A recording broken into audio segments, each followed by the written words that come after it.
Now that I see all six of us are here, I know we've been just jabbering. Ken, Earth, how you guys doing? Oh, I'm good. Good, good. Hell yeah. Damon X Machina. Yeah. I have it installed. I need to play the demo. It It's looks so solid. really good. It's Hell really yeah. good. Can I still again apologize for the last minute day changes of the weekend? Hell no, dude. Holding that against you Not permanently. allowed. That's How all good. dare you? Shame on I'm you. sorry. Shame. How Shame. could you? Generally, I'm kind of You know what surprised this that means they to us. told me in the morning, Right? because I'm usually And not 2 minutes before. yeah, not 2 minutes before, because I'm always the last person to find out. At least there was enough time where I could kind of like I woke up at 12-ish and looked at my phone and just stretched away. Well, I don't have time to just lay around, so I'm just gonna get up and start cleaning. But got everything done, and Yeah. I didn't have time to write out what I had planned for tonight, but it's always more fun when I just play from the cuff anyway. So I have notes. But to pick us up where we last left off. In last session, following the conference aboard the Silhouette, in which Ken made a deal and a tentative alliance with the one of the four lords of Baldur's Gate, Lord Toril Silvershield, who is one of the main like economic masters of the city and has been the owner of the fleet that has been surrounding Starfall for the last few weeks. I can't even remember the specific time without checking my notes right now. But you negotiated a truce and an alliance. He discussed the issues that stood with your island's new existence, disrupting trade and the protection of the city, as well as, you know, their own security being threatened. And while you'd made a series of substantially good charisma checks without needing the assistance from Love, you managed to negotiate a deal in which you would build a lighthouse here on Starfall to help keep the oncoming ships from crashing upon your rocky shores, which would be funded by yourself and built by artisans of Baldur's Gate. Um, in addition, a first year's of all supplies necessary for the establishment of your small city-state here that you're building through Baldur's Gate at a 15% markup. And following that, you returned to your island just glowing with pride, gathered together your friends, and most of you returned to Iriabor, your home, your 0000, the place you retreat to when it's time to rest and recover. You left behind Rose and Taz and Thorn, who Rose just didn't really want to go, and there's no forcing Rose to go, so you guys just left Rose. And the majority of you returned. You decided quickly after getting there to do a little bit of shopping. You got some potions, if I remember correctly. And Shopping then, number 8,000 million. right, and then you More than once. went to Lintier. The majority of you, actually all four of you, heading to Lintier to go check in with Fred and see how he's doing with his initial training. Ken wanted to talk to King Melindrock to establish himself and to kind of get him as another ally within your, or an ally to back your new burgeoning city-state. So Which dropped you off the did. Cynic stone. Yes, and dropped. I knew there was another thing that you were doing. You were dropping off the sending stones that you were having Sid make so that you can be in contact with people. And I have it in my notes somewhere. Which ones you dropped off? I Like dropped the green one pellets. off. Mm-hmm. And then But, the fuck it. Where's my- yeah. I'm doing the same thing. I'm digging through my notes too. Okay, so I don't remember how many Sid made. He's I got think two he just so far. has the green. I have green for Lintier, blue for Waterdeep, gold for Baldur's Gate, red for El Terrell, violet for Erebor, silver for the guild, and platinum for the Vanguard at Starfall. Right. Right. Don't remember how many and which ones he's made yet. I know, well, besides the green ones. Yeah, he made the green ones. He had 2 sets that he'd completed so far. I knew that much. And I Okay. thought I had written down which colors, but I can't find it right now. Either way, um, you dropped off your sending stone, sent or left your missive for King Melandrock, and spoke with him quickly about the future of your alliance and the growing city of Starfall. You guys then headed for the training ground for the Lintier Knights, their Eldritch Arcane training area, to go check in with Fred, only to find that Fred hadn't shown up yet, which was odd because Rose was supposed to teleport Fred and Fina and Zach directly into that training ground. So Aureus reached out to Fred, who replied that something must have gone wrong. They did not appear within the training ground like they were supposed to, and instead arrived at the edge of the forest some Oh, my fault. 100 plus miles away, and were in the active state of running, not sprinting at full speed, but running like marathon running through the woods to get back to Lintier. You guys wanted to help. It was a problem. That was a far distance to have to go. You did some basic level like sussing things out, finding out where they were, and eventually realized that you were going to need help from somebody with the teleport spell. You couldn't really ask Rose. Rose wasn't here. Not only that, but Rose is probably out of teleports for today, and well, Was being There you was. trust them to clean this mess up, really? Rude. So you went to the Trinity Academy, where you spoke to the headmistress there, who was willing to give you aid, but expressed that the spells that you were requesting, both teleport and scrying, were of higher level capability, and that such things were not free, essentially. A small deal was made in which Aerith agreed to transcribe the power word fall spell for her, as well as a riddle slash introduction as to where she may find Nicholas, the proprietor of this spell. She was able to scry your friends and attempted to teleport you there. Utilizing your connections to Fina and to Fred, you helped her hone in that teleportation spell so that you didn't go too far away, although you did still land somewhere in the forest about 20 miles short of where you needed to be. Reaching out quickly to Fina, she began firing wildly through the canopy to try to signal her position as Ken flew above the tree line and could spot her just at the edge of the curve of the horizon. You guys took to the sky and spent about 4 hours flying. Ken armored up over his nice clothes that were very oddly tucked because, you know, a long-tailed coat like that, you kind of had like one tail going down one leg bit, one tail is. But you made it. You made it to them as you had sent the message for them to stay where they were, to recover themselves, and to wait for you guys.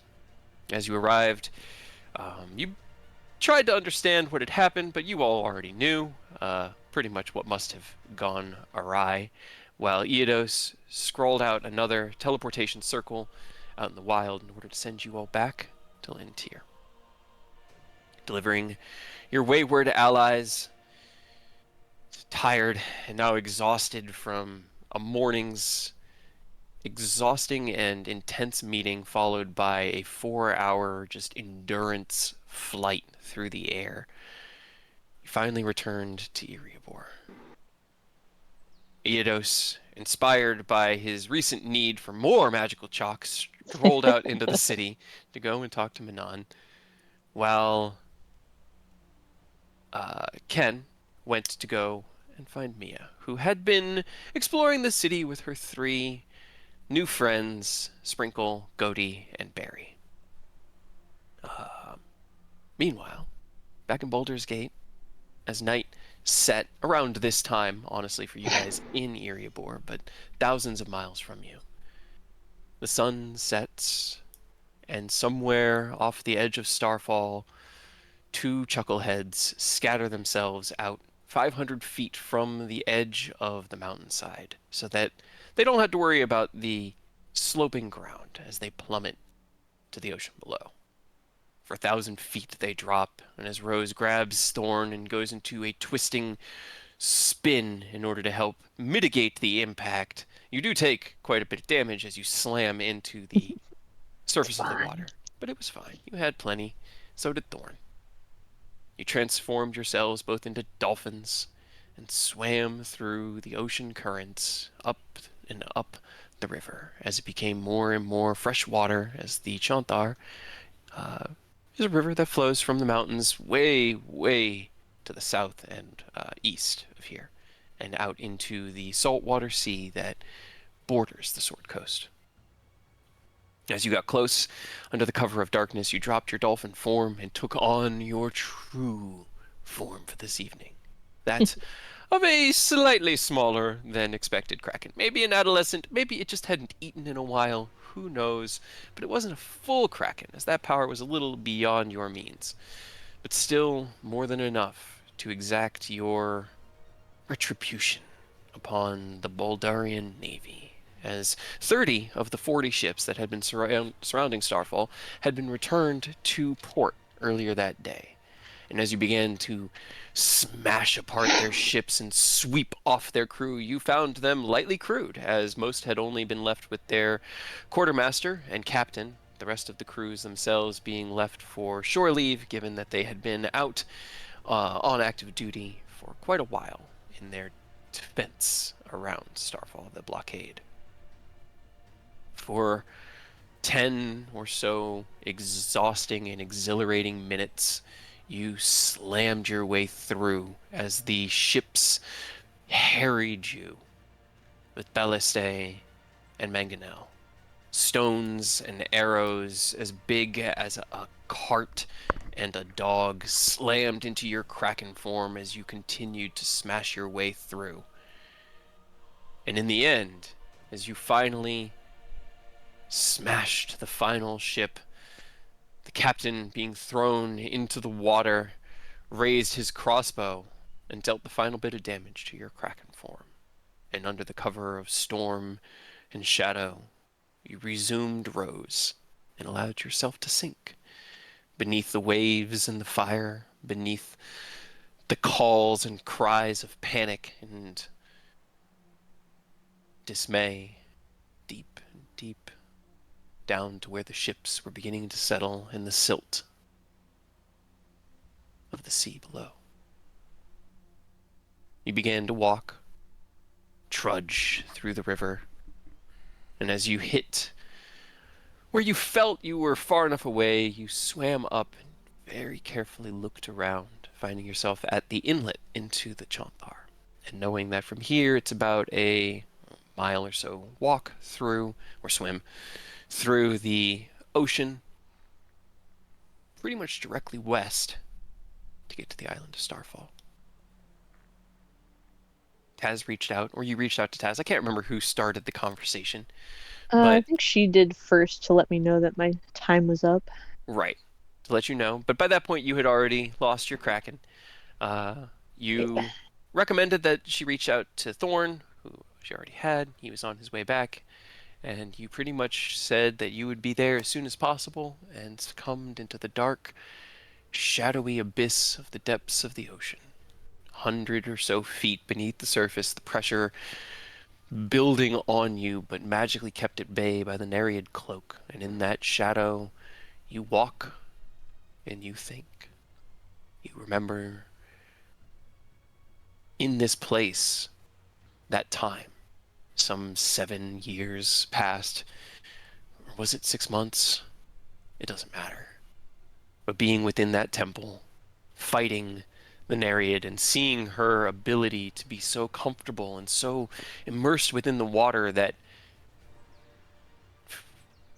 drove a fear into you that you did not like. And knowing Eodos had begun his monster carving ways, requesting his aid in removing the shawl of water that she wore around her shoulders, a natural part of her being. And while you walk, we return to Iriabor, where Ken has retrieved Mia, who was out attempting to explore the central kind of I can never remember the name. It's like a swap meet. It's like a I want to say pawn shop. It's not a pawn shop. It's like a market square. I don't Yeah, like a market square, open market square with tents. know. The guards did not want the bear and the goat and the lion to be What? there. While she was trying to convince him that they were friendly, Ken followed up, but the day's exhaustion, the day's in just engaged activities shone through in that moment, and while you wanted her to be happy, she wants the same for you. And she could see that tiredness on your face and that exhaustion in your voice. And the two natural ones with advantage, unfortunately, did not convince the guard that the three large creatures were safe and friendly. But it did show Mia a little bit more about the man she loves and gave her a moment to prioritize him for her own needs. And while she wrapped her arm around yours, did I hear a badoop? Yeah, it was Earth. Ah, no. It starts early. Right. You began to walk back to the guild hall. And Aerith, I have you sitting inside the barracks room. What were you working on back there? I was inscribing spells. That's right. You are doing the job that you were supposed to do for the library. Perfect. I just could not remember and didn't have that one in my notes. I almost forgot too. It's been 2 weeks. 3 weeks. Right. So, Did you get your homework done? as we as we pick up the game here, Eidos, you are walking through the city with the intent right now to talk to Manon about trying to get around this goddamn material component requirement because it's just so frustrating. As you approach Manon's, you see the large, portly figure of Manon step out from the door and turn around. You hear him shout, "All right, Nina, have a great evening. Don't forget to lock up when you're done." And then turns around. He sees you. And goes, "Oh, you may want to hold off on counting your drawer out. We got one more coming, dear." And you hear, "A wanderer? Yep, Eidos. Wasn't he just here?" As you approach, he just smiles at you and gives you a nod. "Evening, Eidos. How are you and yours?" Well, it's been a long day. It's been a bit of an adventure, I'm gonna be honest with you. And I'm sure you're tired of seeing us, but I just wanted to shoot a quick question by you to see if you could come up with something to help us. All right, so you're here to meet with me. Yeah. Shouts back, "Scratch that, Nina. Go ahead and count out." All right, well, I'm heading to dinner. Join me. Come on, let's go eat. You just hear Nina going, "Yes, sir. Have a good evening. See you in the morning." He leads you kind of through the city, and as he's walking, "So, an adventurous day. Such is the life of an adventurer, I suppose. So what's this idea you wish to run by me? Let's start the wheels turning." But we keep tripping, and as it says tripping, he does little air quotes, so he kind of gets the idea. As we're teleporting around, and luckily we know teleportation circle. But god damn it, I keep running through so many bundles of arcane chalk. Yes, it has been a good seller lately. I'm aware. He looks at you and smiles. I was just wondering, is there any way you maybe have to get Ken and Aerith to help put their heads together to come up with something that doesn't eliminate the need for it, but doesn't make us have to double back 3 times every day to get more? Ah, here. Yeah. He kind of perks up. That's where we're eating tonight. Let's get a table. We'll discuss some options. I've got a couple of ideas already. Leads you in. You guys are sitting in a nice upscale tavern. Menus are provided, and Manon orders just to kind of get through the pleasantries of it all, painting the scene. And as the appetizers and drinks come out, Manon spins and goes, "So, back to your request. There are a couple of options that come to mind. First and foremost would be to teach Aerith how to make the chalk. It's not difficult. Either I or Edwin would be more than happy to educate Aerith, or can... He may be able to. I'm honestly not sure the way his magic works, but Aerith certainly. How to make it. It's relatively simple. It requires an arcane infusion of energy and some sort of granite, limestone, anything that could be used as a chalk-like medium. So we strap a giant chunk of granite to Aerith, just Yes, constantly yes. funneling arcane energy. Alright, I like the Yes. sound of that one. What I do about too. charcoal? It'd be good exercise for him too. Build those strength. My other option is he picks up his glass and he kind of like looks at you and you see him move his hands through the air really quick. I want to check something. Make sure I'm getting the components of this correctly. I ate all the donut holes. You ate all the donut holes already? How dare He fiddles with a small ring on his hand. You see this flash of light through what looks like a thread of copper within a silver band. And as he puts his glass to his mouth, First. you hear a voice in your head as he uses message to speak only to you. I have another option. One that is often looked upon poorly in arcane circles. He finishes his sip, kind of like dabs his mouth, his napkin. He flips his hand again because it's a cantrip, so he's kind of just doing it every 6 seconds to keep talking. Ah, no. Well, that Hey, doesn't at help. least I know, and at least he knows, because I Right. will have said he keeps talking and then stop talking, which would be really funny. There he is. Okay. Alright, where's your Luigi? So, yeah, where'd you get left off? Right when you said he's doing it every 6 seconds. Okay. So, he's essentially using message during this conversation right now. There's an old means of bypassing material requirements, utilizing something that we all carry within us. It's called blood magic. And he looks at you in your spooky affectations and he kind of smiles. I have a scroll that tells its secrets. It is not without cost to you, although I would not charge you for the scroll. I trust that you would use this knowledge correctly. And as he finishes that, he looks up and goes, "Ah, dinner's here! Wonderful, wonderful. Sit down. Or sit down, come on. He puts down the plates and looks at you with kind of like an expectant Such a look. way of stealing. Do I have Give it any a- means of replying mentally to what Yeah. he was saying? Or okay, yeah, it was a nod, like obviously playing it off like he's looking at the food, eager, but in that response in his mind, like, absolutely.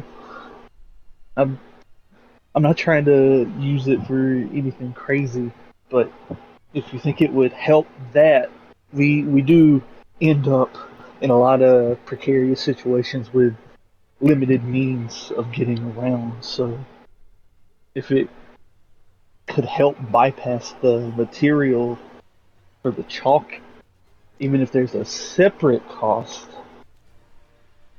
The process that I know of can bypass any material requirement, regardless of the spell being cast.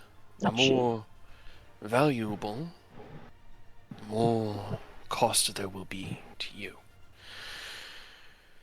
It is often used by necromancers, and rarely they spill their own blood, but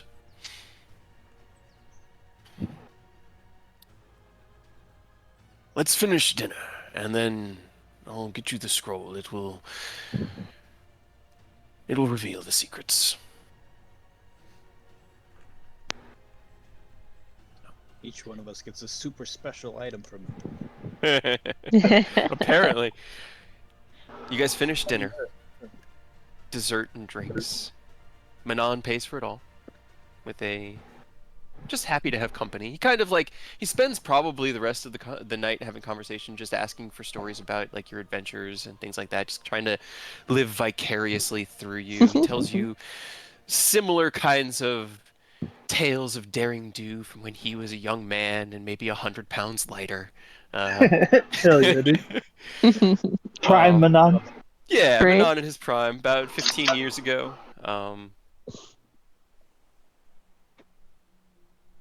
Before he kind of leads you back to his shop and around the back and up the stairs to the third floor of the shop, which is his private estate, like his home apartment. He Wind unlocks and the bind you. door and invites you in. Sit. I have the scroll in my own personal study. I'll be right back. Flop down in a large leather sofa filled with soft wool. And as he comes out with this black ebony wooden box inlaid with silver, like, script and runes all along the border, a latch on the front that looks like a skull with two red stones over the eyes. He sits down next to you, kind of takes a breath. I have not looked at this in a very long time. Opens it. Now,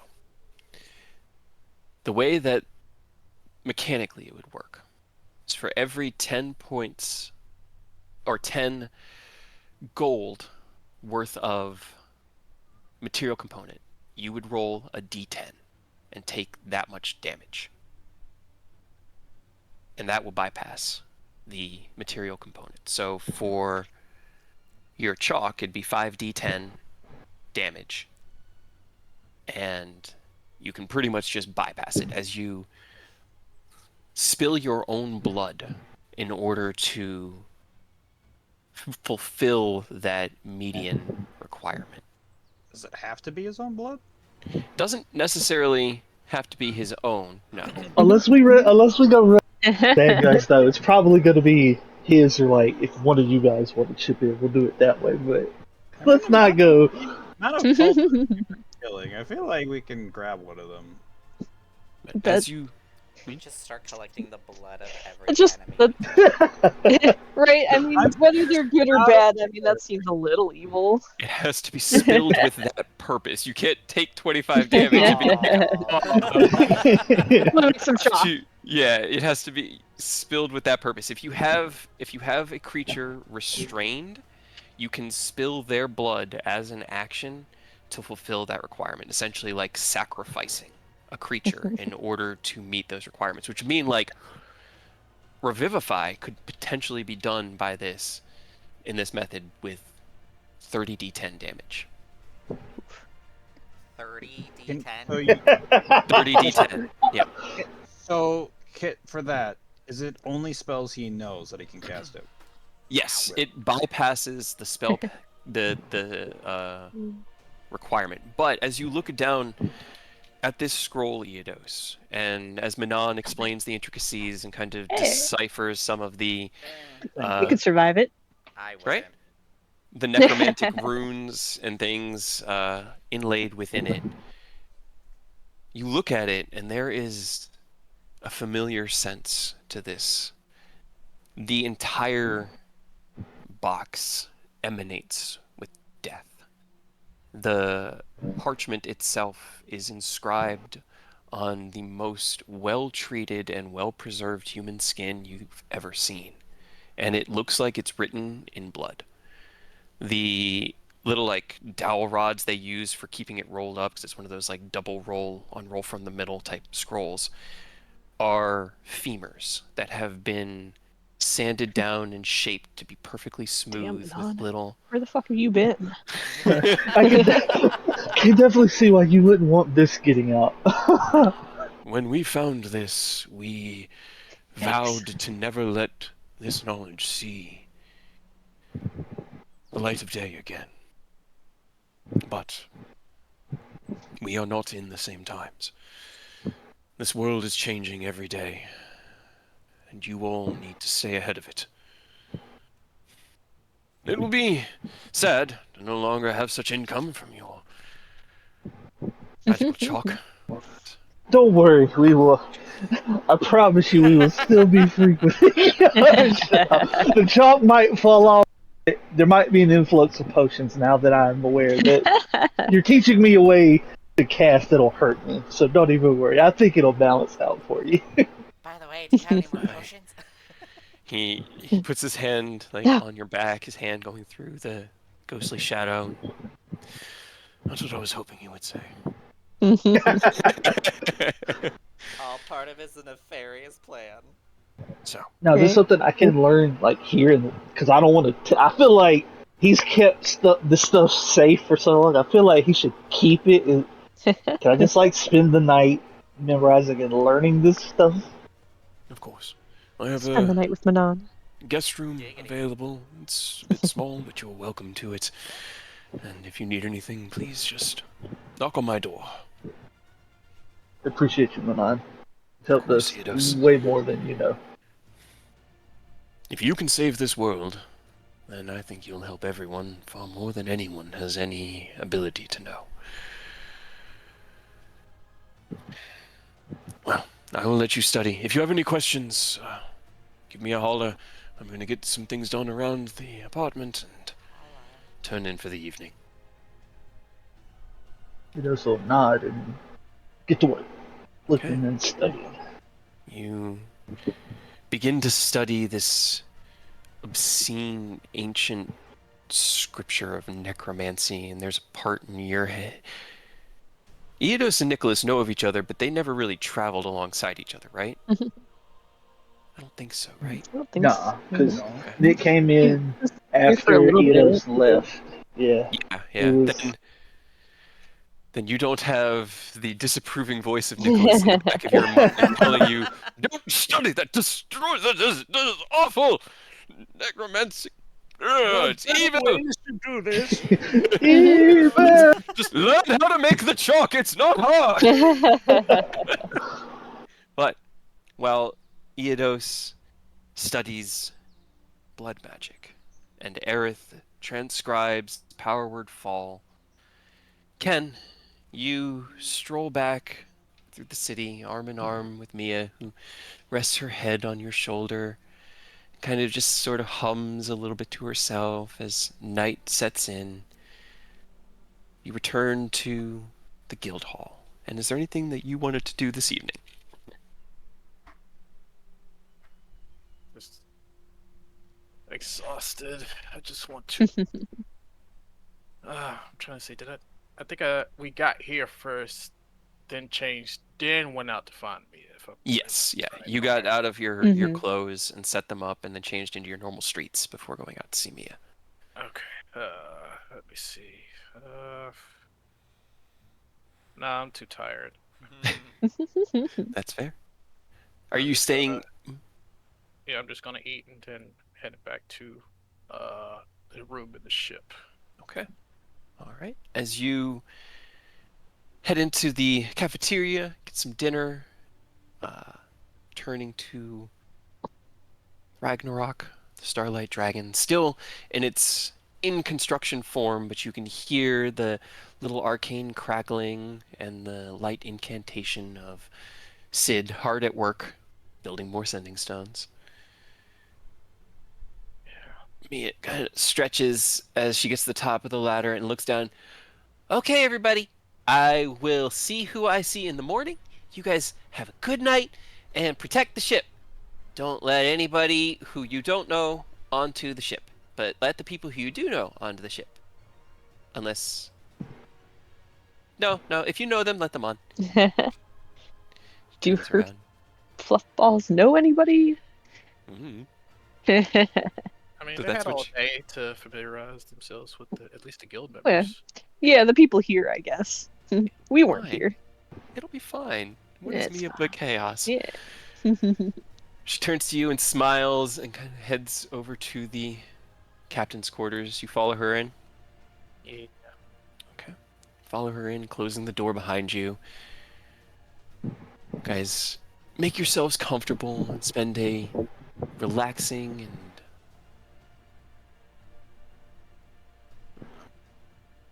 comfortable is really like the best word when you're with somebody.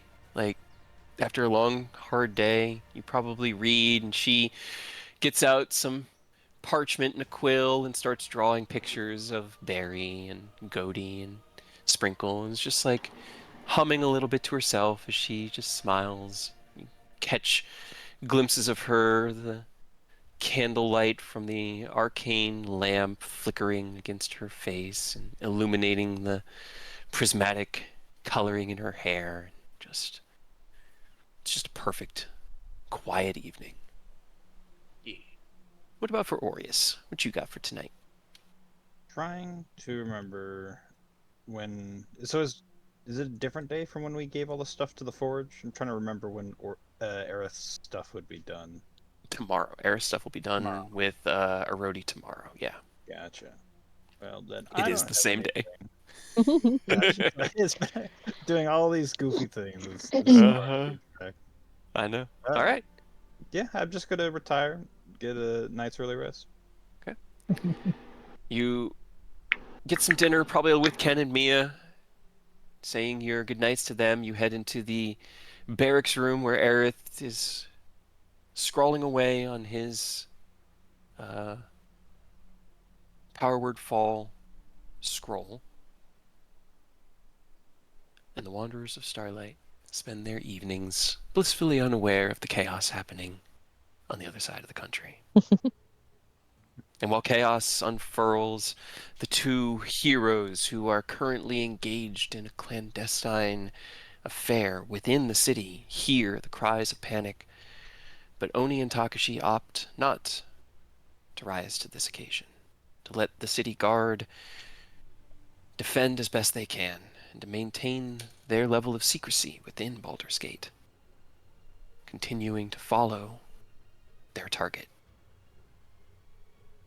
Rose, you trudge. And it really is a trudge. I need you to roll me a survival check.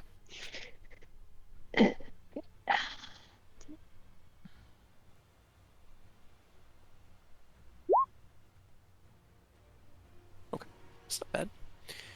Right. You walk and you walk and you can breathe water, but just like air in the docks of a city or near the tanneries or the smiths, smells and feels thick or caustic. The water tastes briny and salty. It dries your skin in a way that defies logic because you're underwater, but you feel this kind of thirst and absence of moisture as the salt water in the ocean gets thicker and thicker. The silt gives way to coral, and you find yourself tripping in the darkness and kind of cursing under your breath occasionally as you walk and walk and walk. Yeah. Don't really And have a better eventually, way. something changes. A sudden shift.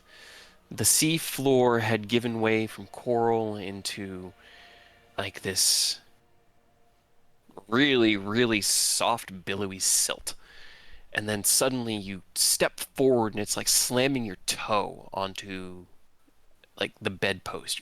Bam! Into a rock. Ugh. You kind of like reach down, your motion slowed by the water. You grab your foot and you reach out forward in this complete darkness and you feel what feels like a cliffside. A gradual 15-degree or so slope. And so you begin to climb. As the peak of Starfall was more than just the 1,000 that sits over the top of the water, it goes Yeah, all the way to the ocean bed. fair. So you climb and you climb. Roll me a Constitution saving throw.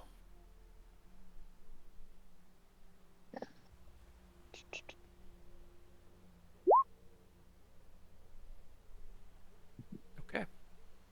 As you finally reach forward and for the first time in hours see your hand, as the water had given way to thinner, clearer water, it was still dark.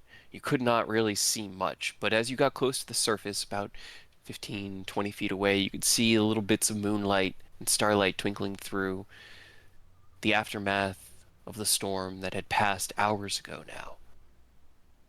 A clear night. Your hand finally breaches the water and you feel slick, moss-covered, but solid stone. And you pull yourself up and you kind of like turn around and lay back, holding yourself against the angle of the slope of the mountain. You only take one level of exhaustion.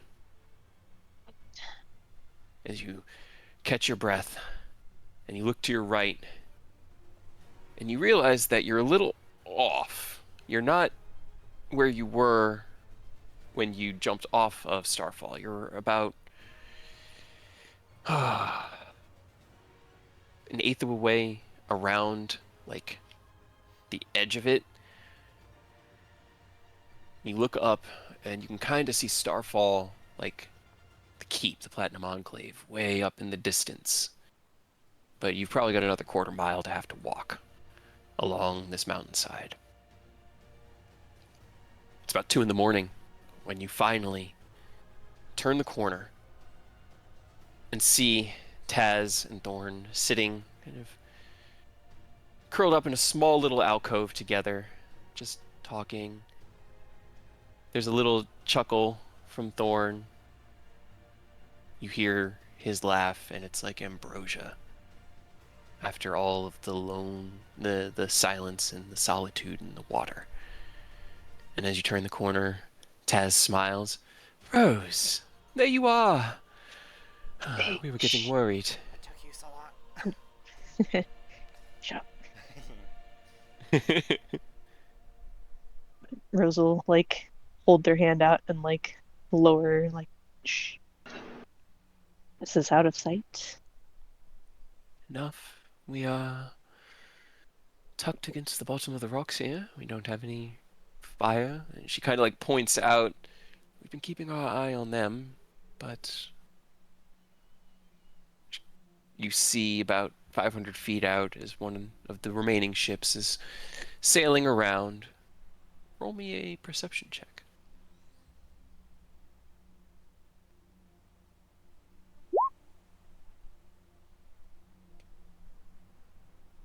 You see little bits of movement on the deck. It's definitely still a full crew, but they're still 500 feet out.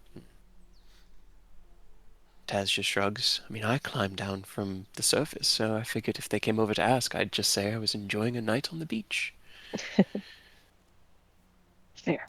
But well, I'm glad you're down here. It makes it easier. Can you help me open the door real quick? Of course. Kind of gets up and Thorn looks over. So did you have fun? You looked like you were having fun. Talk about it in a second. Taz walks over to you and kind of holds out her hand. You see a little twinkle of arcane light. What do you need from her? Like, do you have any? I have a offer? 5th, so Okay. All right. She's definitely got 2. So. Okay. It's like I needed to check her character sheet, but I know she'll have the low levels. So as I would you hope she at least has charge something. up the key, she puts her hand around yours. Roll me. Okay, I will let you. You can either. You're pretty much giving the impression that everything with Rose is okay, right? Yeah. Roll a persuasion it or be? deception, your choice. Either way, I just need to have Taz, insight check you. Good, I'm already on 2DM. Oh, that Is That 20. Alright. So 28, huh? Yeah.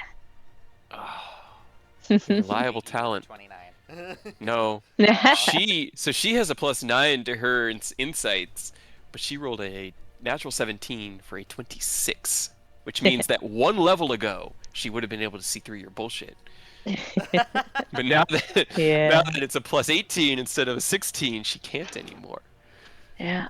She puts her hand around yours, and even though it's trembling slightly and a little clammy, she doesn't notice. There's a charge of arcane energy, and the door manifests.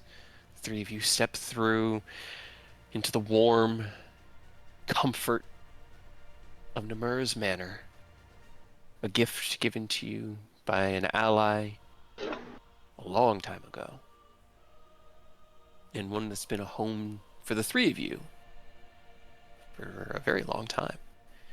Thorn follows you in.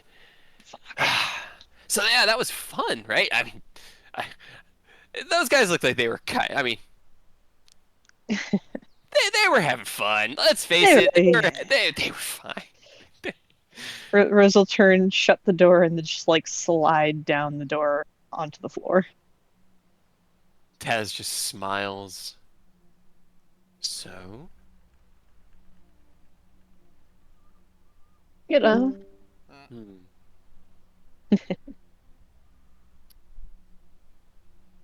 I mean, don't get me wrong. It was a lot of fun, at least at first, and then it just got kind of stressful and exhausting. There were a lot of ballistae stuck in you. So Like, they you were a kept big old shooting pincushion. me. Yeah, It well, they hurt. wanted you to stop, I think, but, you know, Well, it's I want fine. them to stop, That's, and now they did. Taz looks at you, nods.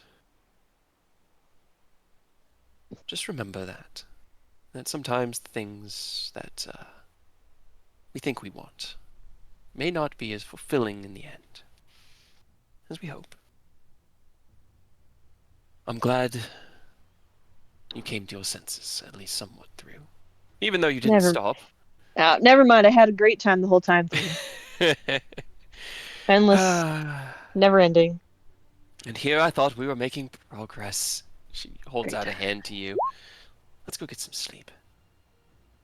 I need to take like a bath, and I don't know, like when you breathe water and shit, does it stay in you? It feels like it's still in me. I mean, Throw everything up.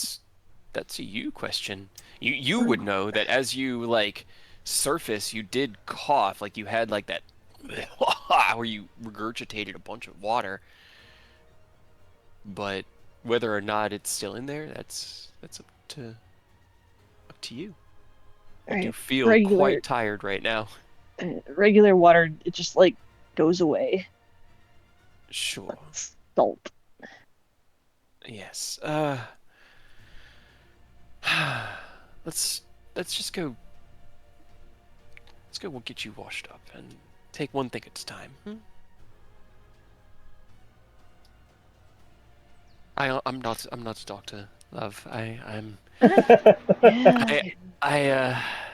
I do not even have medicine as a proficiency. I have a basic intelligence score, and I rolled a 9, so I don't know what this could mean. Yeah, and man, you're barking up the wrong tree if you're looking at me for information. I'm not.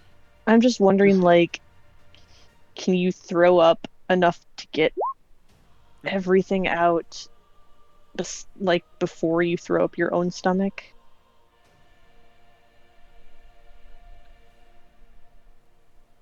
Never mind. They look at each other and Taz looks at you. I believe so. I don't think you. I mean, try not to just retch that hard. All right?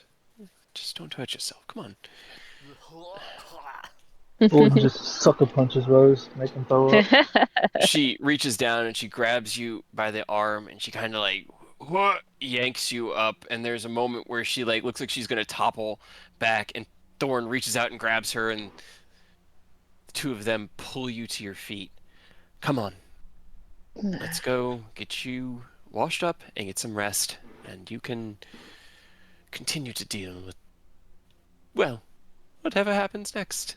She just sort of smiles and starts to lead Great. you into the manor. I love the sound of that. I do too. As you spend your evening resting with your family, we're going to return back to Eriabor. There's Aerith. I think it was like, didn't we looked it up and it was a 5th level spell, right?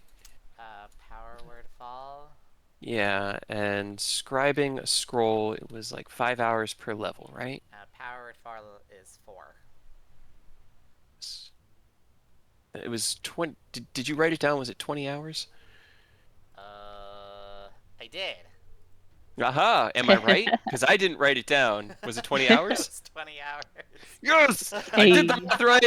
See, that's the thing. Is I was going off of the rules. I'm wondering if I make the same ruling, then it'll come out the same. All right, cool. So as you had returned to the guild hall around 7 or so, following your excursions in Lintier, and got to work early, you spent, let's say, 8 hours working on this. It's late at night, early in the morning. At this point, it's about 3, right? Yeah, 2, 3. You know, it's been about 4 hours since Aureus said goodnight, and you've been just sort of hard at work, quietly scribing away while he gently snores in the same room. And it's finally, your eyes are like watering and bleary, your hand is all cramped, your arcane, like, yeah, it's just Probably. expended, and it is time to rest. Is there anything else you wanted to do before turning in for your trance? No, I think I'll stop for now and then take my 4 hours and continue. Okay. All right. You head to bed, and retreat into your trance. Doesn't take long before your consciousness finds itself in a familiar room. Massive and extending out in every direction, behind, to the left, to the right, and before you. Down and down into what looks like darkness. No, it's all good. And then up at the front, behind a large desk and podium, impossibly large, stands Ogma, your patron, as you find yourself back in the arcane classroom. Aerith, Yes? where's your assignment? That's a good question. Where did I leave it?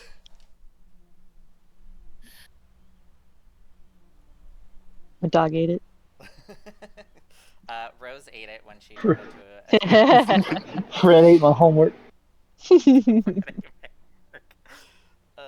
Fred would probably help you with your homework. I have too many tabs.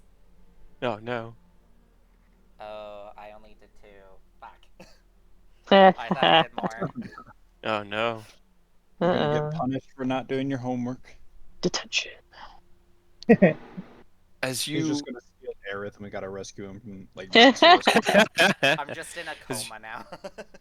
As Right. you look down at your papers and you see the outlines and things that you'd been working on, that you'd been kind of constructing, the viewpoints that probably came easiest to you, that you started with. Done, mostly, but maybe not ready to be turned in. And you look and you realize it's only about half done. And Ogma looks at you. You can ad-lib it. You got it, Aerith. Technically, He looks Improv. at you. Good. Why are you avoiding your assignment, Aerith? It's not so much avoiding, just more along the lines of so many things going on. You have been at rest for the last few days. You have had plenty of time amidst allies and friends to enjoy their comforts, to spend on your personal tasks, and yet you spend no time researching, trying to dive into the secrets that may make your assignment easier. When I gave you this, do you think I intended you to do this in a vacuum? No. This was meant to challenge you, so that as you realize that you did not understand truly what they felt, it would drive you to talk to them. Why do you not want to talk to your friends about this, Aerith? Because nobody really likes to hear people's honest opinion about them. This is true. Fear of judgment drives many to avoid truth. But your path is one of the scholar, Aerith. You are not allowed to be afraid of truth. If a truth bothers you, then you must understand it. You must change it. For that is your burden. For the time being, you are in detention. When your homework is finished, then we will speak again. Talk to them, Aerith. Understand who you are in their eyes. Face the fear that holds you back, because that fear will be your end. Do you understand? Yes, I do.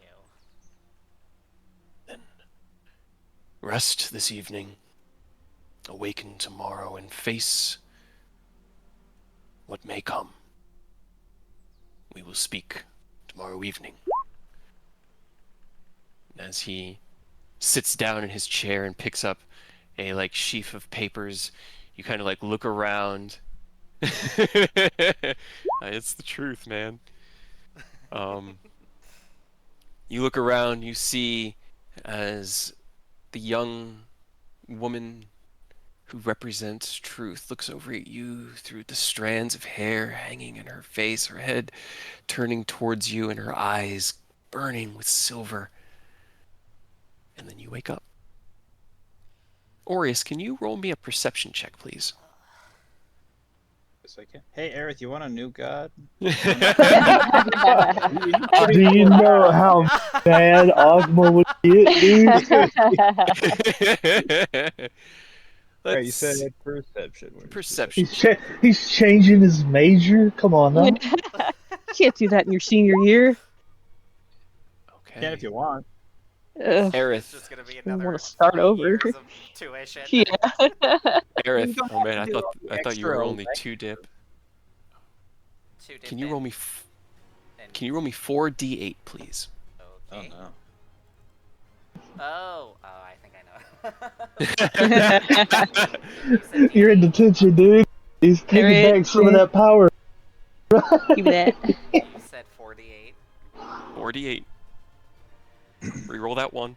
Ah, No, jeez. no. As you awaken, you snap to in a sudden consciousness, like waking from a nightmare. Your breath is quick and a little panicked, and you look over to see Aureus has kind of sat up and is looking over at you. Aureus, you awoke to the sound of rapid breathing and the change in pressure within the room itself as Aerith, unbeknownst to his consciousness, his body began to reflect the panic within his dream, like a dog running after a ball. Aerith, your maximum hit points is reduced by 32. And as you look around, there is a darkness in here that you can still see through. But there's something different about it. There's something off. Roll me an insight check. You have non-double sight. Oh no! Right? No double sight for you. You're not entirely sure. The darkness, it's dark. There's moonlight. You look over and you see the books that you've been like referencing, studying on the table, and as you look at them, you're used to seeing their words in common, but they are not. They are in a language you do not speak, as your eyes of the Runekeeper are not working either. And all of your Warlock class abilities have been currently paused. That's the price we pay for making deals. Just Do your fuck- homework, Easy. Aaron. Right? You look over at Aerith Aureus as he kind of like looks around in a bit of a confused panic. His eyes glance over to his work table where he'd been sitting when you went to sleep, and a look of, I don't know, what would it be? Would it be concern, panic, It'd annoyance? be What's on Aerith's more face right like now? annoyance. Just like, yeah, so this is what he means. Okay. You right, Aerith? Yeah, just migraine. Doesn't sound like a migraine.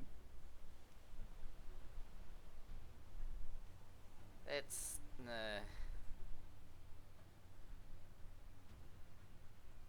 Hey, if you don't want to talk about it, it's fine, but just making sure you're doing all right. I'm fine. It'll go away. All right. If What's the worst that could happen? because I'm assuming he woke me up because he's Yeah, he woke you up with subconscious like cues, like things he wasn't even aware of. Since he got up, he's probably been trying to compose himself as though nothing's wrong. You can roll insight, and he can roll deception or persuasion. yeah, I can roll insight. No, I was more asking if it was I gotten a long rest, it was a new day, or if it's like I got Oh. woken up in the middle of the night. Not yet. No. Yeah, it's middle of the night. Gotcha. Man, I love rolling all the things I'm proficient in. And I You rolled a 3 for a 15. Yeah, I mean, Immediately. yeah, I know. That's Right? Aerith, Nah, roll I'm me a not deception check to DM. Andrew lying. Or persuasion, your choice. It's your call. They're both shitty, so. Okay.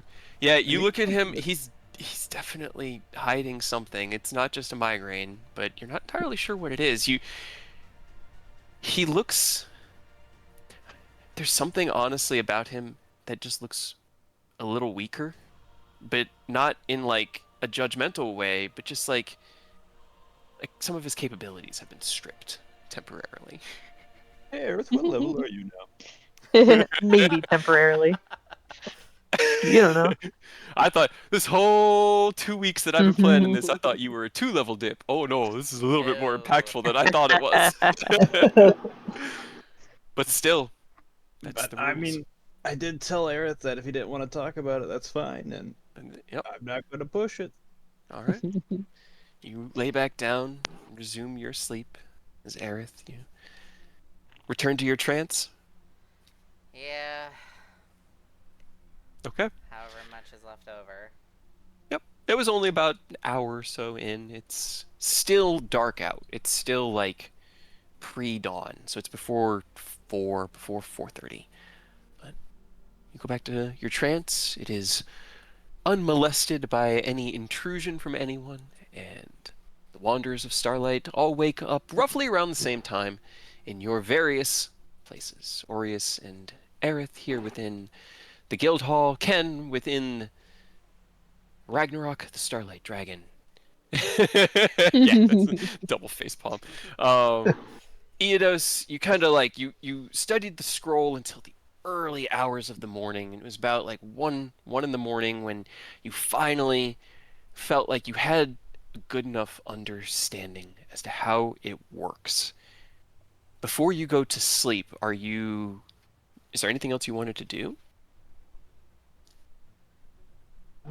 Not really. So I know he said he didn't mind me using the guest room, so probably just make sure he's got a good understanding and put the scroll back in that case that Manon rigged up for it. Yep. Okay. You Put secure that it thing back back where it away. belongs. Yeah. And then leaving it where Manon had instructed you. We'll just say earlier in the night within the library, you retire to the guest room. You'll probably be the last one to awaken that next day. But Ken and Aerith and Aureus, the three of you, roughly at the same time, awaken. Actually, hold on. I do have one other thing. Oh no.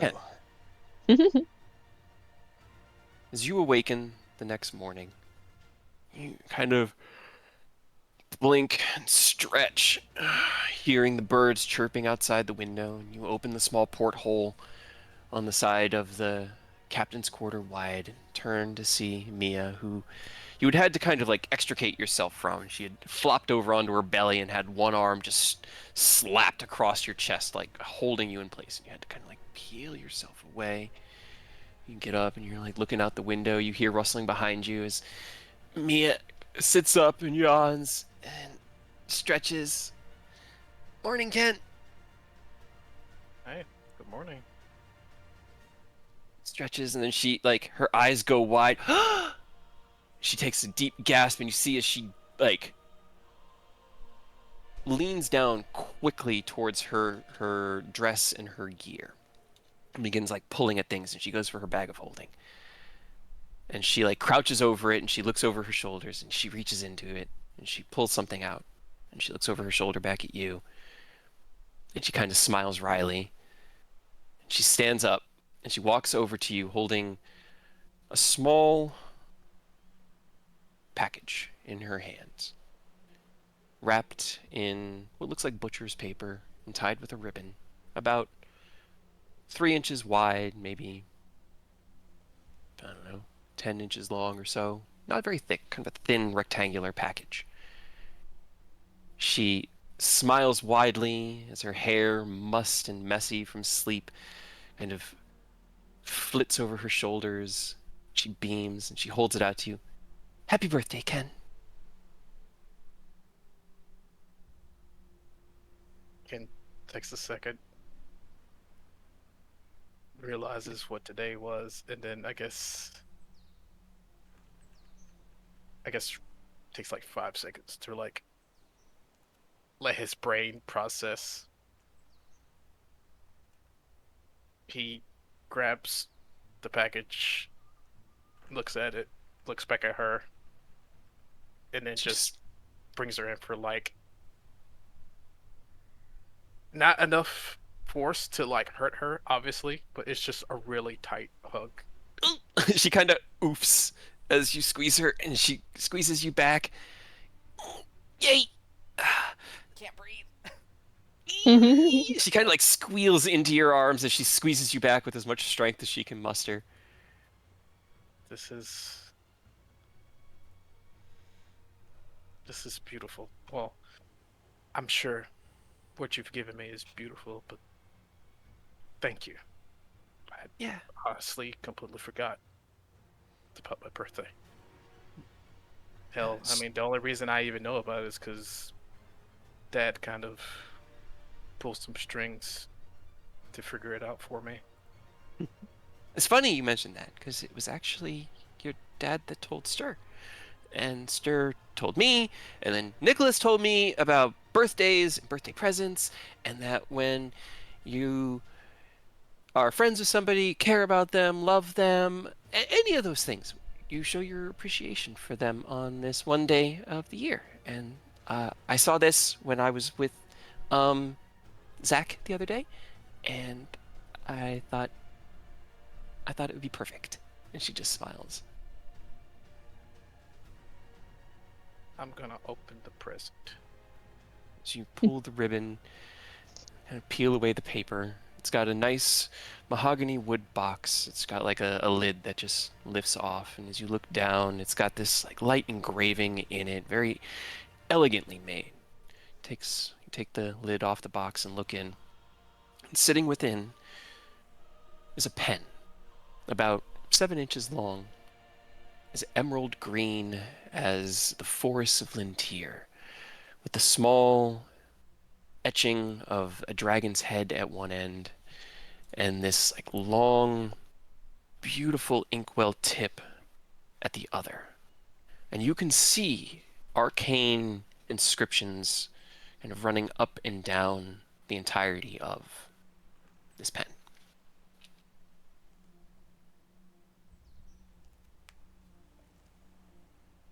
Arcana check? Roll me an Arcana check. Didn't mean to have that advantage, but okay. I mean, this is That- 20 to 1. That was 20 fucking in that one. great. You look Sounds down about at right. this, and it's funny. You know how when we go shopping, we always see things that we want to buy for ourselves, but we can't justify Except for getting Kyle. something for ourselves. Well, He doesn't maybe he look puts it on his puts it on his list, but it's like, I can't justify. Damn, that was fast, too. Throwing shade over here. But you've seen this. You've seen this exact thing in Manon's, and you've wanted to pick it up, but it's just been far too expensive for such a frivolous thing. It was like 300 gold for this pen. This is called an emerald pen. It is a It's not uncommon on my magical list. item. This pen is tipped with an emerald nib and requires no ink to write. While holding this pen, you can cast illusory script at will, requiring no components.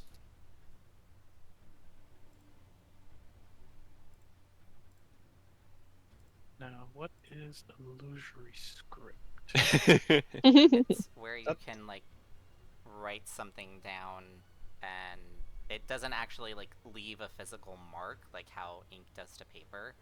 It's more just like a mark, magical, and it can be, dispelled or removed essentially. Yeah, you write on parchment paper or some other suitable writing material and imbue it with a potent illusion that lasts for the duration. To you and any creatures you designate when you cast the spell, the writing appears normal, written in your hand, and conveys whatever meaning you intended when you wrote the text. To all others, the writing appears as if it were written in an unknown or magical script that is unintelligible. Alternatively, you can use the writing to appear to be an entirely different message, written in a different hand and language, though the language must be one you know. Should the spell be dispelled, the original script and illusion both disappear. A creature with true sight can read the hidden message. Right, secret.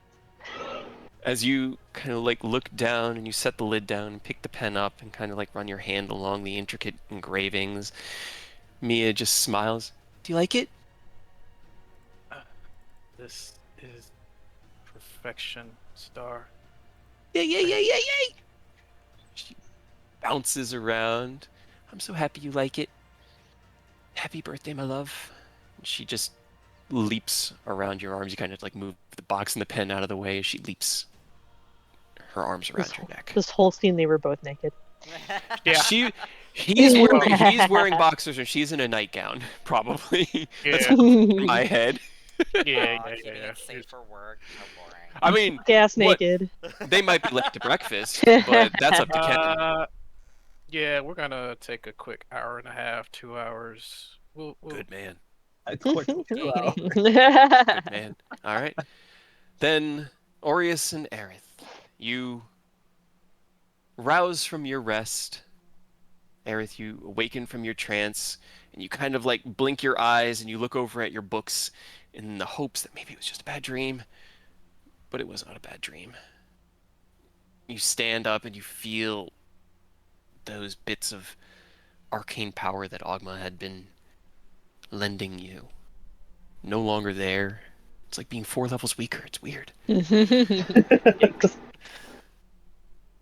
Do your homework. I am no longer asking, do your homework. You're right. This is no longer a request. The two of you head to the calf where, let's say, the Night Runners and, put them in here, and then we'll grab these guys as well. The Winds of Resplendence, that's what it was. You guys sit down, have some breakfast, anything the two of you want to do before the rest of your allies return? Question. I see him. I rolled the insight, so I know obviously something's wrong, and he looks weaker. Can I roll Arcana to see if he's cursed? Sure. Roll me an Arcana check. By his Technically. own negligence. And they're gonna come back, yeah, anyway, because of the ring. You're Yeah, technically yes. always cursed anyways. However, Orius, I don't know if he was aware of that. I know you guys have joked Oh shit, he's about it. cursed. I know it's about the unlucky stone or the. No, it's the legendary The ring of action legendary ring, action. Yeah. Yeah. which Aureus wouldn't know that he has that. No, he True. wouldn't. So as you approach Aerith, kind of sit down across the table at him and kind of like squint your eyes at him and give him the good like up and down. Aerith probably goes, "What?" And as you're looking at him, you get a weird sense of corruptive, dark Oh no, you're cursed. magic coming from his right hand. But Quick, dispel it. nothing else really. I feel like I will. Are you aware that your ring is perhaps cursed? Oh yeah, I know. Yeah, no big deal. Was I just like You're- take another bite of breakfast? Everyone's at least Actually. 10% cursed. Wearing a cursed ring. Okay. Is there a reason you're wearing the cursed ring? It helps in fights. But I mean, no offense, you look kind of crappy today. Like look- visually, That's something you look different. fabulous like always, but you look tired. That's a different issue. Nothing to do with the ring. No, nothing to do with the ring. You don't have to worry about the ring. It's a separate curse. Alright, should I? What kind of worry about the rings? It's nuts. Is it a curse? The ring? What? You just look. No, like Orius is because he doesn't know what's causing it. Then he's asking if it is a curse, or whatever it is. Like, you sure you're good? I'm fine. I just have something to deal with. But on that note, do you mind coming with me for a moment? I just need to get your insight on something. I mean, if you need my insight, feel free to ask. I mean, In we're having private. breakfast. Oh, okay. That works. Yeah, okay. Let's finish up Also, breakfast. don't forget to pick up your armor today. Ooh, that's a good. Yeah, I should do that.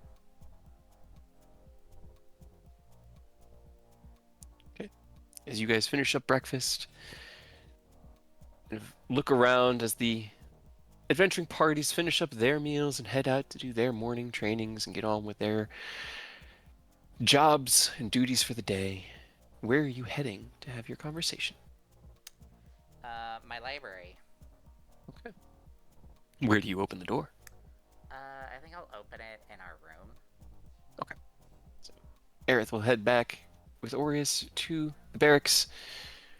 Approaching the wall, takes out the Archivist key, opens another magical little dimension that you guys have. 'Cause there's now 3 of them.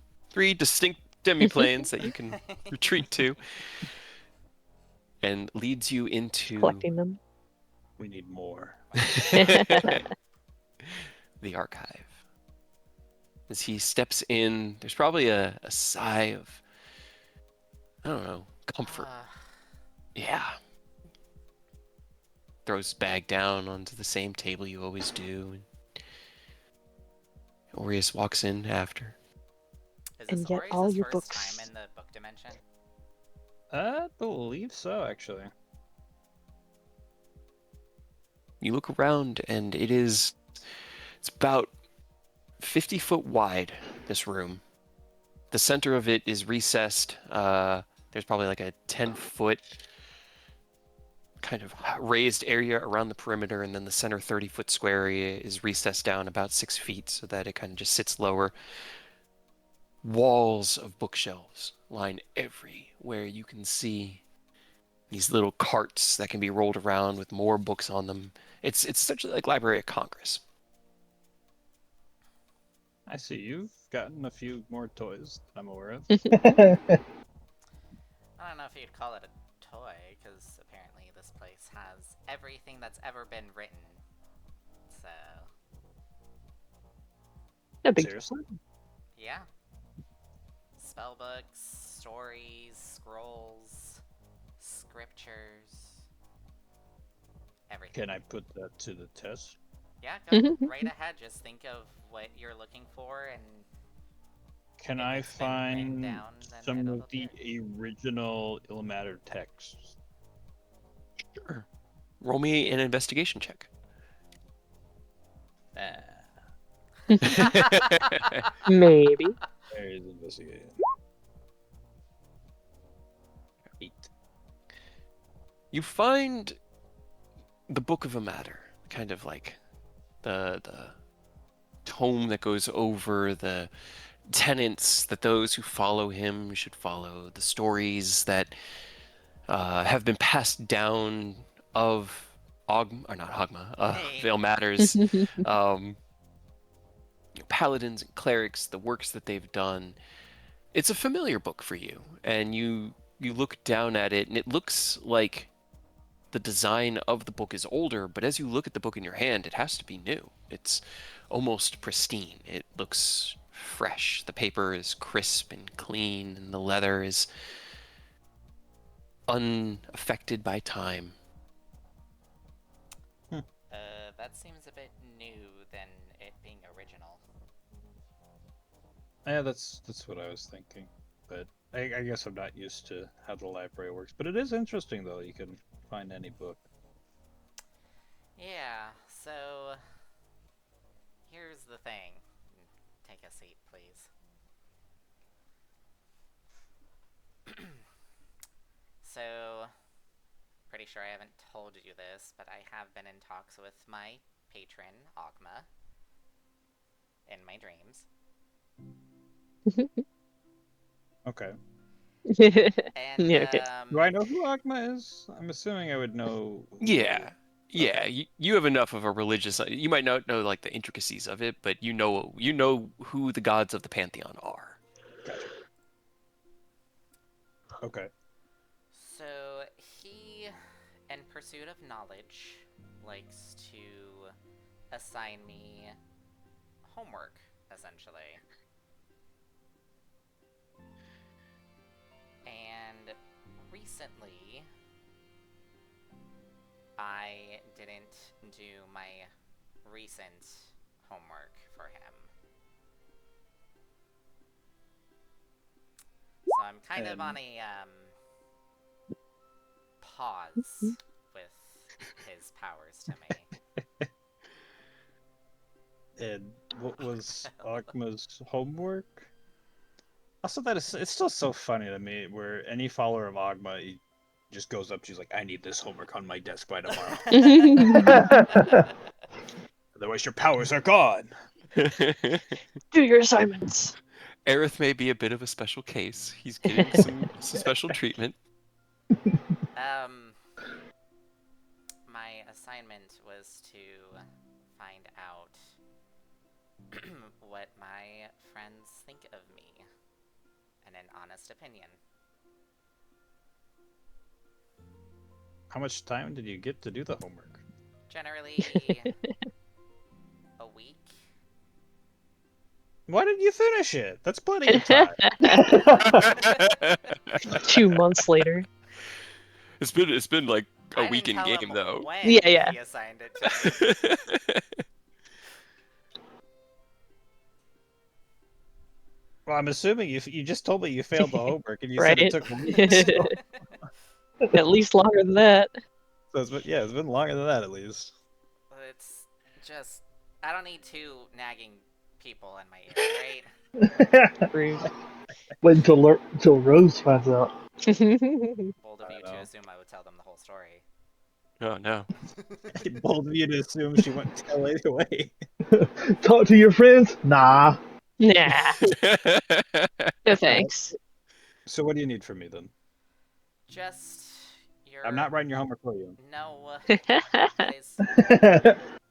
You're one part of it, Boreas.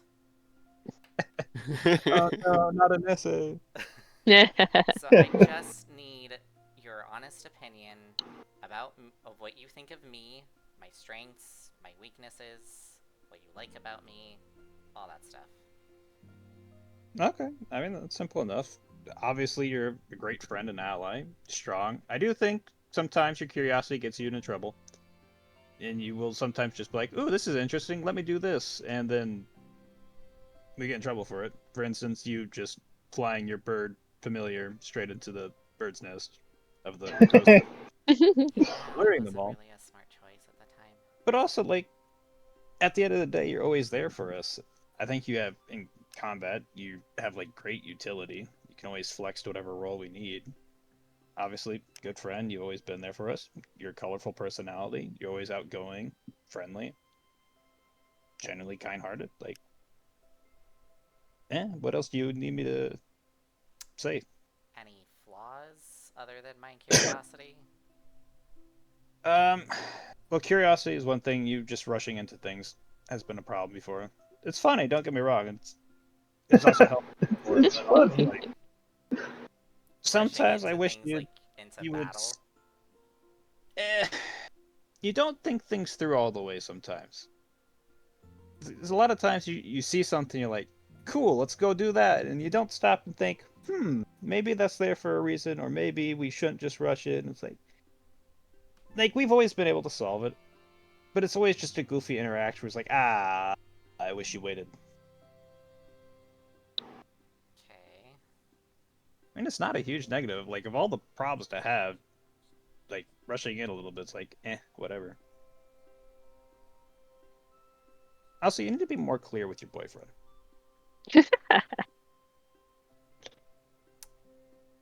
I would say that's a negative. But hey, that's your relationship, so that's all I'm going to say on it. Alright. Well... Yeah, I really don't have any, like, huge negatives. Like, everyone has flaws, and we all live with them, and then we all have our pros that make up for it. Like, you're a good friend, and I couldn't ask for more. Thank you.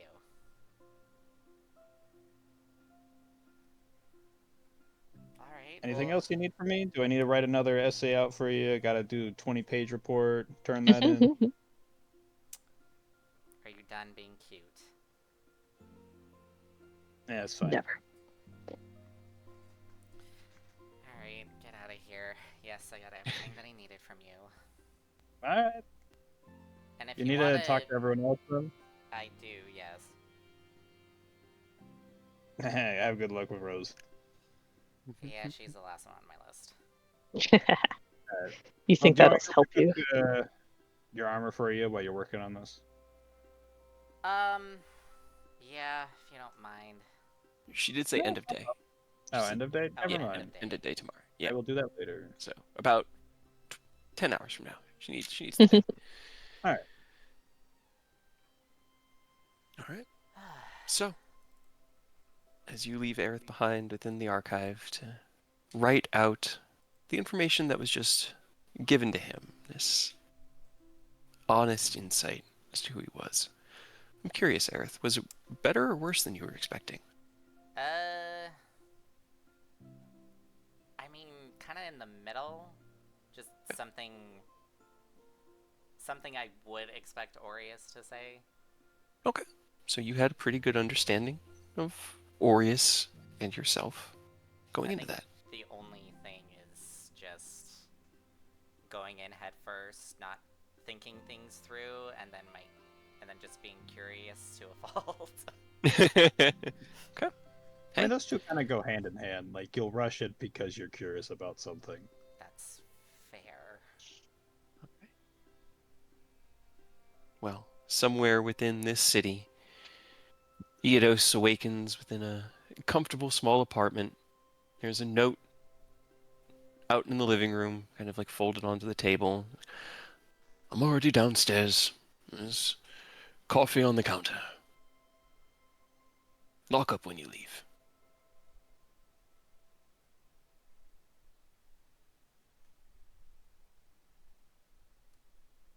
So write a thank you on that.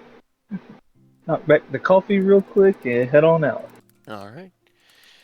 Down and out the stairway that kind of leads out around the apartment. He didn't want the stairs into his home to go through his building, like his shop. He really didn't want that. That was like, so the first 2 floors of this 3-story building are Manon's Give Me Wings to Fly, and then the top floor is Manon's penthouse, with its own like fire escape type stairway that leads up to Ditto. its front door. uh, Head out back to the guild hall. Yep. All right. Breakfast, and then anything else you looking to do? If he runs into Aureus, definitely try to knock out the morning training. Okay. Because he got a late start. I will say, as you finish breakfast and then go to kind of look for Aureus, you head into the barracks hall, and you can see on the far end the shimmering door to the archive as Aureus kind of opens it and gives a wave back in to Aerith and heads out into the barracks. And the two of you have now met up. Perfect timing. Perfect timing. Training. Yep. You ready to get cold? Yeah. I always preferred the cold, anyways. Get chilled. Well, seeing as this room is as good as any other and may be able to contain the cold a little bit better than outside, you guys just find a comfortable place to sit back to back and begin focusing on enduring and channeling energy. Go ahead and roll me your morning trainings.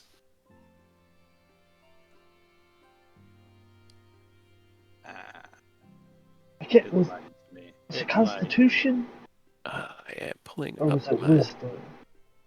Can't remember which one. Constitution. The dice said I rolled a 19. Aw, No, aw. Earth, come on. Dude, the trainings are my Achilles. I don't know. So for well, it's 1d6 for Eidos, 2d6 for Aureus.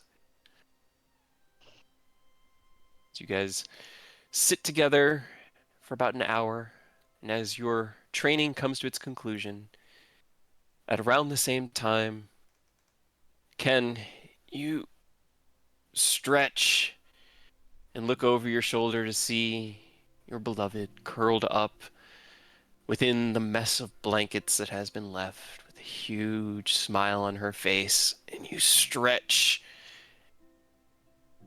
What do you want to do today? I am going to find I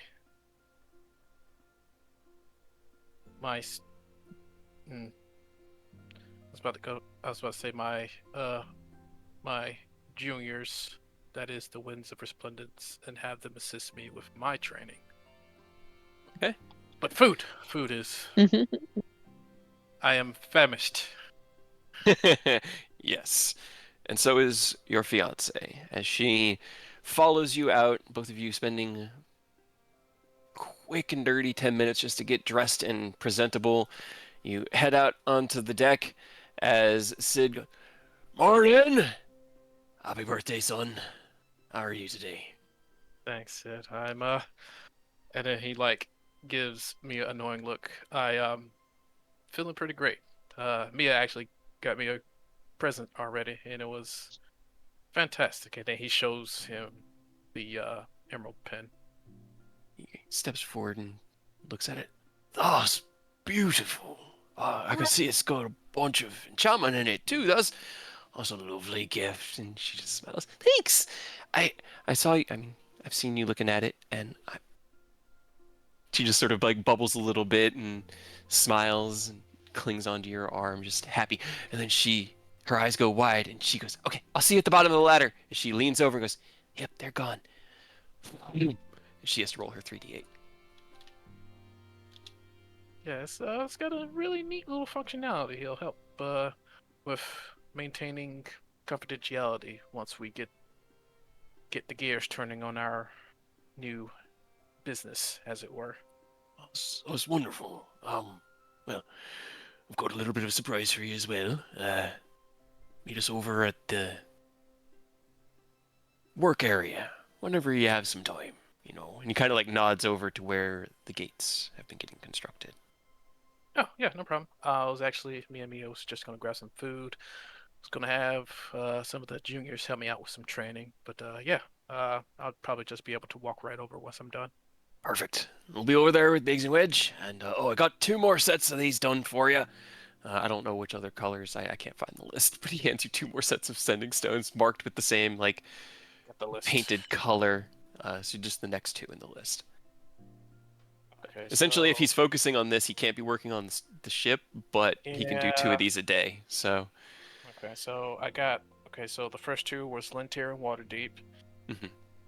I'll need to figure out how to get over to Waterdeep. So the next 2 will be. This is funny. Gold and Red, which is Baldur's Gate and Elturel. Oh Nice, no. nice, nice. Perfect. God, I love it. I love when things just come together. Okay. So as he hands you the 2 stones, one marked with like uh, it's probably like the stamp of Starfall on the back of it in different colors, so Mhm. that there's this like indication as to where. So it's the First Brood Industries, that crest of the profile of the dragon, in those different colors, all shimmering with a bit of the innate arcane power that like runs within these stones. So that's on your to-do list for today. You hear, no sprinkle today, but I got a rat.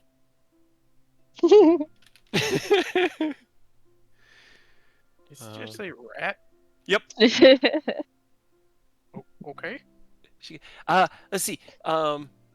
It was there was a rat, and this time the bag had an owl, and it also had this guy. And you kind of like look over the edge as she's like arms out, presenting a giant boar.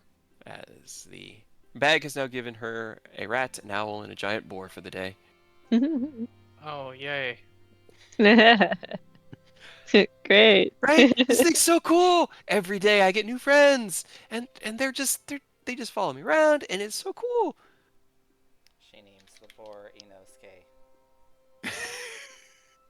Inosuke. Matthew, Boris. I A rat? like Or boy is it- is so my god, I love it.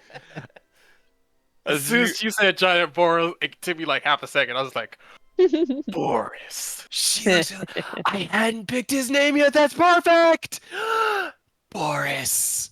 And I also really like Rathu. Rathu, Boris, and I don't know. I Other wanted to say, punny bullshit. Can we come up yeah. through with an owl? Albert. Owl. Bert. Love it. Okay, that's it. That's it. All right, we've got her pets now. I gotta name them here. So you are Boris. You are Albert. I love it. Thank you guys. But she, okay, I'm gonna go get us some breakfast. And she hops on the back of Boris and goes, "Go, Boris!" And rides him around the guild hall. That's the woman I am getting married to. You're a very lucky man, son. You're very lucky. She'll make sure your heart and life are both filled with happiness and joy. If you survive. He slaps you on the back. And chaos. And to chaos as well, but uh, what's a little chaos up and for what we've for the life we've lived up until now. So I agree. I'm trying to find my Ken token. I don't know what I did with it. I'm like moving everyone around while we talk, and I can't find Ken. He's gone now. Oh, there it is. he's up here. There, Ken and Mia. There we go. Okay, so you guys head in, get some breakfast, have a lively conversation. Mia kind of looks at you, goes, "Okay, so I know that you want to go exercise with the team, but what do you want to do for your birthday? Because it's your day, and I want to spend it with you, and do whatever you want to do." Well, I mean, haven't really thought about proper birthday days, as it were. Spent the Right. last few years just studying, improving my craft, Damn, had really a day to properly relax. No work. She just nods. I guess we could. No, that would kind of tie into work. What do you do when you don't work? What That's other the things are question. there to do? I guess we More can work. That's just. Ken's secret cat. He's You're always right, I mean, working. yeah, Whatever pretty you much. want to do, I am right there with you. Me and Boris, Rathu, and Albert. We will all be right there with you for your birthday, so that we can spend it with the person we love the most. Yeah. Thank you. And then he just kisses her on the forehead again. Hmm. I guess we can just. I had an idea, but that would no. That's a bad idea. Well, good and bad. Because that could probably turn into a whole side thing. What Side doesn't? quests. Do it, do it, do it. We got time. We're gonna have Aerith time to fucking do his homework because we absolutely cannot go to the Shadowfell with 4 levels under. Yeah. You know Kill what? You don't know that. Oh, Good it's enough so good to see one of you under 100 hit points again. Oh God. I mean, if I stuck with Wizard, I'm pretty sure I would still. I be know. under 100. Yeah. Well, you gotta You remember, know what? we can give him resistance to all damage. Yeah, but 4 levels. Yeah. No. I know. I'm just trying to keep it on the positive side. But you know what? It'd be kind of funny and kind of cool. So I think I'm just going to. Yep, I'm gonna do that. I'm Side going to quest. text it to you momentarily, Cade. Okay. So I had an idea, and then he'll whisper it to Mia. Albert. You can thank the Owl House for that one.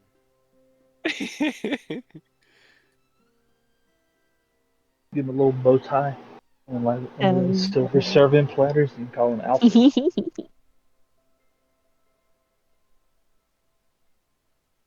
She looks at you and goes, "Do we have something from there? I need something metal from there to target it." And he like looks over to the kids. I mean, not like the kiddos, but like the team. Mhm. I mean, I'm sure they're trained enough. They have enough experience to be fine with this. And he like puts his hand out and summons justice. Okay. Would that count? Hmm. Was it made here or there? Do you know? I would assume there. It's the worst that can happen. Plane shifting by yourselves to Celestia. I can try. I can always try. When did you want to go? That's always the 'Cause- mantra. Well, I was going to get some food. And he looks over. Milo, Lorelai, you guys want to help me out with something? Sure. Sure. What would they call you? What would their at this point? I just tell him to like not be so formal and just call me Ken. You're a Sure. lord now. Yeah. Ken. Yes. We're happy to help. Mr. We're just Ascalon. we're just finishing up. What do you need our assistance with? As Milo kind of hops down and walks over to your table. Gonna need some help with some training, and it might Oh. also be beneficial for you guys as well. Okay. It won't hurt, promise. You Much. guys are strong, and yeah. No, I trust that you would not hurt us. Sure. Looks over at the team as oh god, all the names, so many names, all the names, all the names. Vincent You gotta put. and Ivrain kind of look at each other with like a raised eyebrow, and Lorelai's already like gathering together her plates, being like, "Whenever we're ready, come on, everybody, finish up. Let's go, let's go." You gotta put their name We're tags moving. We're moving. And we're moving. in. Yes, so I guess whenever you're ready. Yeah. We'll finish up here. Train. Go check in on Sid, and then we will give it a shot. Perfect. Okay. I'm gonna go play with Boris, but I'll stay. I'll stay here, running around the guild hall for right now. That way we can leave as soon as you're ready. Okay? Sounds like a plan. Okay. She leans over and like nuzzles her head into your neck. Okay. Gets up, looks over at the team. Don't hurt him. It's his birthday. And she walks away with her head high as these guys actually would have been in here with her. As everyone follows. They follow Giant her. boar. It's only large. I don't know why the token came out. Okay, so that's big. better. Yeah, I had to look too. It's only a large size, and they're tiny. They're technically small and tiny. So, Slightly But- less terrifying. you Only slightly. Yeah, you know. wrap up your own meal and head out with the Winds of Resplendence to practice your training. All right, guys. All I ask is it's pretty straightforward. Attack me.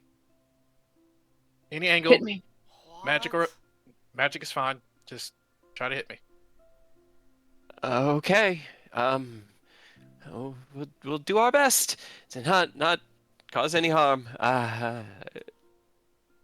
Get him! And they're all gonna just like charge at you as a effective rolling initiative happens. Now, I will leave it up to you. You can either roll with advantage, but if you fail it, you will take some damage, or you can just roll straight check.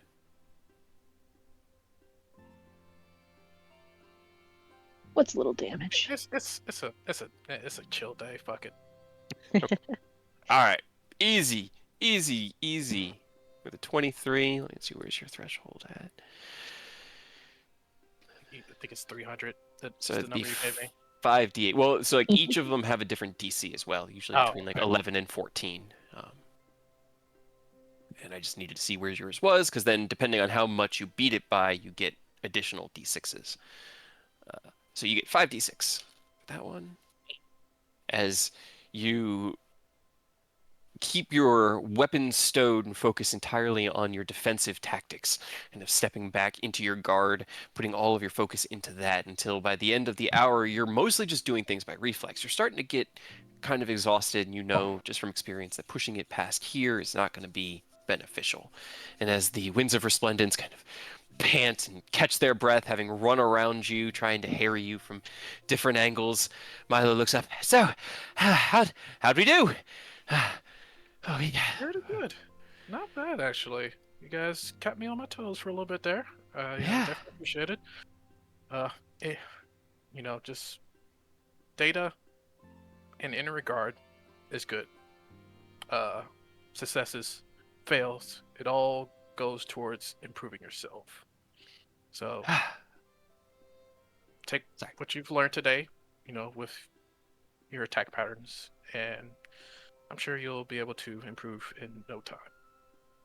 Then he walks over to Lorelai. He's Okay. like, inspects her a little bit, inspects her like armor and weapons, and then he like looks at her. She And, kind of like tilts her head a little bit to the side and looks not like a blatantly disrespectful, but just like a little bit of I'm not going to look at you straight on. She's an elf. You gave me an elf. What can I do? Oh wait, no, that's your brain. Sorry. Oh, Lorelai. yes. Okay, as you walk up to Lorelai, she is actually like she kind of like lowers her gaze just a little bit, bowing her head in respect as you approach. He like squints his eyes a little bit. It's like, I noticed your. I'm trying to word this in a way to not be so. Just be honest. I can take it. I'm a big girl. your senses are a little off She breaks in down crying. combat. Yes. Unfortunately, a bit of problem with hearing in my right ear. I make the best of it I can. All right, Ken pulls out his notebook, starts making notes. He's gonna start making notes on her like wisdom boosting item for Okay. later. Yeah. Because Lord knows she needs it. She do need it. Yeah, I feel like with that, because it's all like perception, like she's got like probably she's like half deaf in one ear, and you know, a little bit more of a fighter than a thinker. Yeah. But she just nods and goes, I will continue to work on it, of course, Ken. Shall be my focus to improve upon on myself. Well, in the meantime, I will also work on things on my end to help you. Uh, in some missions, you need to give it all you can to even survive. So if there's anything I can do to help you guys in that regard, I got your back. She nods.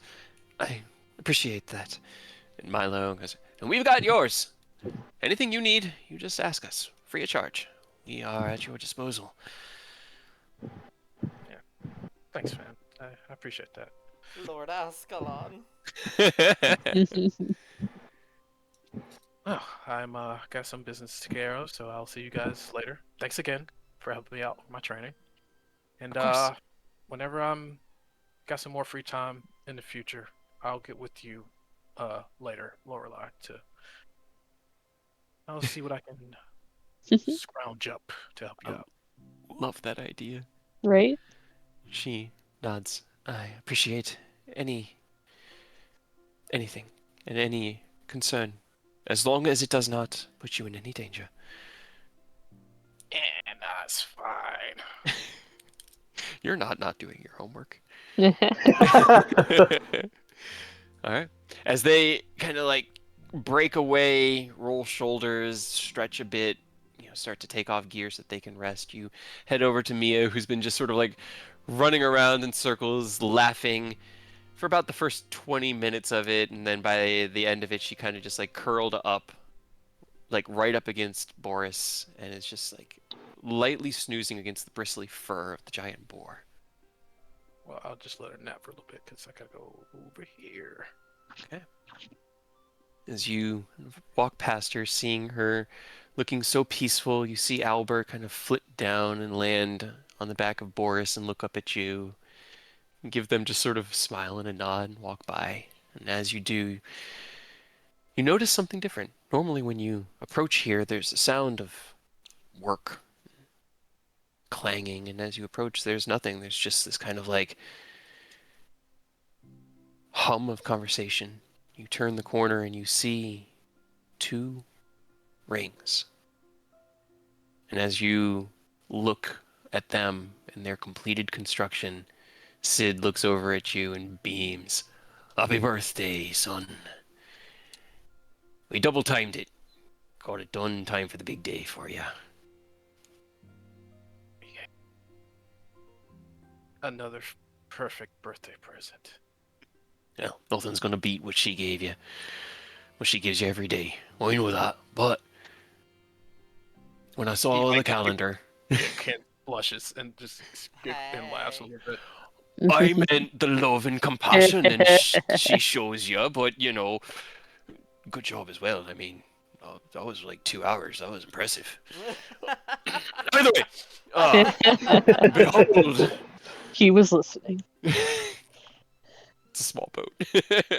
The Platinum Gates. Now, I mean, there's not much magic in them just yet, just the base level that we talked about during our design, so they've reached the point that you need to take over.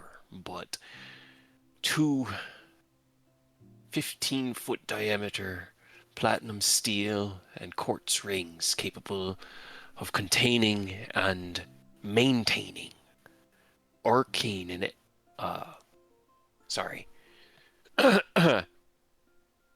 etheric energy, so that a single connection can be held for an extended period of time, allowing us to get our armies across great distances. Now it's ready for you, Master Artificer. You gotta do your work. Yep. And then he's like, shit. Aaron was supposed to teach me. Well, no, Eodos was supposed to have a study session with me about how to, I guess, convert teleportation circle in my style. Yep. But that's for later. I'm just glad we got these fixed and ready to go. So the next time we're back on from expedition, we can do a proper test on them. And then I could probably get Lord Braun over here to witness said tests. So he can see himself that, hey, this is real and they work. Biggs kind of hops down off his bench. I'm just so glad you approve of them. They're such a hard job. It's so much work. And now, well, looks over. Now we get to work on that. And he beams widely as he looks over at Ragnarok. I do want to be here when you charge him with the spell, though, because I'm so intrigued as to how this is all going to work. But, And of course, you guys put in the work. You deserve to be here when we have them roar to life. right? Well, we only made the plans. You guys did all the heavy lifting. You and the crew around here that helped get things into place. This is your victory. Much more than anyone else's right now. Well, that's the surprise I had. They came to me last night, told me it was done. I was just so damn proud. Had to share it with you. Thank you, all of you. And he like gathers. I'm assuming the team is like gathered up here. Yeah. So he's like, thank you, all of you, for just the sheer amount of hard work you've put in to make these gates here. I am proud to call you fellow artificers. And I hope that we can continue doing great work such as this. We will. We appreciate it. We worked hard, and it is good to see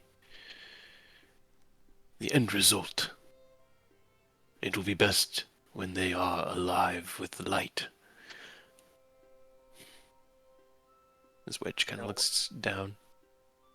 You know what? You guys deserve a reward. He pulls out his bag of holding, counts out 1,000 gold, and have it. And it's like, this is your, I guess, first major project bonus. And it's like 1,000 gold split between all of you. Do whatever you want. This is my thank you. A thank you to you. We'll figure out incentives and stuff whenever we get the ball rolling on the business side of things. But this is just a thank you from me to you all. You hand over this bag of gold that's probably about the size of a large orange, like a melon, to Biggs, and it looks huge in his hands as he looks up at you like, "This is a lot. This is a lot." Whew. You guys Thank deserve you. it. Thank you. It's good to work for somebody who appreciates hard work. All right, Sid. Show us those plans you had for the dragon. I want to get to work now on that. Wedge nods. Right, big gun. Sid smiles at you, stands up. All right. Guess it's time we get back to work. Have a great Thank birthday, son. Thank you. The three of them will stroll away. I am going to jog into M's office really quick because I don't think I'm going to have time to do this today. Okay. First, good morning, Chad. Morning, Ken. How are you today? Pretty good. I almost forgot about it, but today's my birthday. Happy birthday! Yeah. Here's it's, to many more. Yeah. Well, yeah. Is M in our office? I actually have to put in a request for Yep. whatever team is qualified or free to handle. Sure. Yeah, she should be in there. Just knock before you head in, and you know. Yeah, he'll walk up, knock, knock, knock. It's open. Come on in. Hey, M. Good morning. Morning, Ken. How are you today? Oh, pretty good. Pretty good. So, I'll go ahead and cut to the chase to save both of us some time. I would like to put in a request for our junior adventurers, whoever's Oh. available or to take care of it today. All right. What's the request for? What we looking to have done? And he'll pull out the two sending stones, one of each color. He's like, I need sending stones delivered to two locales. One to the Council of Four in Baldur's Gate, and one to Lady Silverhand in Waterdeep. All right. We can utilize the teleportation circle for that. Let's see. So you want to have one party doing both deliveries? I mean, if they're available, I don't want to. I'm sure if Go ahead. everyone else have other things going on, I don't want to put too much pressure on them. We got a handful currently available. Only a couple of jobs out in the city today. Let's see. Looks like we've got Winds of Resplendence would be available today. Oh, that's convenient. Uh, let's see. T3, our tiny team is available, as well as the Veil Walkers. So, whichever you would like to hire, we can definitely get them set up. Teleportation is going to become the hardest problem, though, because we're going to need to use the guild teleportation circles, which are going to have some fees associated with it.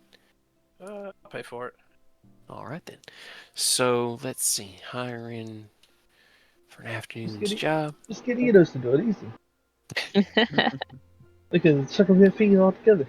And I'm sure the other Coast Guard guilds will now definitely not have any problem with our independent Oh, that's right. adventurers. Oh, Emmeline would definitely have thought of that. Thank you. I didn't even think about that. You'll love the part of that. Right. Yeah. So that's actually, rewind Yeah. a little bit. It's going to be a bit of a problem because if we, especially Baldur's Gate, I mean, we could probably get up to Waterdeep and, get in and out that guild hall. Word only travels so fast, but if we send someone into Baldur's Gate, they're going to detain them until we've replied to their missive. That's true. Wait, we do Aren't have. there other? Yeah, we have the circle for the High Hall in Baldur's Gate, don't We we? have the circle for both places. Eidos Eidos just knows would need that to be one. the bus driver. Yeah, Nesden doesn't know that circle. Okay. I guess I can ask Eodos real quick if he'd be willing to Drive the bus. supervise the road trip. Yeah, he'd have to go with them. We'd need to get them back as well. Yeah. If we're trying to avoid the guild hall If altogether. you're just delivering them, why not just have Eidos do it? Why do you need the team? I feel kind of bad now. Yeah, I know, but still. I mean, it does send a bit of a message. Sending an adventuring party to deliver an item such as that. It's up to you. You got the money, you got the funds, you know it's going to a good place because it's going to sustaining us. So. Yeah. It sends a message, doesn't it? Yeah. Let's send that message. I guess just have the Winds of Resplendence prepped. I'll go grab Eodos and ask him to help out. All And right. he, starts walking back towards the room. Huzzah, chaperone. Yeah. Right? All right. As you do Just that, we're stand in going the to corner. flip for a moment. Thousands of miles from here. That works out because I gotta go to the bathroom. Yeah. And in another dimension. As Rose, you awaken in the late hours of the morning from your long rest in the comfortable. Actually, did you go to bed within the mansion? Like, what would have happened that night after you slunk down the wall? Yeah, they would have stayed in the mansion for the night. Okay, so got washed up, your clothes cleaned by the arcane servants that look like you and your allies, wearing maid outfits. You retreated to your familiar bed and shared it with your two companions. Woke the next morning. Taz is up and kind of moving around the room a bit, just getting dressed and kind of starting her day. Ugh, What are you doing today? I'm still sore. This sucks. Good morning, Rose. How are you feeling? Like I went a couple hundred rounds with a bunch of boats.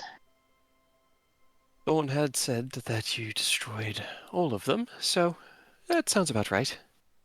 Eh, did what I could. It was a lot of ships, and I hope you kept your promise. I don't think anybody got hurt. It was harder to control, as things went, but I I did my did my best. best. Oh, jinx. Eh, I saw some of them in the water, and I was getting them to safety. Ugh. See, Thorn helped. Teamwork makes dream work. Taz just shakes her head. All right, well, what are we doing now? What I is your mean, plan? well, I assume that we've been dicking around for a long time. Really kind of got to get going soon. All right. It just feels weird to be just, hanging out when there's so much shit going on. Rest and downtime are required. You remember our time in the Feywild. We took time to recover after each major encounter and Sure, gain our but strength. we had the time to do that, and the safety, at least to know that shit wasn't gonna go worse if we did. Kind of like looks up. Yes, the summer solstice is approaching, and the year marches on. Who knows how long we have until he's tired of just waiting. Yeah. But on the other hand, like, I don't even know what we're doing next. Know that there's so many different things that we have to do. Then it is time for you to coordinate with your allies, and for me and Thorn to figure out where we may best serve you, help Right. you. I guess that's kind of, what I'm also getting to is what are you guys gonna do? I guess. And what do you want Someone, to do? I want to do whatever will help you all the most. And I have two options ahead of me. I believe one of them will be more useful than the other, but it's up to you, really, in the end. We can either return to the Feywild and resume negotiations with Lady Chandria, retake our positions as leaders within the Fey, and help Bastille and the others kind of resume whatever normalcy we can there. But somebody should help Starfall figure itself out. And Ken is trying to do so much. He is making every endeavor to be everyone's everything, and I am worried that he is going to burn himself out. So what? Probably. I mean, all of this could have definitely waited until we weren't busy saving the world. Possibly. But if this is what he needs to help him have the strength to keep persevering forward, then I stand beside it. Just like if destroying a fleet of ships is what you need in order to keep moving forward, I'll stand beside it. But I do think that a thinking mind, at least one, and she looks over at Thorn, here on Starfall might be beneficial. And someone who could speak with the lizard folk, the Vanguard, without fear or worry, and could help coordinate this lighthouse and the trade that is going to be ongoing. So that is where I think I would do the most good, is just beyond this door. Right. But Yeah. I would need something. What's that?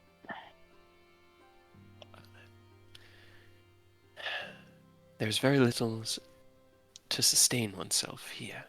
And while that will be the endeavor for the first week or so, that will be difficult. And without revealing my draconic form, I won't be able to easily get back and forth to Baldur's Gate. Right. I mean, Thorn can make you shitty food. He can, yes. Thorin goes, yeah, I could do that every day. That'd be great, right? Taz just sort of No. looks at him like, or she just sort of looks around. What Oh. if we had the mansion? Mm. No, it's too much. It'd be far more use to you all wherever you're going.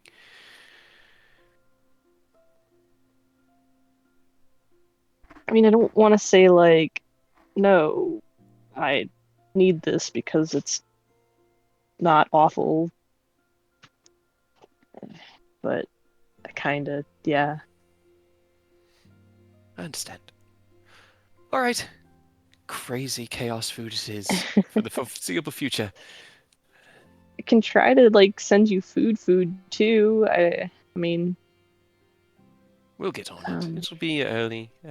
First priority is getting a kitchen, which I believe Emmeline was already working on getting everything set up for that. And honestly, with all the teleportation I'm probably going to need to do, I'll be back in Iriabor frequently enough. It's fine. I just send a bunch of like shitty non-perishable stuff to sit around on the floor until you have, places to put it. endless crackers. And dried meats Yes, and maybe endless. fruit and stuff but yeah, mostly shitty rations. All right. Well, then you agree that this would be the best place for us? I I guess if it's what you want to do, I feel like it might be kind of boring, but I if mean, that's what you're interested in. This is what I've always done. I schmooze. Talk to the nobility, work with them, play their game. Maybe if they're mad about, stuff, but that's not your fault. Well, I'm sure there will be repercussions. We'll do our best. It'll be fine. She forces a tight smile. Then, what do we do until you head back to your allies? I mean, I should go back and talk to them, I guess, at least. Figure out what we're doing. I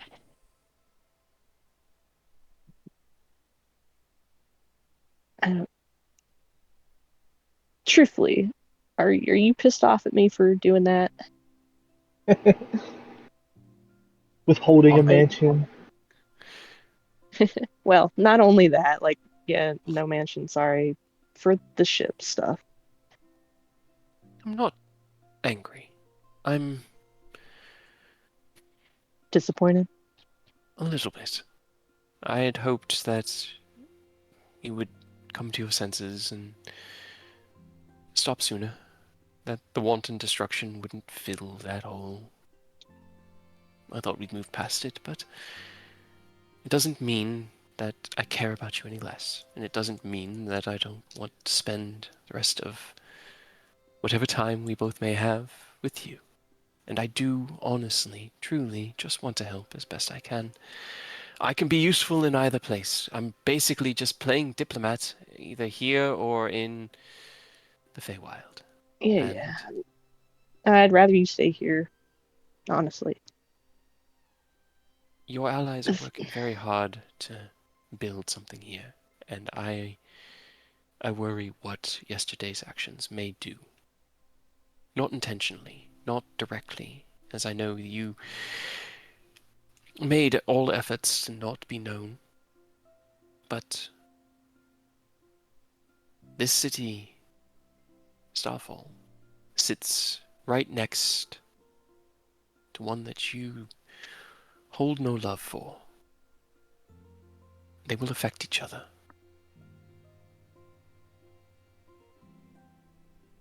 Probably. Just remember that. And remember that helping Baldur's Gate, bettering them, maybe treating them with respect and teaching them, will help make a better world for Starfall to be in. For us all to be in. Yeah, like they did for me. Huh? I know. Darling, I know. It's not fair. But sometimes being the good person means not letting the unfairness of the world stop you. All, all playing nice does, playing house, sucking up to them, all it does is get you stepped on. They don't give a shit. Some do. There are those that care about their people. King Melindrock and Lady Silverhand both cared deeply about the people of their cities. I will agree that Baldur's Gate is filled with assholes. Like, from the bottom to the top, it's just filled with assholes. Mm-hmm. But maybe if we can just work through all the assholes, we'll find a decent person hidden somewhere in there. But if we I'm just not. destroy everything, then we risk destroying that decent person. I mean, it could be that the person who one day may have risen to council member and changed things had his opinion changed last night when his ship was destroyed. We don't know how our actions affect the world around us, and when we act rashly, we risk causing disaster.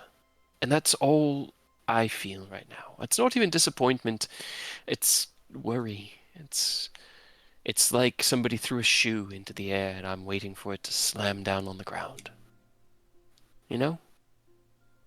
At least someone tried to do something. And I understand where you're coming from, but in any cases, at least that I've been privy to, Joe off the street side dock doesn't get to become someone in power. No. Very rarely does that happen.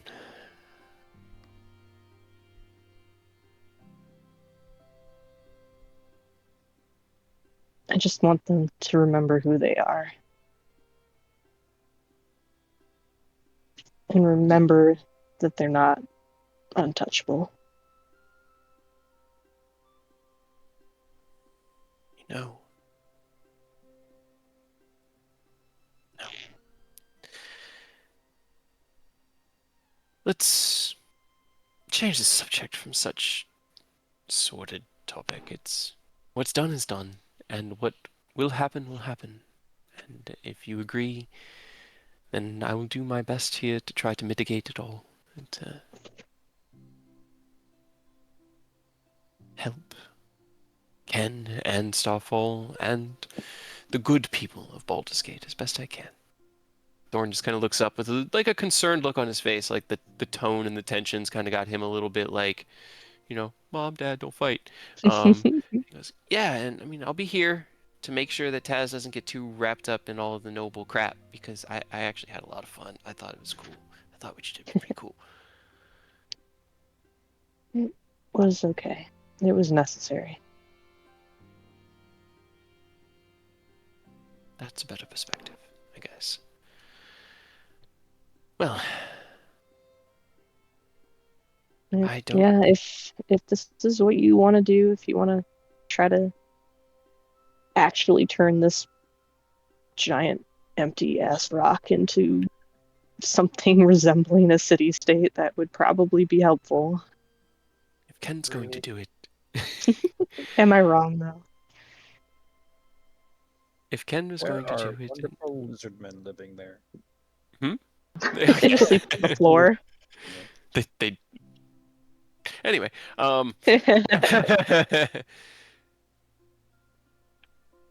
has Yeah, just just don't take it too seriously. I don't know. At least try to enjoy it yourself. I will.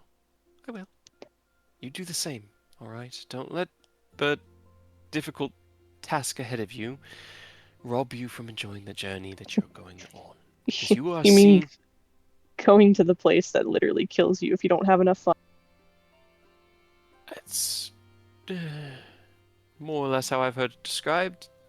Yeah. Just What's the worst that could happen? you'll be fine. You will be fine. Sure.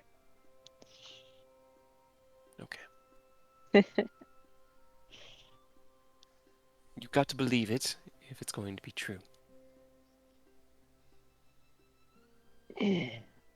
Alright. So, So, how do you want to? I'm concerned about any sort of movement, like outside of, on top of, like up in Starfall. If you do shit down here, it's a risk. what I do you would mean? just to get back up to Starfall. We are currently not up there. You go out No. that door, you're At the base of the cliffside, that would require yeah, climbing up, yes. and also kind of exposed to a fleet of ships that may or may not be pissed off. I mean, we could always just teleport out from the door, step back into the reel and pop up to the surface. I'm still kind of concerned about that. We can be sneaky. I don't- don't doubt it. I mean, we No, I'm can, just unless we we can want plane to, shift out of here, and is then what I'm back. saying. Yes, but it would require two. We'd have to go somewhere else and then come back to the material. I mean, we're in somewhere else, technically. I think. We ever Otherwise, we could teleported just out of the teleport mansion? from. Yeah, I don't know. Or, I think we Like, talked about it, but nobody wanted to risk it at one Right. point. yeah. I don't know if it's possible or not. We could try to teleport out from here, assuming that this is technically part of the material plane, or we could try plane shifting out of here in the assumption that it's not part of the material plane. And teleport might work, honestly. It'd be the easiest Yes, option, because but as far as I know, this is just another. It's a demiplane built within the material plane, so right. it is and it isn't. But it's not Yeah, like see, I don't really understand that stuff. Because I know, like, the bags of holding technically aren't, like, not. they are. No, that is. It's also a much simpler spell and enchantment that just accesses the astral sea for that. No, Right. this is. We are just in a little bubble on the edge of the material, so we should be able to Okay, just well- teleport. That'd be the easiest part. You guys just teleport out from here back up to Starfall. That way, no risks, no stealth necessary. Not that I don't trust you to be sneaky. Ah, You know. you know me. I love being sneaky. I definitely don't trust you not to be sneaky. We'll teleport out, take the risk with the wonky magic, and let you know if anything goes awry. But if you don't hear from us, then we are safely within Starfall, and No, maybe message me so that I do hear something. alright then. In case you explode or die somehow, in this scenario, like this exact scenario, I don't think that no news is good news. Alright. That's fair. just sighs a little bit and then looks at you. I love you. Love you too. I just don't want you to be upset, but I also don't want you to think that I'm someone else that I'm not. I'm learning who you are, as anyone in a relationship does. Right? I do stupid shit. You I'm do. not gonna necessarily apologize for it. I will say you did far less stupid shit in the Feywild, but I think that's just because there were That, less noble assholes, and yeah, yeah. there was less shit to fuck up there besides, just killing everybody. Which they didn't actually even die, so we Yeah. never really felt any remorseful. Alright, get back to your friends. We'll get up to Starfall. I'll send you a message in just a few moments to let you know that we're there. You do Good. the same once you're in Erebor, alright? Alright. Alright. She kind of like holds you out at arm's length. Thorn goes, I love both of you guys too! Wraps his arm around both of you. I love you too. You could do no wrong. You are an angel.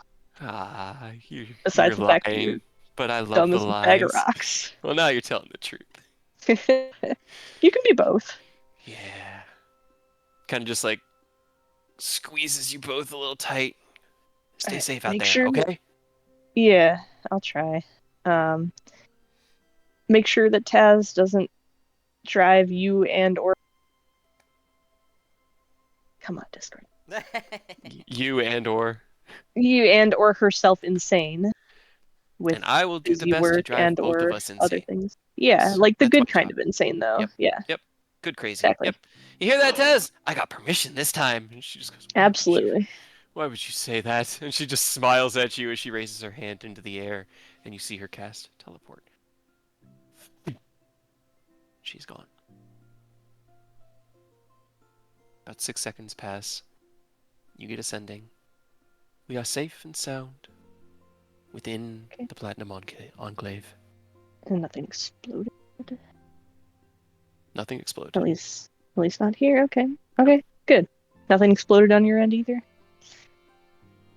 Another sending. Nope.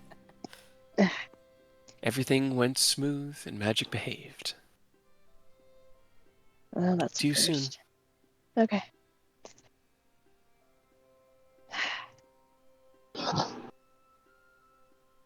What are you doing, Rose?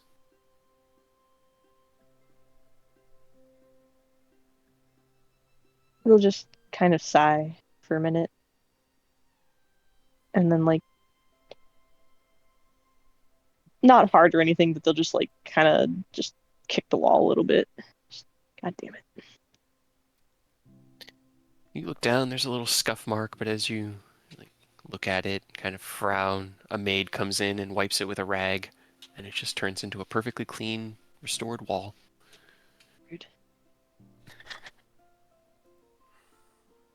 Can I do damage in this place? Are you just gonna fix it? Maid So you've kind of never just tried. stands up and turns to you, tilts their head, and then just walks away. Well, now I'm curious. No, I didn't mean to do that. It's your Well, own Rose fault. processes. Yeah, well, I'm almost done, but they'll look at the wall, wince a little bit, and then I'm gonna try to punch it and punch a hole in the wall. Roll me a strength check. -4. No, I'm kidding. Minus 1. Plus 3. Okay. 7. You wham! You pull your hand back and it hurts, but as you look at it, Yeah. there is a small dent where the main knuckles on your pointer and middle finger hit the wall. And as you kind of look at it and hold your hand, it throbs. You see Ow. a different maid, this time it's Aerith, walk in with a rag and they wipe their hand with the rag along the wall, and it's like boop, boop, the little bumps pop out and it just becomes a perfectly flat surface again. Interesting. And on that Also- interesting Ow. And then I'll teleport back to Erebor. Please don't trash my house. It's not your house, it's my It's the house. Murr's house. Oh, the mansion. Okay. Yeah, they're in the mansion. You teleport back to Erebor, and as you focus on your guild tag, You appear within the main atrium of the guild hall. You wait for something crazy, sparkling chaos in your heart, but nothing. Just the normal kind of sucking sensation of teleportation. Okay. And then you are back. Well. Meanwhile, Ken, you have just left Chad to head down, talk to Eodos and Aerith and Aureus. As you open the door into the barracks room, it is like a blast from air conditioning, as Eodos and Aureus have been enduring the cold training that they do each morning. Oh, hey, what's up? Oh, it is cold in here. Yeah, I think it's nice. Yeah, we're working on it. Okay. All right. Well, perfect timing, Eidos. I need you to do me a solid. All right, what's up? Need you to drive, some Drive the some of our children to juniors. school. Yeah, take some of our juniors out to on a delivery quest.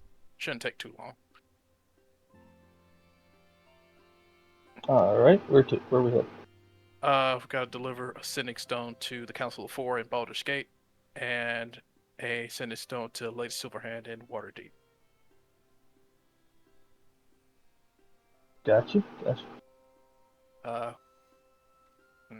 Should probably figure out how much to pay them as well.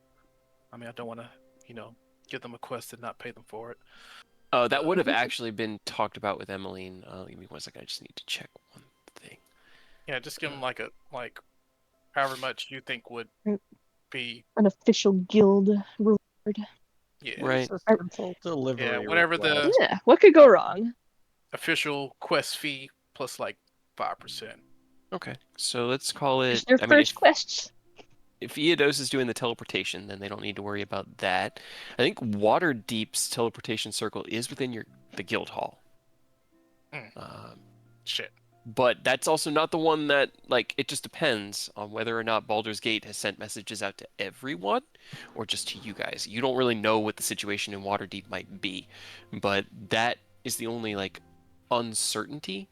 Yeah. Aside from that, let's call it 1,000 gold to hire them, because it is just a pretty simple delivery quest. Okay. Yeah, I could do that.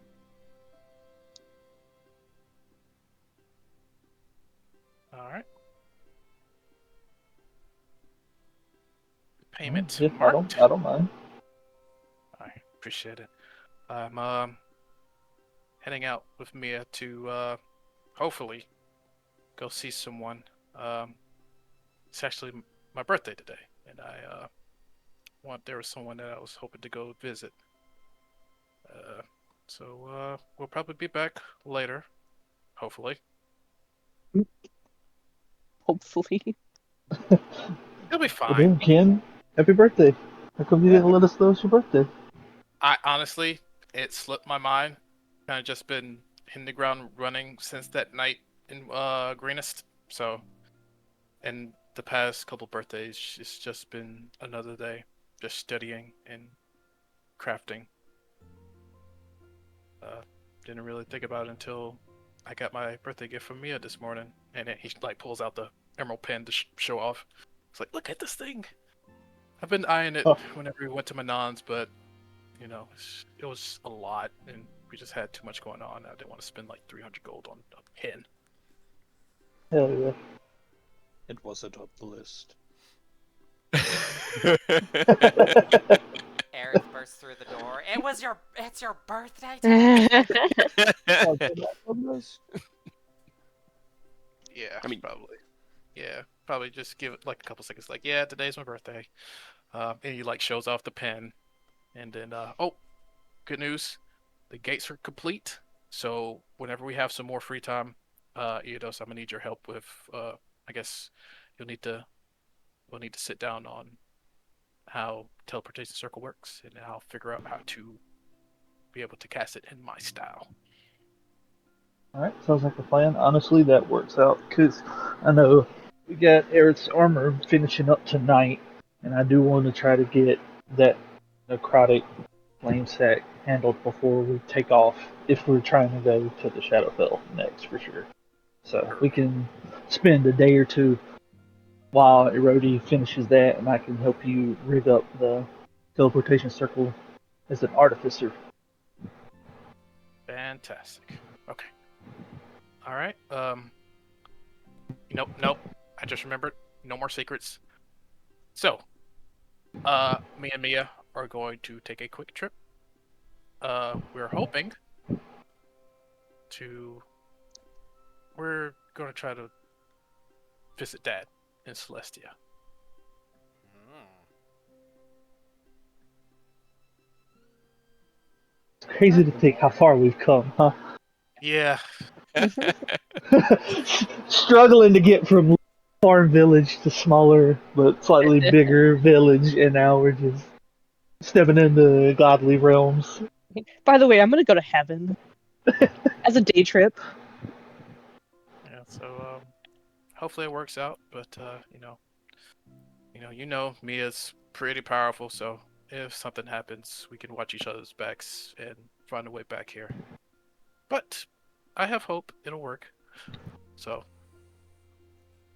just I'll try to keep you updated. Alright, well, have fun in Mount Celestia. Don't get stuck up there. Also, Ken, when you get back, I need to talk to you privately. Eidos, whenever you're free, I need to talk to you privately. Okay, no problem. Actually, do y'all see Rose? Are they back? I gotta go find them. No I more was gonna secrets. suggest, yeah, I was gonna suggest it might be worth waiting for them because if they can hook us back up with love, it would make communication a lot easier for everyone. This is true. Can listen to you scream and die in Celestia. Ah, it's so bright, everything's so beautiful. Or getting it on Attack Herald. angels. You know, that's also an option. All right. So, as Aerith requests Eodos's presence in private, you guys. Yeah, just wait until I guess hopefully Rose is showing up. That's fair. Okay, that was where it got left off. Awesome. Also, as like a warlock, knowing this type of connection, can Eonos tell something's up with Aerith's connection? Roll me an insight check. Because he seems very intent on not telling people. I feel like that's something we need to know. Lie. At least not out loud. Awesome. Powerful. Yeah. Aerith, what's your deception modifier again? +1. All right, roll me a deception check to DM because you could still roll lower than that. Okay. He looks like he's up to something, but when isn't Aerith? I mean, honestly, not very often. That's true. Aerith's not the one that's up to something. he doesn't left eyebrow goes up like, why? Okay, well, as long as he's not dying, I guess, but I'd say that as far as a soldier goes, like your mercenary instincts kick in more. He looks like he's weaker than he was yesterday, which is probably what catches you off guard. Is it looks like some of his strength has been sapped. that's not ideal. That's not good. Not necessarily. At that moment, Rose, you into the main chamber of the guild hall, just as Chad's foot is passing out of the doorway to the left. You kind of like look around, and then you look just to see as Chad's leaving, and you are now alone. Bye, Chad. What? Stops, kind of backpedals. Right, where are you going? Don't you live at the front desk? Gotta go tell a party we got a job for him. We How have a did you- job? What? No, not you. I have another. No, I know, What? but no, like the independent adventuring company that we now are have a job already? How? One of the members of Ken hired them. I'll just ask No. Emmeline if you need to know. Okay. It's gonna Weird, but happen. okay. He was kind of like Bye. standing in the doorway, head tilted back, shouting at you because he's like, I gotta go do this thing. Yeah, alright. Where you going, Rose?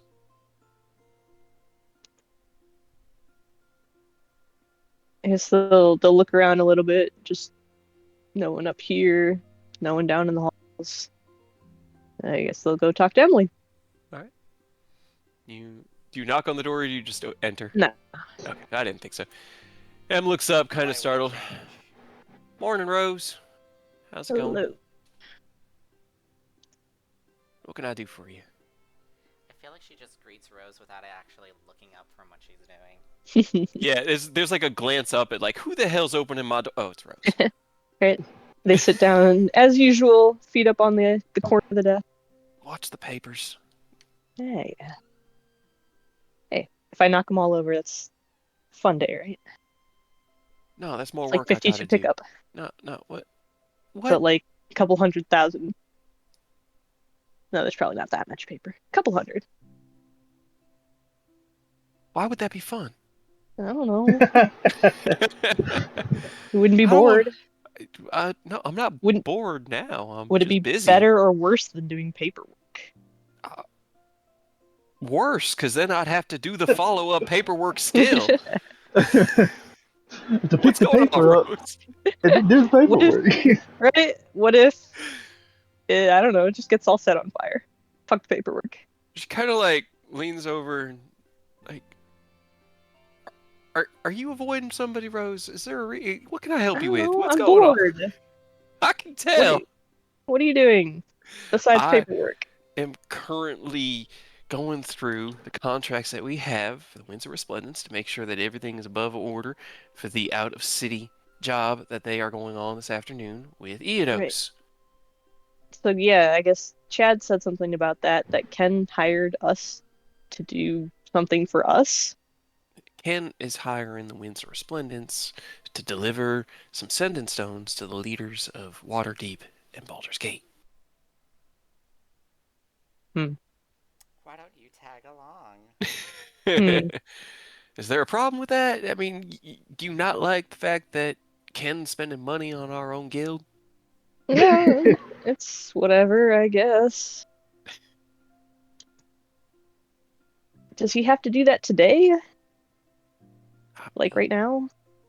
He seems like the kind of person who just does things constantly. I don't think it needs to get done today, but it probably is gonna because, it can.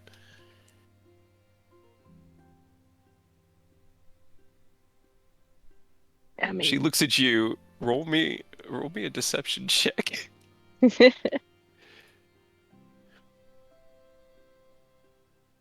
It's her insight. I don't even know. Nope, it's not even high enough. That's unfortunate. I'm rolling so well, good on the no. die, but you have that minimum Yep. 28. Yep. She kind of just shakes her head. I mean, there's nothing wrong. If you got a job you need one of the others to do, you're welcome to hire these guys. No, They it's honestly, it seems like kind of a waste of money. Like for us, why can't we just do it? Oh, I don't know. Ask him. Yeah, I'm sure y'all have more important things to do than just run around the country. I figured he had other obligations today, and this freed things up. Look how honest this shit. Oh, I don't know. I don't ask why people hire us, Rose. I don't want them to question it. I want them to hire us. Okay. Sorry, I mean, sorry. what I'm just. No, it's I'm fine. not He's trying just to be snarky with you. having them bring sending stones to the leaders. Yeah, I think he's trying to set up some sort of communication network so that he can keep in contact with all the leaders of our alliance for, logistical purposes. I mean, I heard through the grapevine, Sid said the gates are done, so we're getting to the point where the armies are going to start mounting probably on Starfall soon. I guess. I don't know where he plans to stage it out of. It might be a little cramped here, but that's a future conversation. I'm not putting too much on his plate if I don't got to. I don't even know what we're doing. I know we're sending armies somewhere. So wherever the final. It sounds like you need to have a conversation with your party and figure out what the plan is.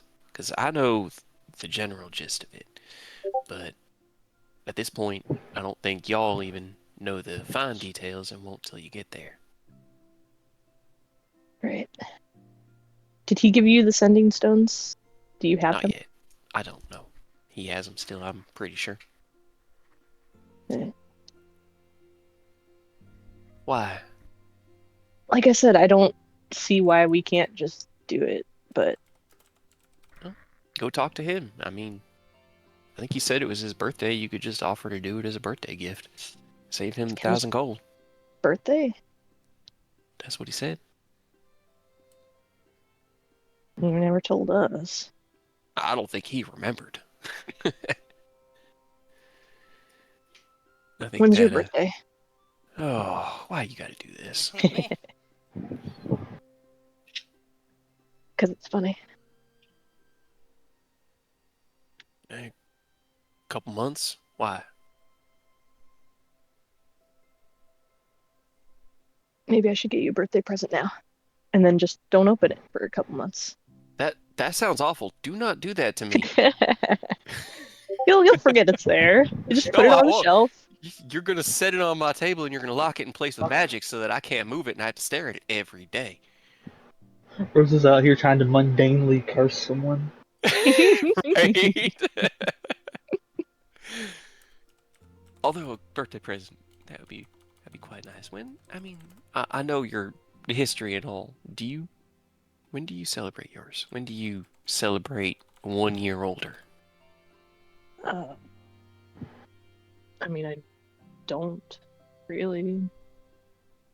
Pick a day. I don't know when it is. Not I right don't know. now. I'm putting you on the spot. Just Told when her birthday was? are there days in the Feywild? Do they exist on any sort of meaningful way, or is it just always twilight? Or was it? Sure I guess didn't. there is. Right? No, I mean there was really no way of knowing, honestly. And how do they celebrate birthdays? How boring. They Every just day pick a is day. a celebration. Yeah, I mean that's also fair. Well, if there are no days, how do they pick a day? They don't. They just decide it is now my birthday. I'm gonna party mean, extra hard today. What could be more Fey than just waking up after a long rest and being like, What it's would the my word for birthday. it be then? Is it, if they don't have days, it definitely wouldn't be a birthday, right? What kind of fanciful fey term do? I honestly I know like a fanciful Fey term would be appropriate, but I really want them to just still call them birthdays as like as like a social like remnant from Happy some birthday! Thank you. What's that mean again, though? I don't know, but we just Happy do what now? it, you know. There's only one day in the Feywild. That means every day is your Every day. I Yeah, every day mean, is everyone's birthday. is it not? I would imagine having to share your birthday with literally Everybody. everyone else. That would be rough. I mean, it would just be like a constant, unending party, though, which it pretty much is. Listen, we're just getting into the last month of spring. All right. Summer solstice would be in about 3.5 weeks. You want to do that? That's the first day of summer. That sounds like an That feels appropriate day for very someone like you. Yeah, secret of summer. Seems extremely on the What's in a wrong way with that I'm not sure that I like. But Huh?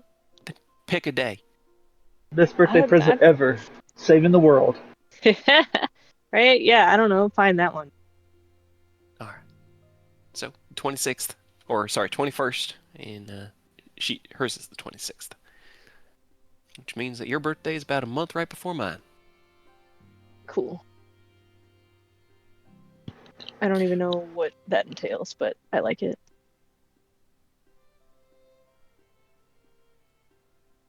It's You're just like all it's a right, day. right? Mhm. What? I mean, you are all right, right? In You just kind of acting a bit general? weird. Yeah. I know we're just bantering here, but like, I don't know. Depends. What does all right mean? Happy? Not fearful? I don't know. Just all right. I'm not afraid of anything currently, besides slightly concerned about the Shadowfell thing. Yeah, well, I understand that. Slightly. All right. Well, don't forget, I'm always here for you if you need to talk about something, if it's bothering you.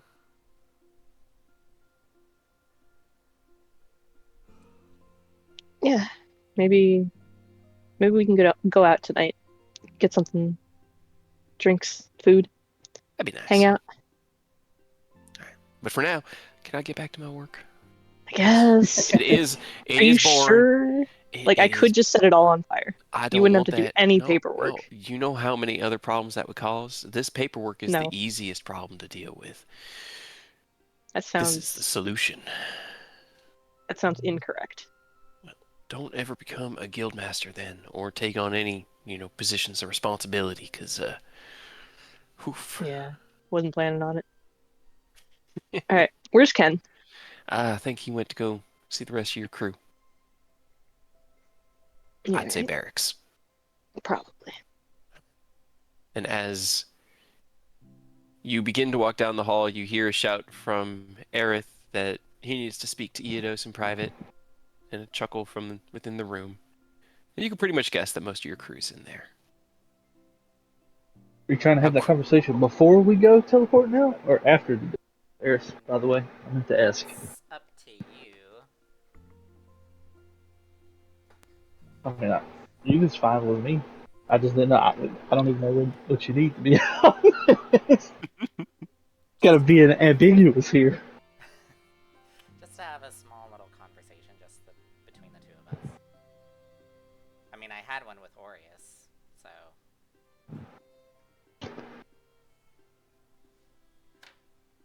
Makes it sound like he's a notch in your bedpost. Right? If Rose is coming down the hall, what are you fucking around with everybody in the guild in our party? Sure. I mean, is it a conversation we could have that's not gonna be like all day? No, just... Because if so, yeah, we can do it. No, just We a can few talk, minutes. before then. Maybe I don't think the sending stones are gonna go anywhere, right, Ken? No. It'll just take a few Yeah, minutes. I don't. 5, Yeah. maybe 10 max. I hope you last longer than that. Just depends how long you're going to complain, how long it lasts. What do you think? Edos just rolls out like a 20-foot fucking scroll. All my complaints about that. Number This one. it's like this is all the whole front page is like this is all the good stuff on the back. There's just one. It's like talk to your fucking boyfriend, dude.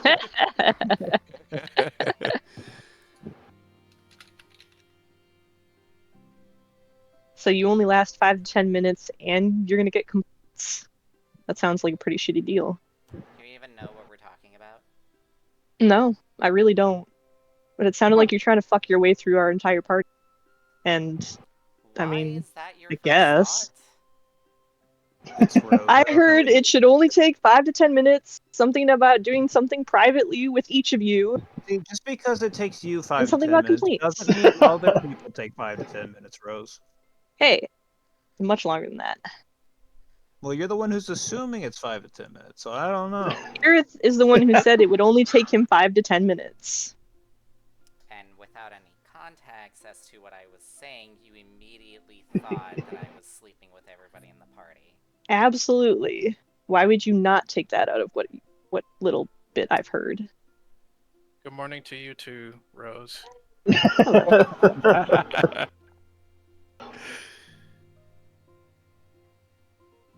Doing all right? What's up?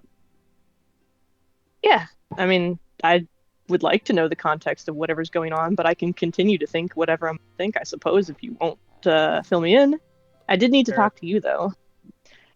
I'm Me? simply asking to have Yeah. a private conversation with each member of our party. A Private conversation. He's creating an autobiography for all of us, alright? Also, great timing that you're here. Can you get us all back into the love link? Because Kim is talking about going to Celestia.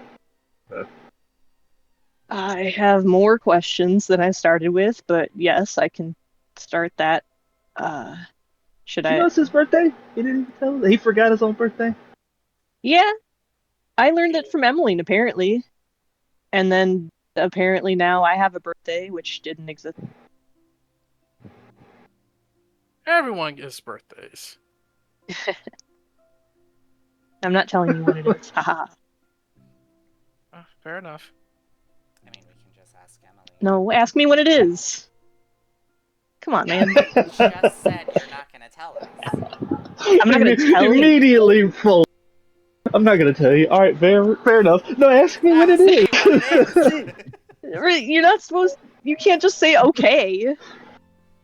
What? I Okay. mean, this information You wants. gotta be like, no, tell me. I'm super interested. Fine. No, I'm but super Huh? interested. When is your birthday that you've just decided today? no, but yeah, honestly, what day did you decide on to make your birthday? Alright, don't laugh. I'm not. 69. Why would we? Birthdays are very important. You know, the summer solstice. Because reasons. That's cool. Why would I laugh about that? That's Aerith is that's trying to kinda- hold back a smile. You know, Don't she's you do not it. like I see seeking a birthday. I'm not laughing. I'm not laughing. I'm just, Uh-huh. you know, glad that you have a birthday we can celebrate when it comes around. It was Emmeline's idea. Yeah, well, I think it's pretty apt. It yeah, fits. well, we'll make sure to hopefully put some time aside to celebrate. She said it's in like 3 weeks, so, you know, if we're still alive. Well, yeah, we'll work hard to make sure we are alive to be able to celebrate. If it coincides like with us fighting Tiamat, we need to like tell her to hold on a minute so that we can celebrate my Yeah. birthday. Hang on, we got something Pause. planned, and we just pull out a birthday cake in the middle of the fight. All right, Rose, how old are you? How many candles do we need to light? Man, see that? I don't even know how to answer that question. I didn't do How this old shit were you? before. How old were you before you went in the time paradox area? 19? Yeah, I think when I met you guys around 18 or 19-ish. Man, I almost killed a 19-year-old. Yeah, you almost killed a child. How dare you? Well, technically, And how long was the year of war for you? The trauma. Yeah. The trauma? the trauma. I think when we kind of all pulled it out together, Taz said it was somewhere around like 7-ish years. Okay, so you're 26 now? About to be 27? I guess. Right, somebody write Sure. that down so we can remember how many candles to put on the birthday cake in front of Tiamat. She I better remember. celebrate with us. You sit your ass down, Tiamat, and eat some birthday cake. Alright, well now we know Ken and Rose's birthday. Aureus, Aerith, when are y'all's? Man, why do you have to do that? Figured out. You had to know it coming. The Right? second one person had Yeah, I was hoping it wouldn't, but it. Quick on the spot, Bullshit. go. alright. I'm just gonna flip through the calendar on Google and just random date. Yeah, I did a So, D12 and a D31. I'm just gonna do the birthday that I put for all my characters of all my OCs, which is. Is it your birthday? No. What is it? If you've already got yours ready. 14th of the second month of the year. So, Valentine's Day? Valentine's Day? Valentine's Day. I was like, I know that sounds familiar, which in this one, the second month of the year is called Suna. I'm actually just going to commit and share these. Hell yeah. They have I've had them. names. I've had them for too long. I was about to say Suna sounds like Sune, the goddess of beauty. I'm gonna post them, and I Okay. want to see if you guys can pick up. Oh, were the months named after the Want put down gods? January. Really? So, Shanuary, yeah. January. Shanuary, Suna, Lilir, Lothar, Kosa, Elda, Malth, Eldarn, Embrin, Shanwara, Vanus, and Malith. So this one is Malth Which one? right now. No, right now you guys are in Elda? it. Elda, yeah. Elda. Okay. Yeah, Elda just started. Ken's birthday is the first day of Elda. And when is? Yours is the 21st day of Elda. Okay. So the summer solstice is before summer. So the way that the months work is the summer solstice happens at the end of, it's the beginning of summer. So it happens at the end of the last spring month. Just like the Okay. spring solstice happens at the end of the third month. It's just the way that I literally Okay. just reflected our world. I always thought the summer solstice was like the middle of. It That was was supposed to, the longest day of the year. yeah, Right. which is like, I mean, it could be. It's honestly, I just wrote them out like that. It could be that like the first day of winter is Malith, and it goes Malith, January, Suna, and then Lilir being March would be the first day of spring. So it Right. can shift. But that was just the way of being like January is January, and January. but Let's see, I don't know who Shanuary is, but Suna let's see. is Sune. Mhm. Lilir... I don't know, the first name that keeps popping up is Lilith. Let's see, Shanwara. Lothar is Lathander. So you would know that Shanuary is based after the god Shandakul, who is the god of exploration and travel. Is Lothar after Lathander? I believe so. Probably.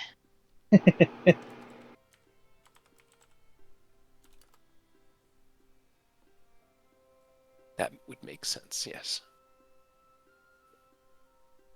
Man, I added these into my notes so long ago, and I was like, they're not good enough. Bleh.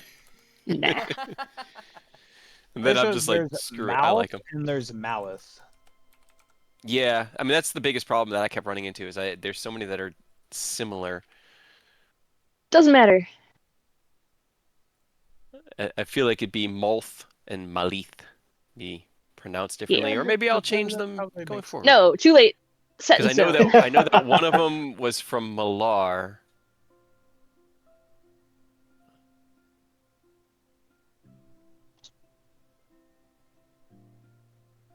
No backsies. I'll think No about it. backsies. I'm allowed to backsies whenever I want to. No. But either way, you establish Alright. your The power of birthdays. the DM Hold is getting on. to him. All right, you've had long enough to think. Aureus, Aureus. birthday, Eodos. right? Wait, have we confirmed Eodos' birthday? Not yet. Go ahead, Eidos, you go first. Speaking of Mine's the which, last day of the year. I'm just gonna cop out here and actually use my birthday. So the however many days there are of Lilir. I guess 31? is that 31 of Lilir? Or no, of Is that the end of the Malith. year or Yeah, no, it's Ellie, Malith. on the leaf? Malith, Okay. yeah. This is going. Winter 1 is January. It's January, February, March, and then this would be October, November, Okay, December. okay. It'd be fall. Because again, like Okay. the winter solstice happens near the end of December. It's the 21st day of December. So 12/31. 12/31. He's using his real birthday. Right. speaking of birthday, hey Rose, check this out. What? Mia got this as my birthday present, and he pulls out the Emerald Pen again. Hang on, don't distract. Aureus, when is your goddamn birthday? Right. I will look at this, but he's not getting out here. Man. This is cool. What does it do? We'll go with Lilir third. heard of Lilier. It's a 3-3. 3-3. Heck yeah. Don't forget I'm to put your wondering thing how in close the that. chat. Man, Aureus was dead during his birthday this year. Oh, Oh no! tragic. Yeah. That's I real mean, that's kind of tragic. good though. I That's kind of guess. good. That meant he could spend his birthday with Ilmater Yeah, he in did. martyrdom. Silver lining. I was hanging out with all the saints on. Fuck, what's the name of that? What is it? Martyrdom? Yeah, martyrdom. I was about to say the Mount Suffer, but that's pretty much the same thing. Mount Suffer. It's a chill place. Is it? Yeah. Nah, kid, I'll pull out like a piece of paper and like use this emerald pen. Right. Yeah. So what is this thing? Okay, so so it is a special pen. It actually casts a certain spell, and Aerith, I'm gonna see if you can recognize said spell. And he's going to let me see. Let me see what he like writes and then what his intentional message will be. Okay. So you're writing one thing for one of the two of them to read and another for the other. Yeah, all right. Okay, and all right, so physical message.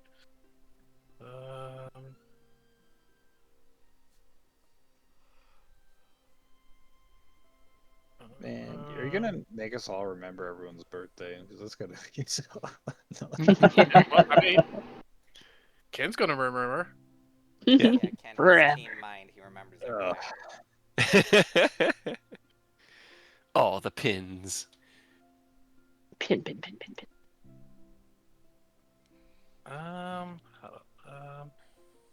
Uh,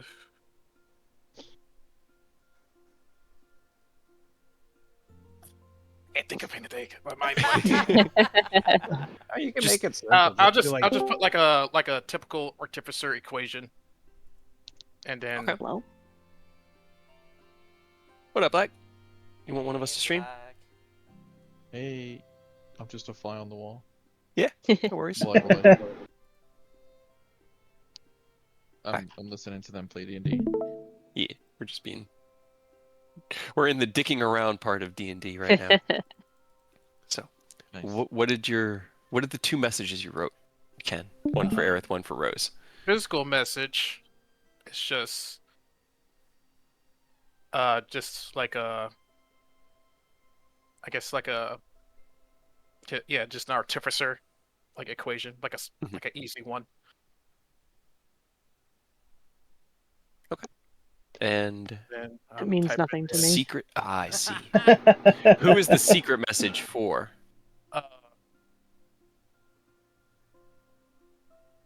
Everyone except Rose, but I will Okay. tell them after Rude. after I can, if once Aerith recognizes the spell, I will tell them. What? Aerith, roll me Arcana as Ken takes out his notebook and I've writes had out this a. spell before. Yeah, it's very fair. Where's And the you Arcana? streaming Arcana. isn't going to mess up the recording, right? No, it's only when I try to stream on OBS. That's what messes us Okay. up. Yeah, That's a yeah. spell. Cool. Okay. As he begins to write, you instantly recognize it. Like you said, you've had this spell before, and with a 22, it's pretty obvious that he's writing an illusory script. As he finishes the flourish with the pen, a little bit of arcane energy trailing off of it, he shows the page to Rose as you're outside the door of the barracks. You see what looks like a very complicated sequence of shapes and numbers and symbols and Great math. yeah. Everybody else, I'm going to send you what it says. Copy it so that I could just paste. I love being able to do this with Roll20. And So your pen lets you write math. Give it a second. There you go. As he shows it to everyone else, Aerith, you kind of smile and you recognize exactly the spell that's going on here. Read the inscription. You know, you can write math with regular pens too. Yeah, but this is fun. Ah, yes. Is it? 37. Thanks.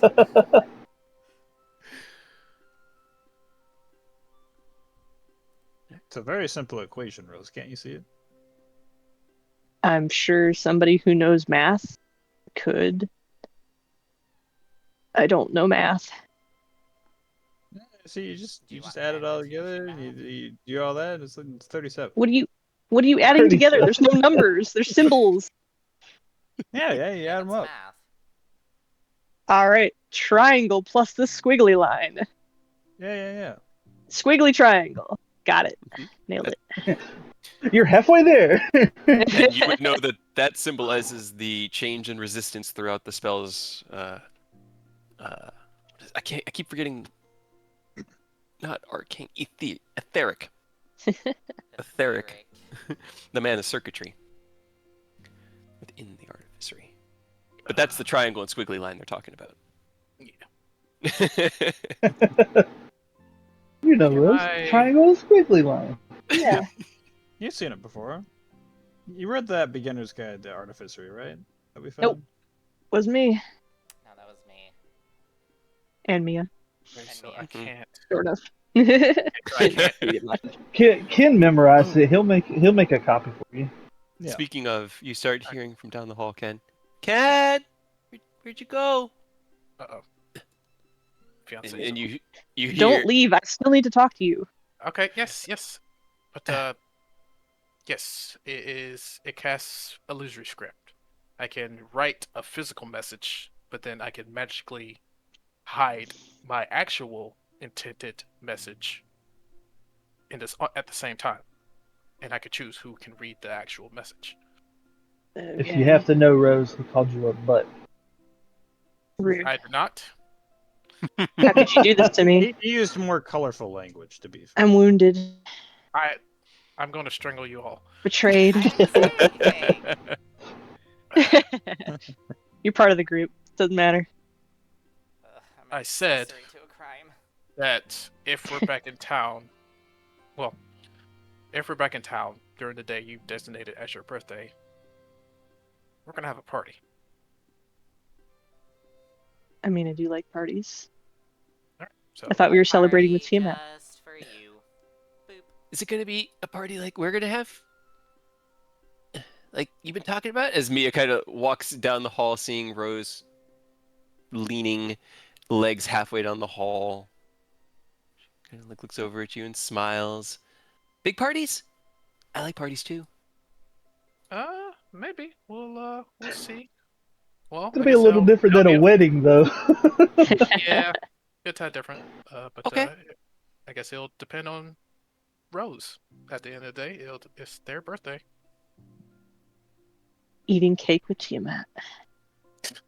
She sits down. When's my birthday? See, I was gonna ask that, but it seemed like a stupid question. I feel I like say you the have, like, day a you whole appeared nother on year. in the forest. Okay, that was When was that? 13. I remember exactly because I remember the day being very fortunate. It was, Yeah, one it'd be a of- bit odd though. If someone asked you, "Hey, what's the age difference between the two of you?"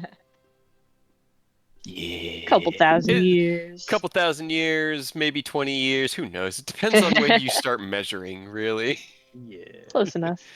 As long as she So that doesn't would look be like a lolly, we're The fine. 13th of Lothar would be her birthday. So God. 14th of Lothar. 13th of Lothar. 13th day of the 4th month. Did Emily never answer me or no? I About can't what? remember what her birthday was. Yeah, hers would have been the 26th the 20 of Okay, yeah, that's right. Malth. It was close You to. said it was like yours was like a month Yeah. ahead of hers. Yeah, okay. I just immediately forgot. What about That's fine. what about Chad? Now we're on this birthday kick. We got to find out what Chad's I'm birthday gonna is. ask everybody we in also the gotta entire guild ask hall. Oni. Hindir, We where were gotta you born? ask Takashi. We gotta ask Oh, dude, I Walker. can tell you right now, Oni's not gonna remember. That the idea of like a birthday is definitely not something to ever concern himself with. You can make one up and he'll just accept it, but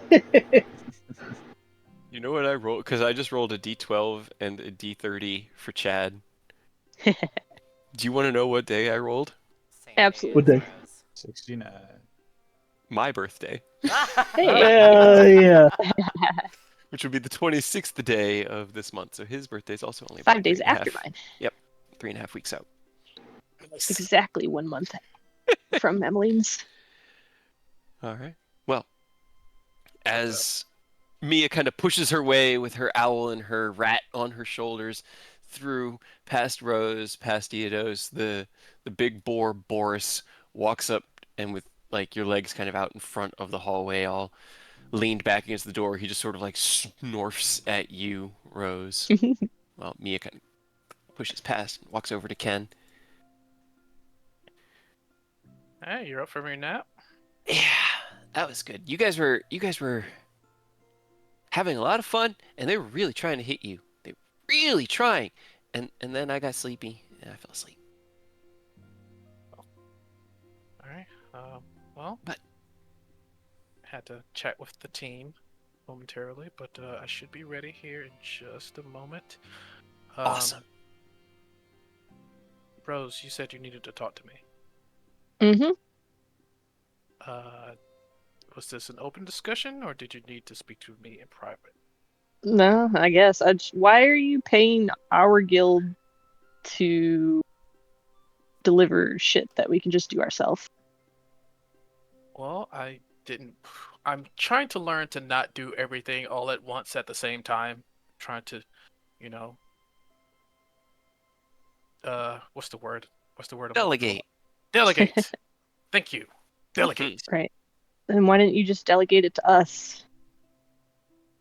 Well, I mean, I- he kind of did. He I brought it mean, up it's to it's a Eodos. it's a delivery quest. I'm sure. I mean, I'm not sure. I wasn't sure if you wanted to do it. I mean, not really, but I got nothing else going on. Go talk Save you to 1,000 go talk gold. to Aerith then. He needs Look, to talk I'll to all save of you. us.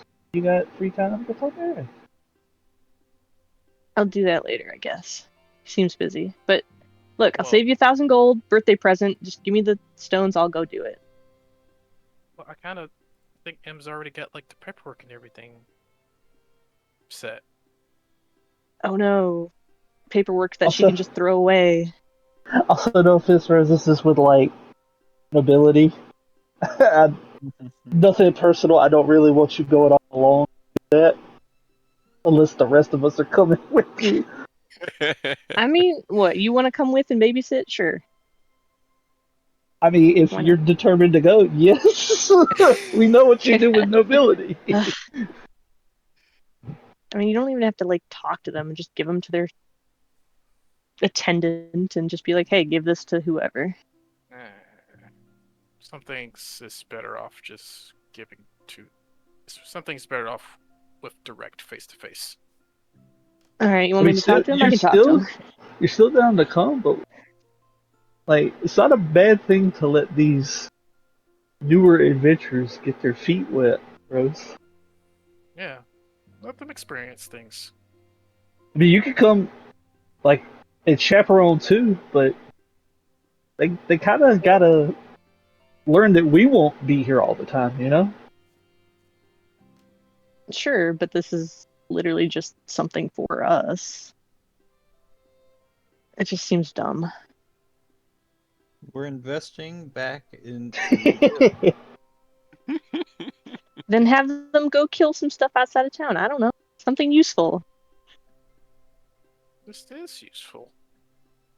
Is it? It's Establishing networking. communication. Networking is between- very important. Yeah. They got faces that the world can trust. You know, you got to get them out there. Look, just let me do it for you, and that way I can say I did something for your birthday. And if Eidos wants to come along and chaperone, he can do that. But and if you want to spend a bunch of gold on our own people, you can do that too, I guess. Or just pay them. I feel kind of bad because I already asked them to do it. You know what? Okay. If you're that adamant, Eidos, if you two could go take care of it, I guess I'll just go let the party know that I have some change of plans and apologize to them. I mean, they, like I said, they could do something else. If there's anything you could think of, I don't know, have them go gather supplies to send to Starfall, because Taz is, taking over that, and she should probably, she'd appreciate food. Okay. Could have them go. I feel bad for having a group of adventurers to go grocery shopping, essentially. How is that any less dumb than like delivering a rock?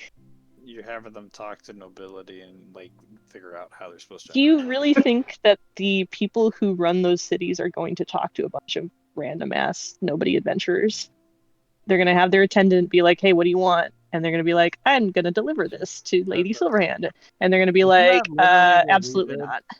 We went up Yeah, to a but bunch of we're nobles, we're like, hey, okay. we like to talk Aureus, we're us though. Random we adventurers. were not us, quote unquote, when we first talked to them, though. Yeah, we were. We had to grow into us. We were still pretty up there. Like, we killed a bunch of dragons. We did some notable shit. Yeah, these adventurers are getting there. Like, give them a chance. They have done nothing. That's why Silverhand's stuff like this attendant. is- That's why stuff like this is important, bro. You're looking very short term. They just Everybody have to has be to start somewhere. We started with a mission to like watch a caravan at one point. We got killed by dragons. Yeah. So have them start with that. I'm just saying that Silverhand is not going to let them through. Like, they're not actually going to talk to her, is what I'm saying. You never know. I do know. You never know. You never know. That is not an argument. You never know. I'm sure they'd be happy to grocery shop for Starfall for 1,000, or however much the guild actually gets, pays them. Or if you can think of something better, go for it. So then I mean, if them delivering the wouldn't it be service. if you want to do a birthday? Wouldn't it be better for you to go grocery shopping and just teleport all that shit directly to Starfall for them? Nah. Would that not be the more practical thing? This definitely sounds like Rose. That's like want doing. to try and fuck with nobles. Just you want grocery Sure. shopping? You go do the grocery shop. That's like doing a thing for myself because I was the one who asked. Just give me the stones. All right, Eidos, go with him, please.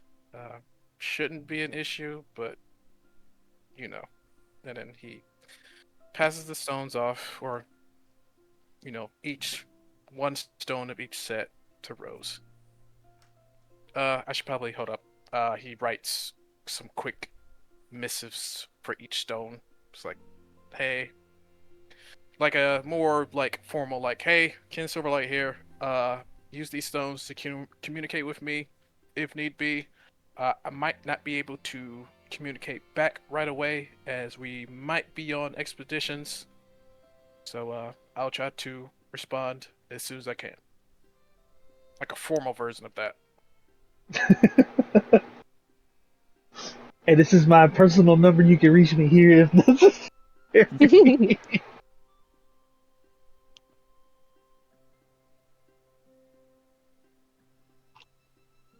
Alright. Anything else? Don't kill anyone, or hurt anyone, or trick anyone, or do anything against the law. Alright, I think I can work in those parameters.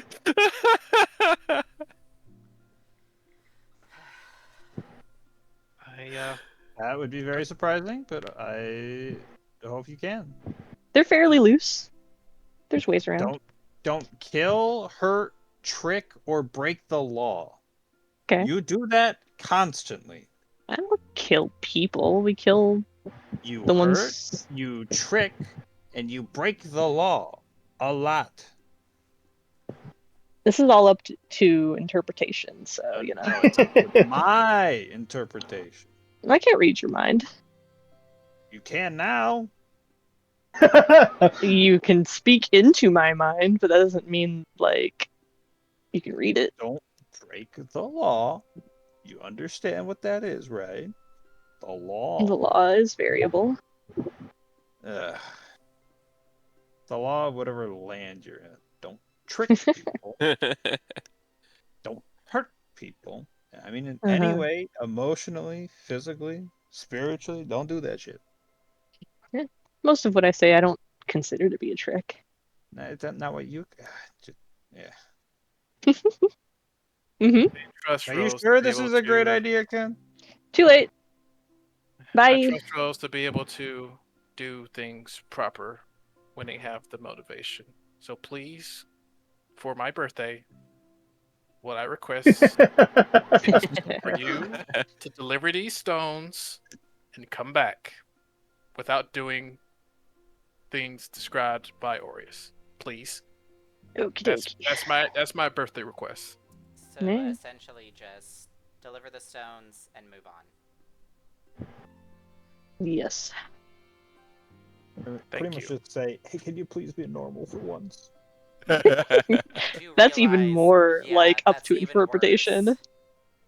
I am glorious. This is normality. For you. Uh-huh. Chaos is normalcy.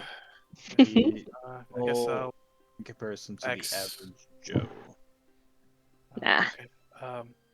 Mia, Star, Yes.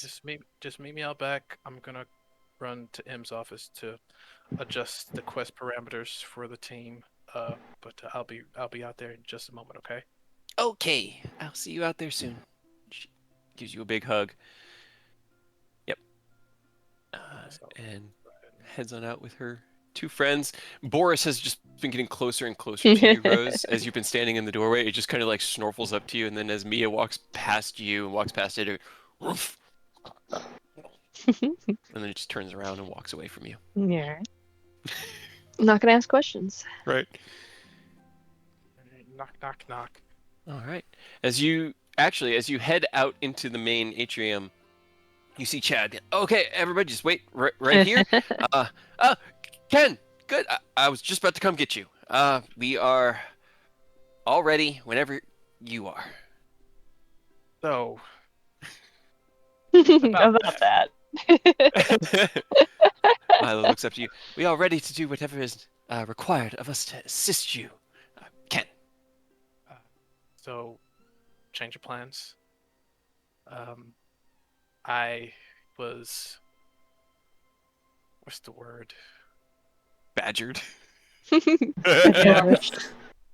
So one of my teammates, in an effort to, I guess, as a request, I guess, birthday gift to me, was birthday, adamant sir. that. Thank you. They were adamant to wanting to deliver the stones to quest locales. So we're going to change things up a little bit. You're still going to get paid, but please don't take this the wrong way. I trust you all to be able to, do things, but as adventurers, you might get sent out on trivial That work. tedious quests. Yeah. Yes. So what I had in mind, with M and Neston's help, we're going to gather supplies for Starfall. Uh, really, just basic rations for the time being. Em and Nezin already have funds to secure a team of carpenters to help build a kitchen and pantry for the castle. So your job will be to assist with supplies in that manner. Uh, I'll talk with Emmeline to adjust the quest parameters so it's official.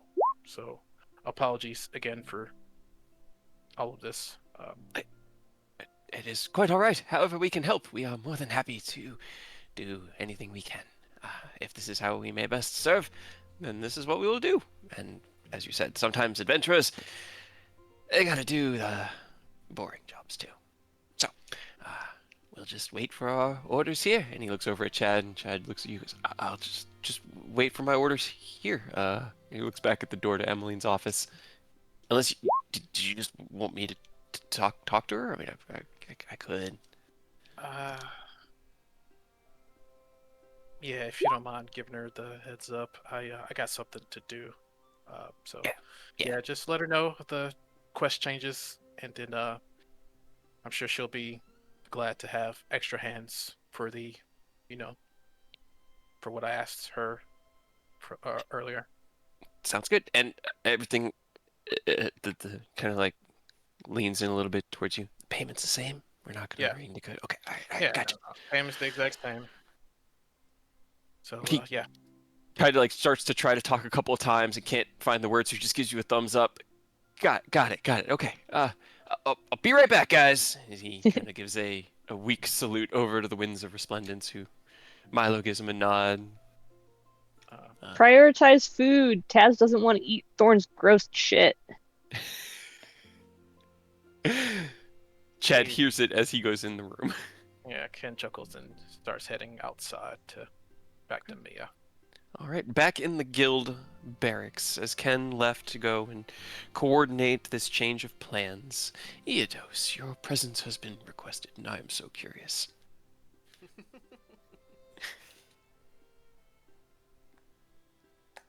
What you mean with Eric? Yeah. I'm here. I didn't know. I asked if you wanted to do it before or after. You never Oh, that's right. confirmed before or after.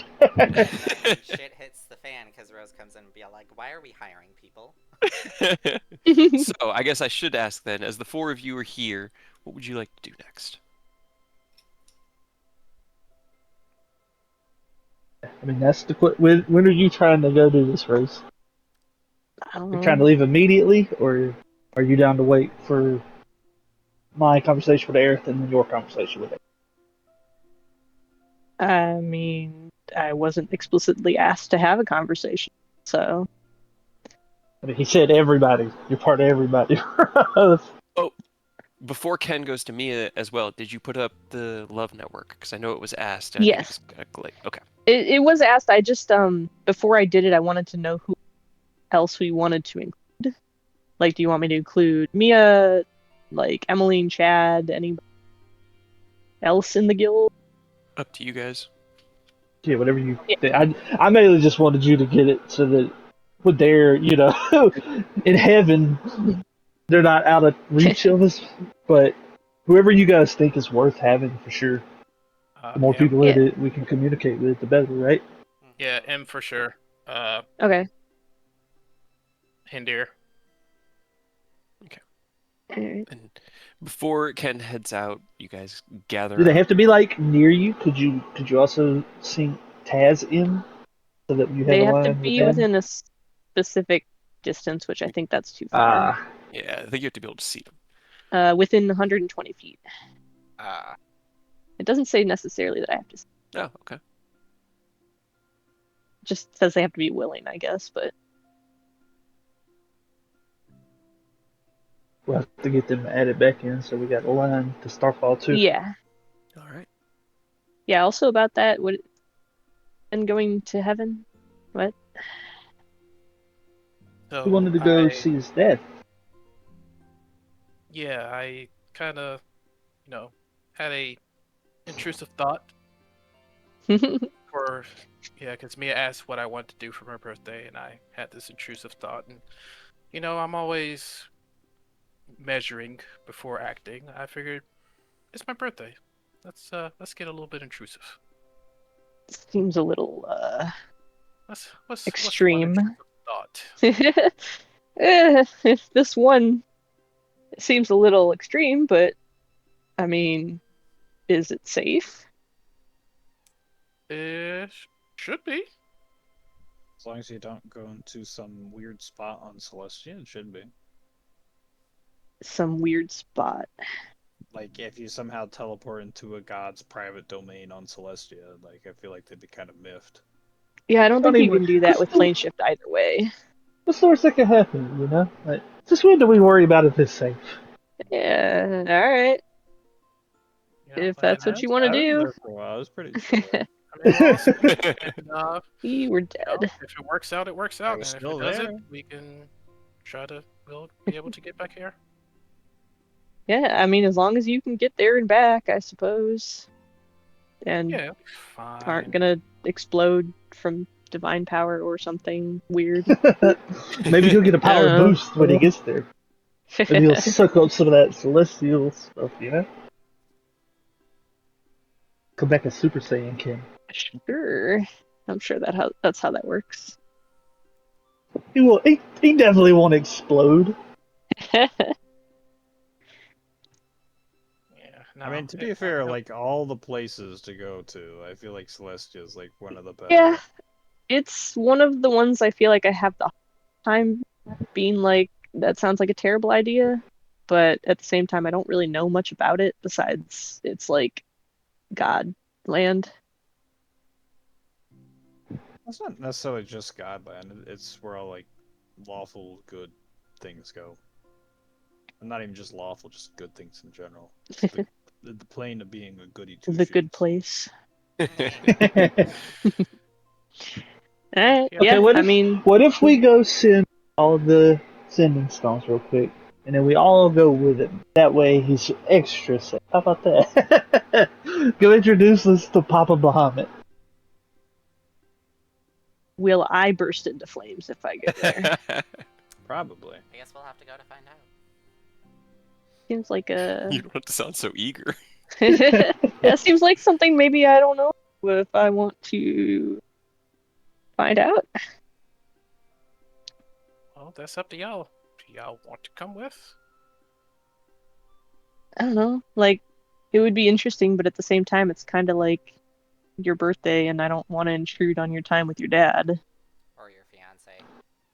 Yeah, or either. I guess you can't fuck around when you're in heaven, though. That seems illegal. That's illegal, What else right? do they have? What else can they do up there? All they have is time. They're already in heaven, right? I mean, that just sounds like heaven, right? Don't they like think that's evil though, or some bullshit like that? You have a I don't very know. weird notion of what good is. It's mostly just boring. So whatever's boring, I kind of associate it with good stuff. I don't know.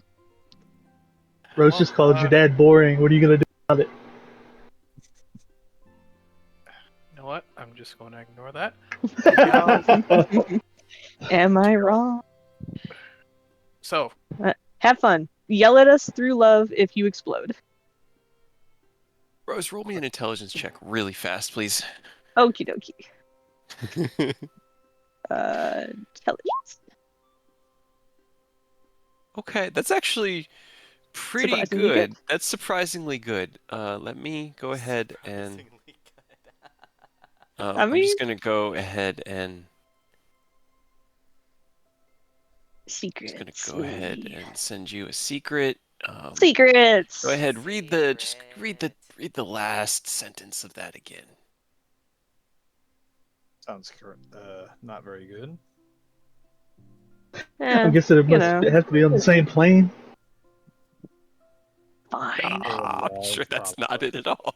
I'm pretty sure you have I don't know. said that before, so Haven't looked that far into it. That's fair. That's fair. Okay. You don't know. You don't know. Willfully ignorant. Willfully ignorant. That's fair. All right. So then, what's the plan? Is everyone going to Celestia? Or I guess, are you going to attempt to go to Celestia? Because all you have is Justice. Nah. It's Yeah, not I from mean, Rose. I mean, Era still needs to do their homework, so. And we definitely got to keep somebody with Rose on this mission. Rude. I guess I won't. It's the nobility. We know how to do nobility. As I will curious be and on as my interesting best it would behavior. be to go to, physically go to Celestia, I think it's best that you two just go by yourselves as a little birthday present for each other. I agree. Little vacation, just us. Just a wee vacation. okay. I guess Okay. it'll just be us two. Vacation Well, us inception. 5. Oh. But yes. You're bringing the animals to Celestia. Sorry, Yes. guys. Really? Make sure you bring souvenirs. Yeah. I will try. Buy me something kishy. All right. Yeah, sure. So- Okay. Who is Celestia, going and where all I got is first? this dumb shirt. Who's doing what first? Who wants to do what first? Right? Do you want to talk to Yudos first, or do you want us to just go? I need I somebody really to don't just make care a either decision way. because nobody Yeah. cares, and so I need a Nope. decision Yeah. to be Make a made. decision. It's your You homework want to talk to Ken before he's gone in Celestia? all day. And perhaps forever if he explodes. That's true. Ken, if you have time before you leave, I'd like to do my conversation with you first. Very well. Cool. Then you guys do that, and I guess me and Yudos will go. All right. Go deliver some stones. All right. And then Star, I'll talk with you two when you guys get back. Star, I'm so sorry. Privately, We were conversation. never heard from again. And Mia can join in on the conversations. I mean, I don't want to keep you two Ooh, separated. threesome. Stop. Okay. Yeah. Sure. All right. We'll take care of that, and then we're going. All right. So as you guys head into the archive, Eodos and Rose head to wherever they're going to teleport out of. Aureus, are you just hanging out here in the guild hall? Anything you want to do? I have no clue what I want to do. Abandoning I'm him. chilling. All Do right. you want to come along? All we do is Nope. delivering stones. I'm putting my foot down at one chaperone. I was gonna say, I'm gonna be honest, I don't want to deal with Rose's BS. So, You don't want to spend the entire day with me? the less I hear about it, the less I have to try and solve it and fix whatever problem Just she a caused. quick So, response from Rose. Just immediate. Nope. Just a No. ignorance is bliss in this case. So I do not want to be associated with whatever problems Rose causes.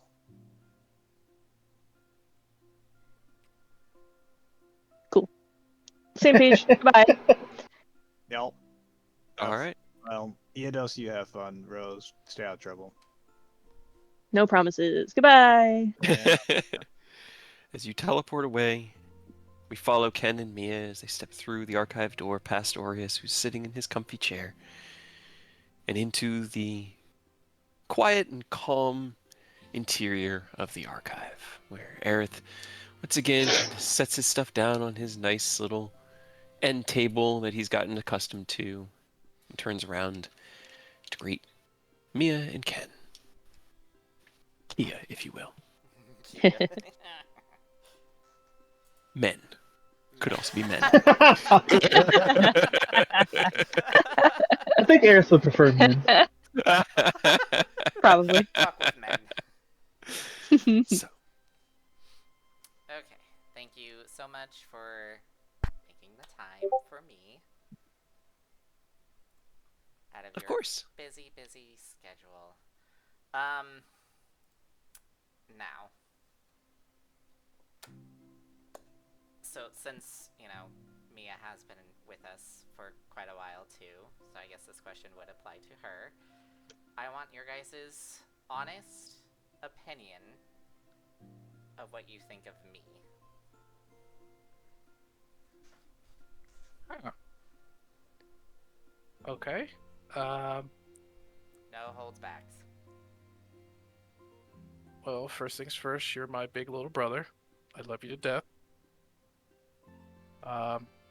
We've been through everything thick and thin, so obviously I will always have you in my heart. You're family. It's good to have like an outsider's perspective when it comes to magic as a whole. I've always had, I've always seen things from an artificer's point of view. So it's good to have someone from, I guess, the classical style, as someone described it. Your brother actually described it as the classical style. So it's helped me expand my horizons, learn about things that I probably wouldn't have learned in any other scenario. So you definitely helped me improve as an intellectual. Let's see what else. Other strengths, weaknesses, anything that comes to mind. Biggest weakness is the downgrade in hat size. Well, now we know what Eodos is going to say.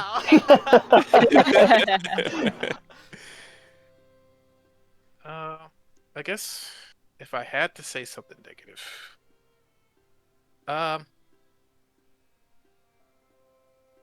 your relationship with your siblings. And I know there's an age gap, and I'm sure there are things that happened between you all to have you so reserved with them. Which, again, it's not my place to judge, but if I had to say anything negative that concerned me, and I hope with time you're able to get past that and, get closer. I don't have like blood siblings, but with Taz and the gang up at the mountain, I hope to get a similar Now it's bond. half siblings, technically. Yeah, technically. But And, yeah. I mean, I like you. You're fun. You're funny. I really like the way that like she kind of like puts her hand out and is like, I like the way everything kind of sparkles around you all the time. It's really pretty.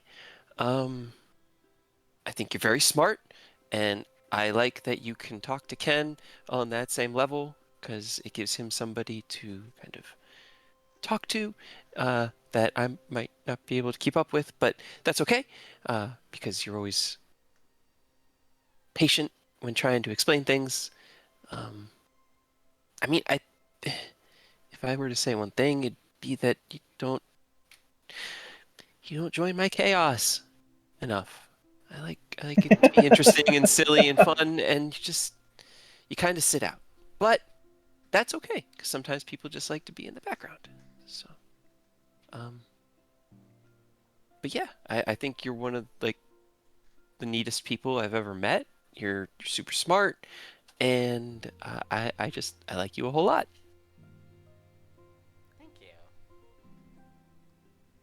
She smiles because did that help? Was that right? Yes, if it was your honest opinion, yes, it was right. Like I said, I like you a lot. Little stick in the mud, but aside from that, thumbs up. I learned that expression from Stir. Yeah.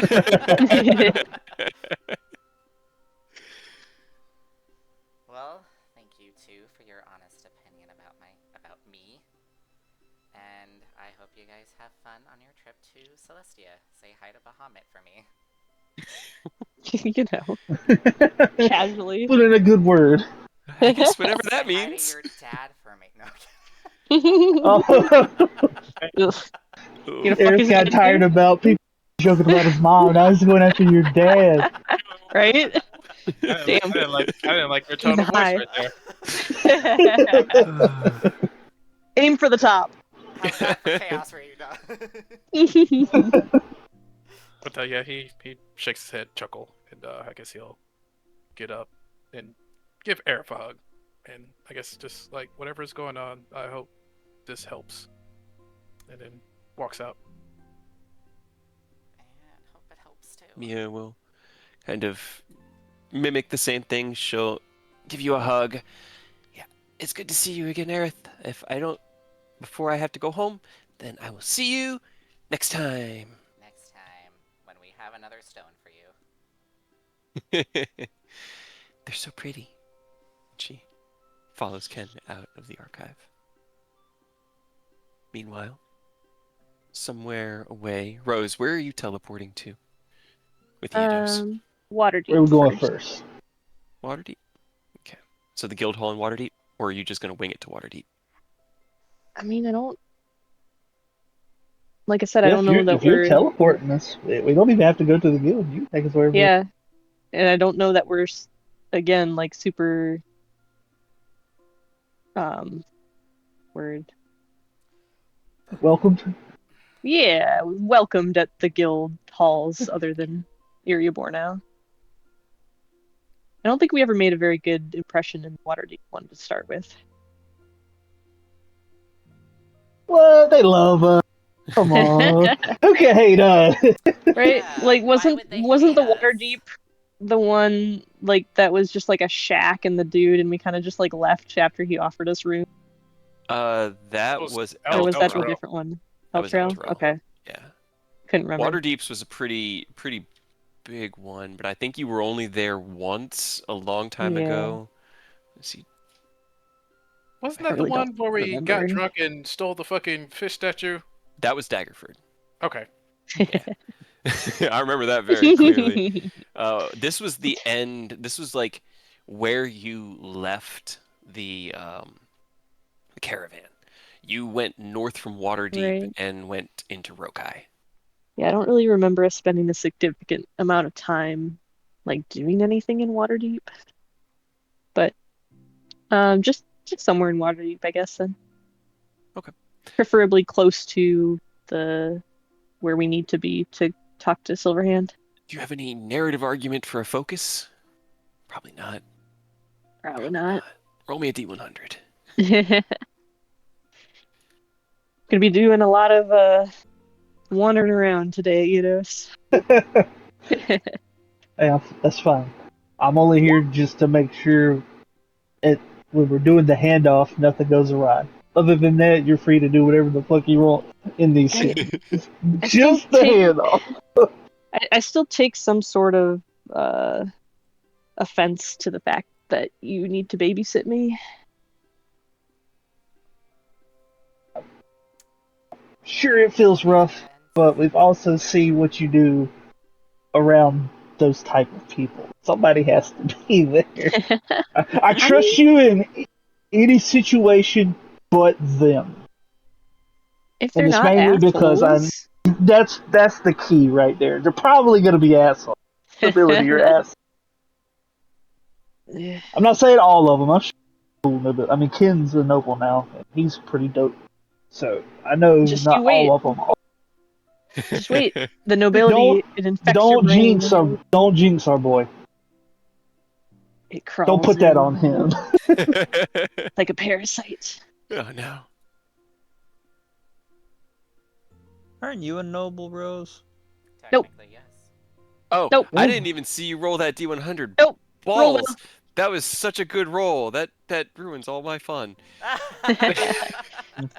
Don't worry, I can still fuck up next time. Seen, even viewed once, an 86 will do it.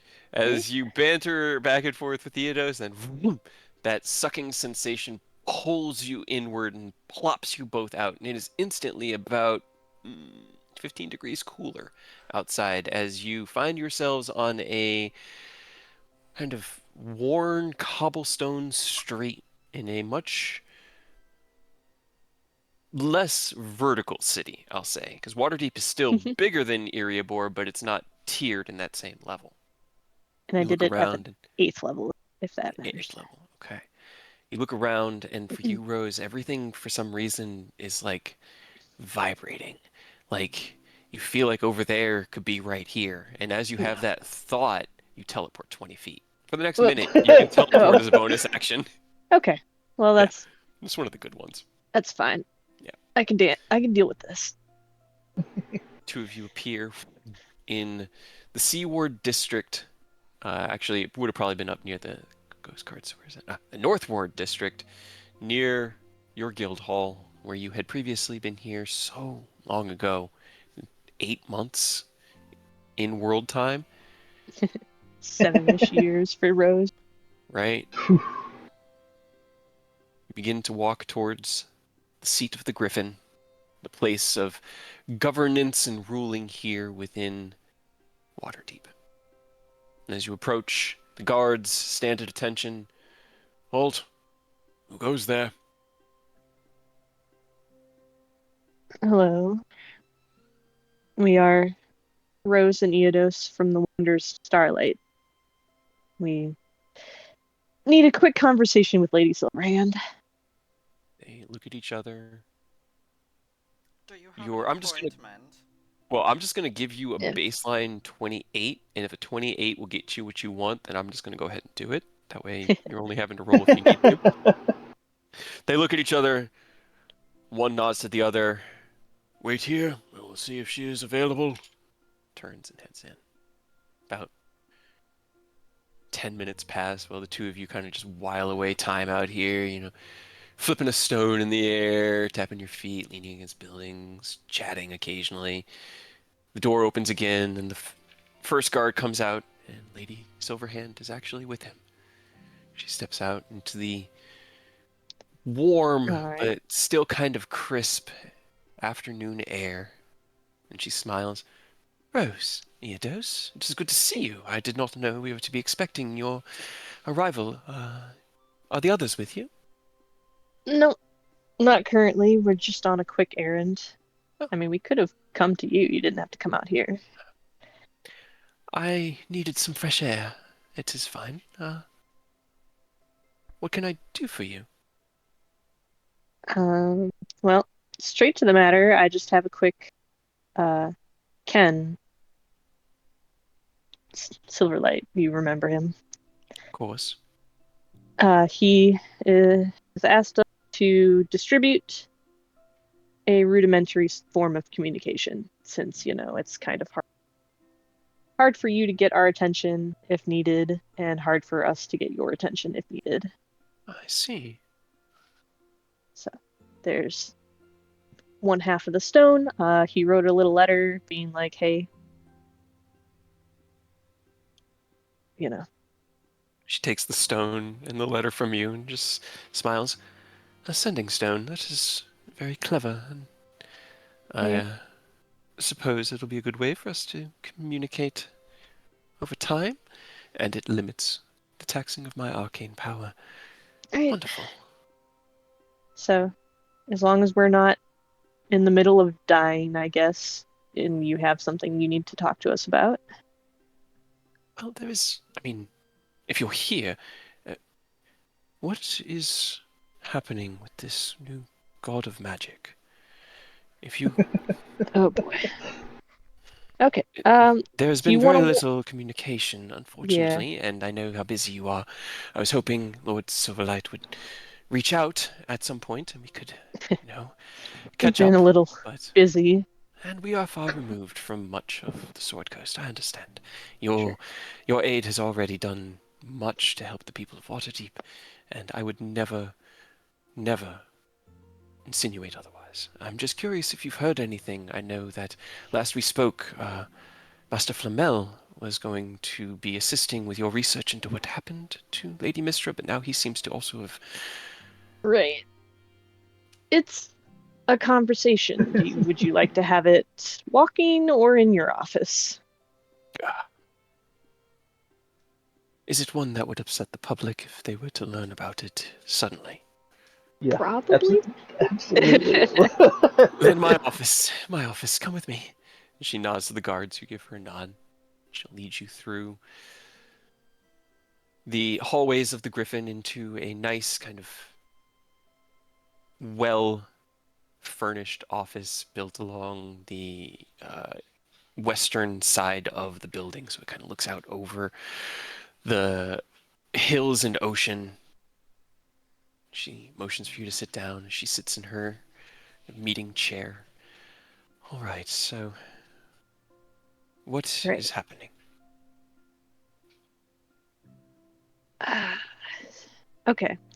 I don't exactly know what you know,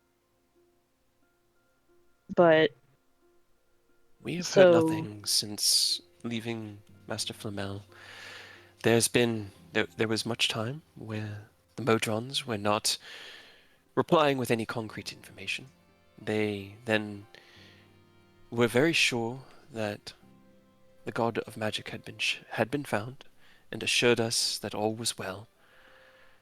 And then recently, well, perhaps you should tell me what is happening, and then we'll see. I mean, so that's where I'm a little confused, maybe. Because as far as I know, and as there isn't a god of magic anymore. What do you What mean? was, I mean, what was Mistra? I'm trying to think of a better way to say other than, split up, broken half. I didn't even know that they were still calling themselves the god of magic and doing any sort of those duties. That was probably when they were still under the assumption that they, you know, go back together. Right, well, but so the Motrons, like, why are they... You said that they're still telling people like you with a connection to Mistra that there's a god of magic. Yes. This morning in my morning prayers, so for a time, a few weeks, maybe a month and a half or so, there was a lot of uncertainty. The Modrons were the only ones to reply. They were the only ones to give any information, and the only thing that they could say was that they were looking into it, essentially. Right. Which is what I would expect them to continue to say. They had at one point changed their song that they had found the god of magic, but everything was under control and they were unable to communicate at the moment. But that was... She stops and thinks as I start to think. I need to actually check my notes. Hold on. Oh, time frames. How long ago?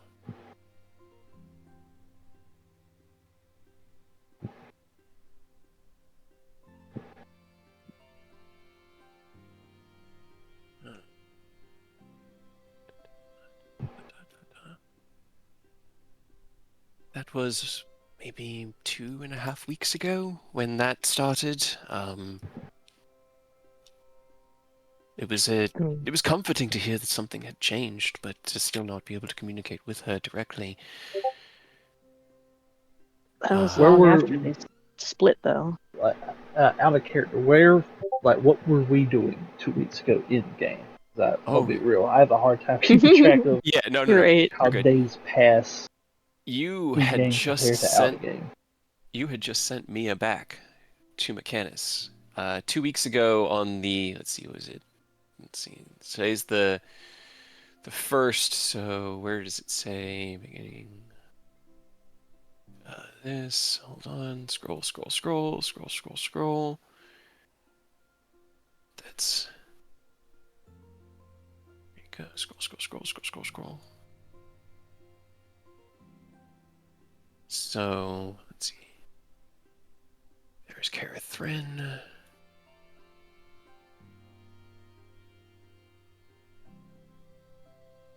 I'm just reading through things right now to get the exact. Yeah, it's been months Right. out of game time. Oh, it's been Yeah. it's been like a year out of game Okay. time. It would have been so. just narratively speaking, the shift in what the Modron story has been happened after you sent Mia, Nick, and Stir back to Mechanus because they asked you what they should say and tell them that the god of magic is back, but things have changed essentially. Okay. And that was kind of like try to maintain the status quo as best as possible. Don't tell them that, but try to like alleviate the people's fear that Yeah, magic is breaking. Okay. Didn't want mass panic over this Right. stuff. So that was when that changed. Where is what I wanted? Where is what I wanted? Where is the information that I really heckin' So need? pretty much right now we got 3 people in a trench coat pretending. to be Yes. Yes. This Titan of Fire.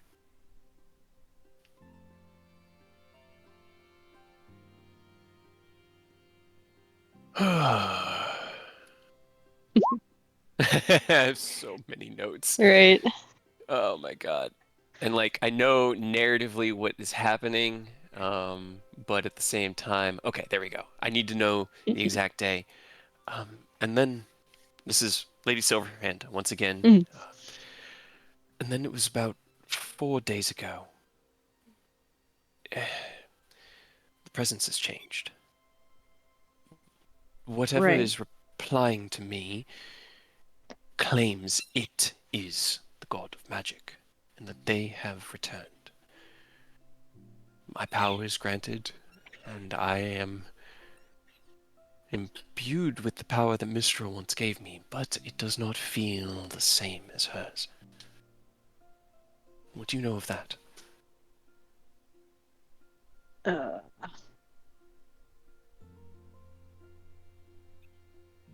I mean, that's the thing. There is no god of magic anymore. They split. I heard their voice. No name Was it given, like, was it like a feminine, bubbly, like happy, chaotic? Or like older grandpa, kind of depressed? but neither. Like Is it the general. gnomish? No.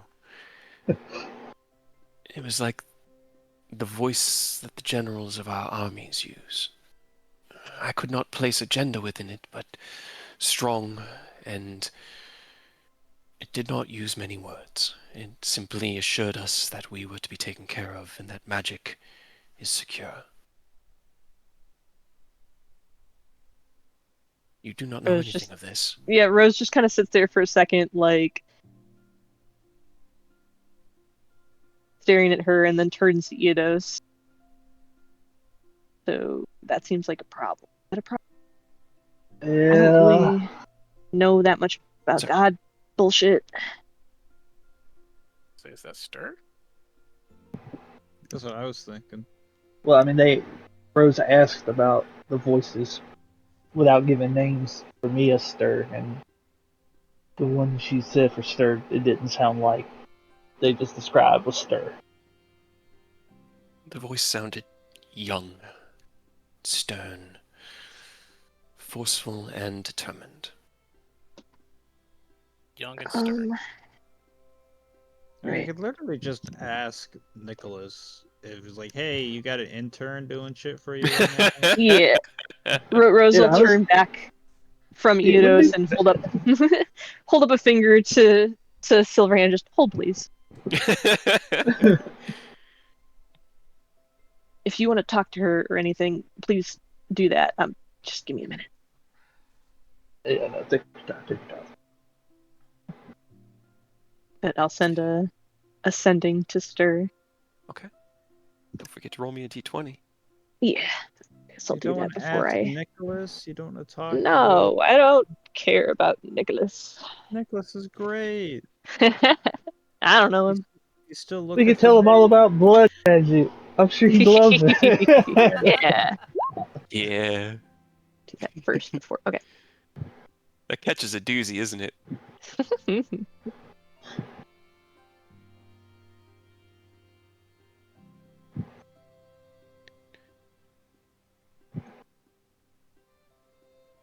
Speaking of, Unidos is definitely not going to be spreading that information around. I'll tell you that. it's why Manon trusts you with it. Is he knows that you can be trusted to use it reliably, safely, without hurting others, and without spreading it so that it doesn't get out. That is not something we need out in the public. For sure. That would make our lives so much harder. Yeah.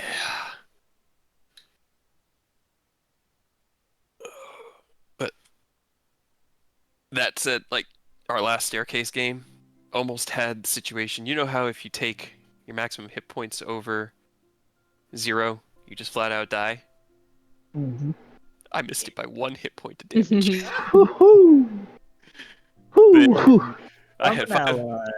Yeah, I had 5 hit points left. It was a quote unquote ally. We temporarily befriended a Lamia deep within this dungeon we're in, and my character's a werewolf. And I wanted to wolf out. I wanted to wolf out. I didn't want to fail my wisdom save to make me attack the nearest creature to me. So I wolfed out It's with 5 hit points fine. left, maximum of 25, and clawed out at the Lamia just because I failed that wisdom save. And she hit me with a crit.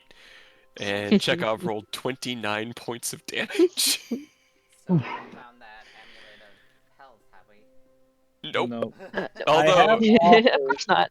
to trade a very annoying item that I've been using for so Yeah, for we're in the process of bribing Chekhov for an amulet of health. yes. Because You know Chekhov- Chekhov. They don't give us good stuff. Well, That's Chekhov a lie. Well, acted that do they way want to deal even with? Do they want to deal with the item in question the whole time? paralyzed, paralyzed, paralyzed, paralyzed. Oh my the fucking god. wand of paralysis is so broken. I can use it as a melee weapon too, which is hilarious. Yeah. Um, that is the response you hear from Stir's voice Right. in your mind. As you send out your message, he replies, "We need to know everything you know."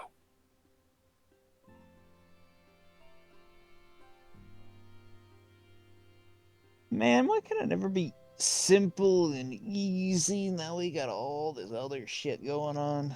Because I have to keep. The bad guys are moving in the background, guys. Things change. The world Oh, evolves. You've spent wow. 5 days dicking around. You had a Right. tournament. You've gone on parties. You did a meeting. The villains can take a vacation too, you know. They will I told when the Severin to job take is a done. vacation When the job is to done. his face. When the You don't even job know is what this done, is. You have there's no gonna be idea. no vacation when This the could job just is be done. like an entity working in the background that has nothing to do with Severin. No, I'm not. I'm You saying see like that? the bad You hear guys, that? He couldn't even get through it. right? Everything's tied to him. Let's Everything. face it. It's One all way or his the other. fault. Honestly.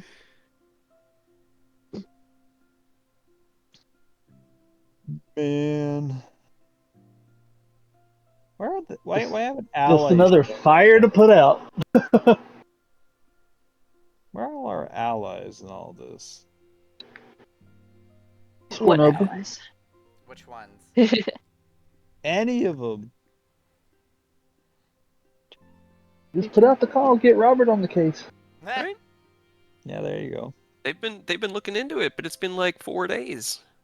They're like, you're all higher level than everybody, including Silverhand. She's only like 15. You guys are the guys. That's the whole point. Right? That's why you're the player characters. You were the stars of the show. Things only move really narratively when you interact with them, like talking to Lady Silverhand, in which I can be like, "Oh, good, I can give you some information."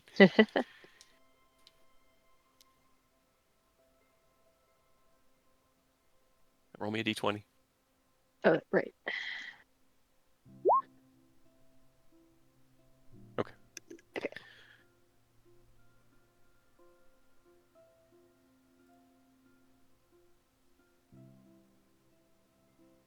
Tell Nate to get down here, dude.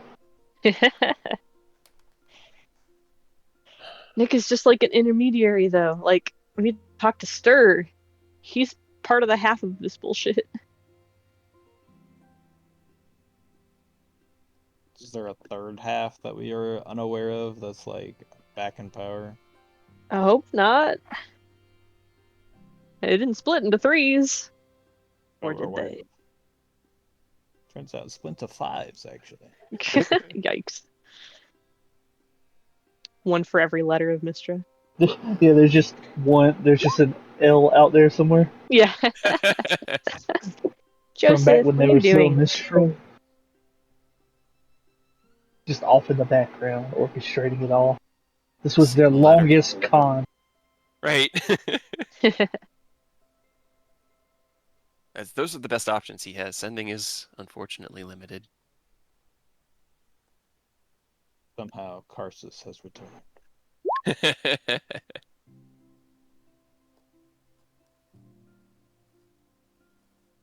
That's your third spell slot. Roll me a d20. Yeah.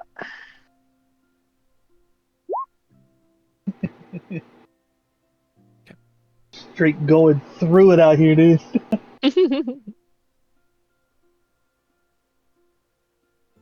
I hope we gave him the right color. I was assuming you just did, but did you? I gave him one of them. I don't even know Gave her what one color of he them. wanted to go to what. I'm gonna be honest with you. Waterdeep was I don't know. blue. Did he tell me that? I think he would have. Yes. Okay.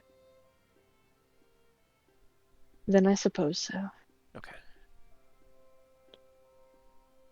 In the gruff, frustrated voice of Stu. What would be best? See you when you return. Great. Alright.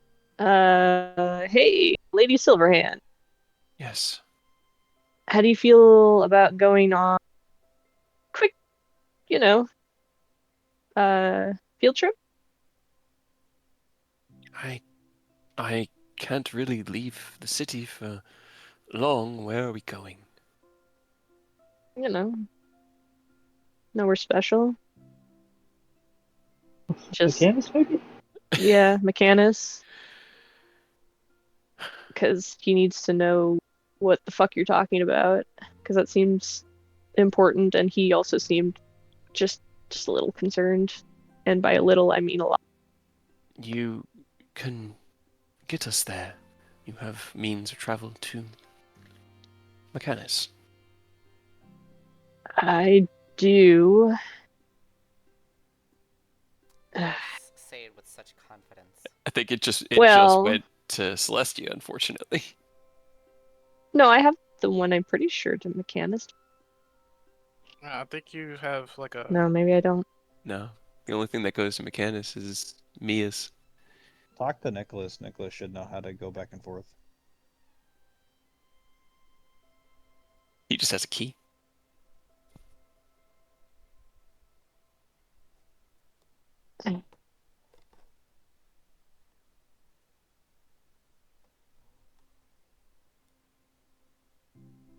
Wait, we've teleported. We've teleported to Mechanus before, didn't we? Without needing Mia's help. That's what I'm. I thought they like, came that's, to get you.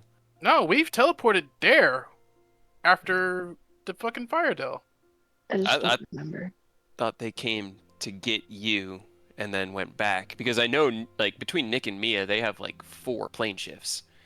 Actually, you know what? No, we did go because when we gave them the life crystal, Mia gave me a fork.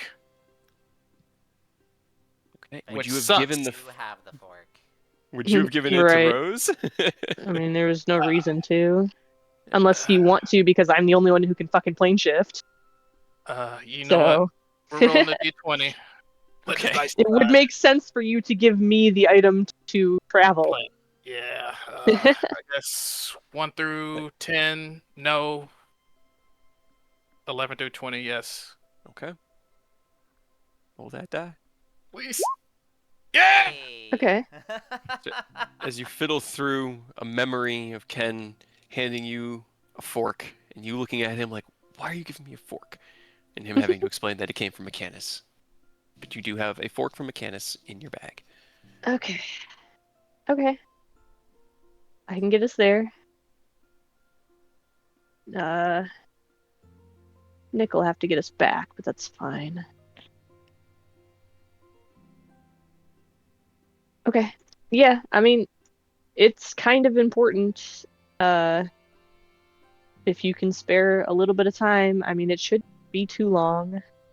As long as I can be back here probably by the end of day, then all should Yeah. be fine. I don't imagine it'll take nearly that long, maybe a couple hours.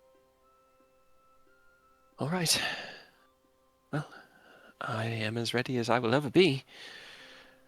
Do you need to tell somebody, or will they assume we kidnapped you? You're probably right. Yeah, she'll go Not and. that it wouldn't be funny Yeah, to no, be it's like smart to think wanted. about it. Yep, no, it's smart to think about. I didn't even think about it. She'll head out from her office, leaving you in there for 5 minutes or so alone to alert her aide that she'll be making a small trip, but should be returning via either teleport or teleportation circle by the end of day. And then she will return to her office where the two of you are. Do you Okay. have something metallic from your office here that you can spare? Oh, man. She kind of like looks around. I can take something? I've got a letter opener. Sure. Anything right. really works. It'll make getting you back home less of a headache. Right, because the plane shift will open up here. I haven't. It's so hard to find objects from beyond the borders. It's not normal that you find people who can so easily cross the realm. You know, it's what you get when you get higher levels. You spend every single one of your higher level spell slots on getting around. Yeah, this is just looking like you guys get higher level spell slots. I do. Transportation. I mean, doing this quickly is much better than teleportation. So, all right. Whenever you're ready. All right, don't throw up. All right. As you cast out plane shift, the dome constructs itself around you, shatters away, and we'll fade from there over to Ken and Mia, who are doing the same thing to currently head to Celestia. They bump into each other. Interplanetary travel crash. Oh fuck! Meet out back at the guild hall. Use your turning signal. With all of Mia's friends, she looks at you, Ken. Okay, I mean, it definitely felt like it was metal, so it should work as long as it was made there. Otherwise, we're gonna not be able to plane shift, because if it was made here, it will work. But I could definitely try it. Yeah, I mean, it'll be good data, either or, either way. He'll summon Justice again, and I think I can, I don't think we ever discuss what happens to Justice if he gives it to someone else, at least temporarily. Other people have held it. I mean, Jax took it from you and threw it away Yeah, from picked you. it up and jumped on jump a cliff. I was about to say I held it, and then I rememred. Oh no, wait, you died. Yeah, that was when it was just a sword. Oh god, You died. that scene just of you like curled over it, crying in the rain, just pops into my head so viscerally. Oh my god. Okay. We're having a moment. Yeah, no, it was good. It was a good moment. Yeah, so he'll summon Justice and just gently pass it over to Mia. Okay. Alright, she kind of just puts her hand on it. Alright, and she starts casting plane shift. The spell resonates in there, and you feel magic interacting with the sword. You feel... I mean, the sword is part of you at this point. It kind of dissipates into energy and resummons out of somewhere, nowhere. You're not entirely sure. It's not like the technology you make where it uses tiny little pockets and things like that to tuck away physical action within the astral sea. This is just energy manifesting and dissipating. And as you look at it, it looks like it's more complicated. You see like a look on Mia's face, like her brow furrows and she looks angry and confused for a moment. And then like her eyes go wide and she looks at you and she goes, "Got it!" The dome manifests. Reality shatters away and spins. And then it's like pure light clicking into place all around you. It shatters away, and you get completely like suffused within that light. And as your eyes adjust, you find yourself in a wide, wide forge, hundreds of feet wide, size of a football stadium. And at one side of it, a massive gold dragon stands at full attention and looks down at you. Roll me a charisma check with advantage. What? My aunt or uncle, whichever this is, remembers me. Burn your eyeballs out. Let's go, baby! There you go. Young dragon, you have found your way where you are not meant to tread yet. What brings you to these hallowed halls? From their voice, can I determine if it's a aunt or uncle? It doesn't really seem to have a gender, honestly. It seems kind of amorphous and Yeah. powerful, representing itself, you know? I guess Ken will just like formally like kneel like a knight type bow. Mhm. Honored elder, I apologize for the informal way of getting here, but I remembered. This is probably gonna sound like a childish excuse, but I was hoping to get permission to have an audience with our with Father. Um, Today's my birthday, and I was hoping to also introduce him to the woman I have chosen to be my wife. The gaze of the dragon drifts to Mia, who's like mid curtsy, and she looks at him, smiles, and "Hi, I'm Mia." The dragon watches her. "I am Draymore, forge smith of Celestia. Your father will be glad to welcome you to his presence on your birthday." Stands at full height. "Do you know the way, or would you wish for me to show you?" Try to remember. Would Ken know the way to his domain?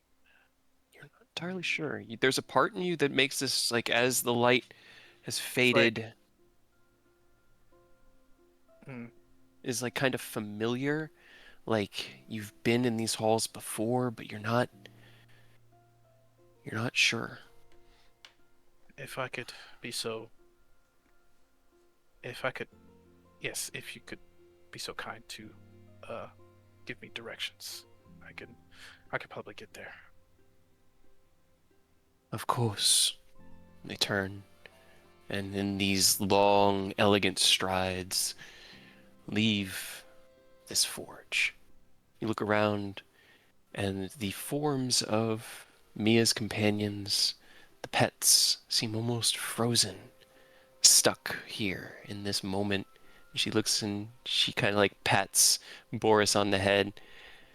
"He'll be okay. He just needs to sleep." "Okay." Yeah. Turns and Yeah. follows you. Yeah. He like as he's walking out, he's like looking back toward the forest. He's like, man, the things I could probably build here. But yeah, he shakes his head. That's for future, Ken. We We got important things to take care of. You step out from this massive doorway to see the gold dragon Draymore standing on the edge of this wide, wide plateau. Building behind you, impossibly massive. You look up and can see as this mountain range extends up in these series of terraced plateaus that glow with elegant light, and in every direction you see dragons shimmering in metallic color as they fly and enjoy the peace promised to them in the afterlife. And you look down and can see down the mountain only about what you would estimate to be maybe a quarter mile, maybe half a mile, before it just fades into white mist that seems to encapsulate the entire bottom of Mount Celestia. Draymore looks up. Our father rests at the top of the mountain, young dragon. For us, it is a short distance to them, to him. But for your legs, it may take some time. If you wish, I would bring you. I would greatly appreciate that. Thank you, Lord Draymore. They crouch down low enough for you to climb onto their back, and Mia follows suit. Dragon into the air, this shimmering golden light leaving a trail behind each wing beat as it twists up and up. The sky feels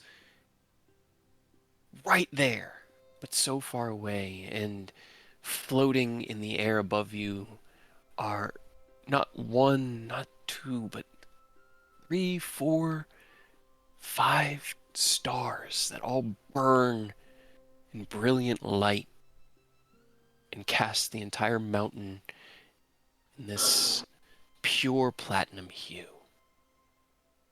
As Draymore flies up the mountain, you see the great throne, like Pride Rock from Farastiel, where Bahamut rests.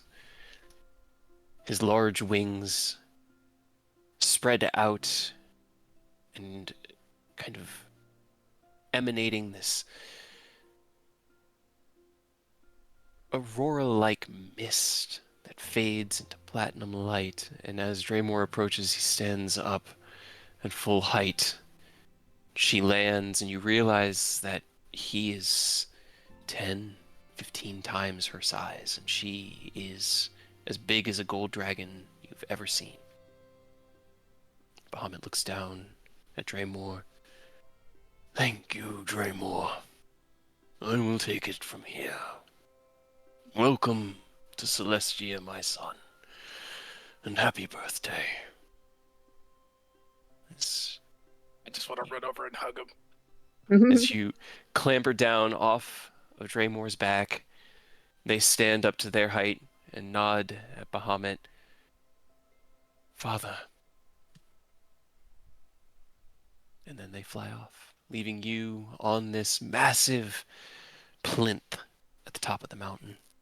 As they leave, the dragon form of Bahamut shifts as he rolls his shoulders and wings, and his whole body and form morphs, and he becomes his human form again. He steps forward towards you in the face that you've always known as your father's. My son. And he holds his arms out wide. Yeah, I'm gonna go over and hug him. He holds you tight. It is so good to see you in the flesh again, my son. Happy birthday. I have waited for the day for you to find your way here on your own power. I see it has finally come. I wouldn't say it was all my own power. I had a little bit of help. And he turns back to Mia. Introductions are in order. Dad, this is Mia. Hi, I'm Mia. He looks and he nods. I know. I recognize you. Part of you, at least. I'm very, very proud of the path you chose, my son. He looks over at her. The allies we make share our power. They are our power. Whether or not you cast the spell, you made it here on your own volition, through no invitation or action of mine. I could not be more proud.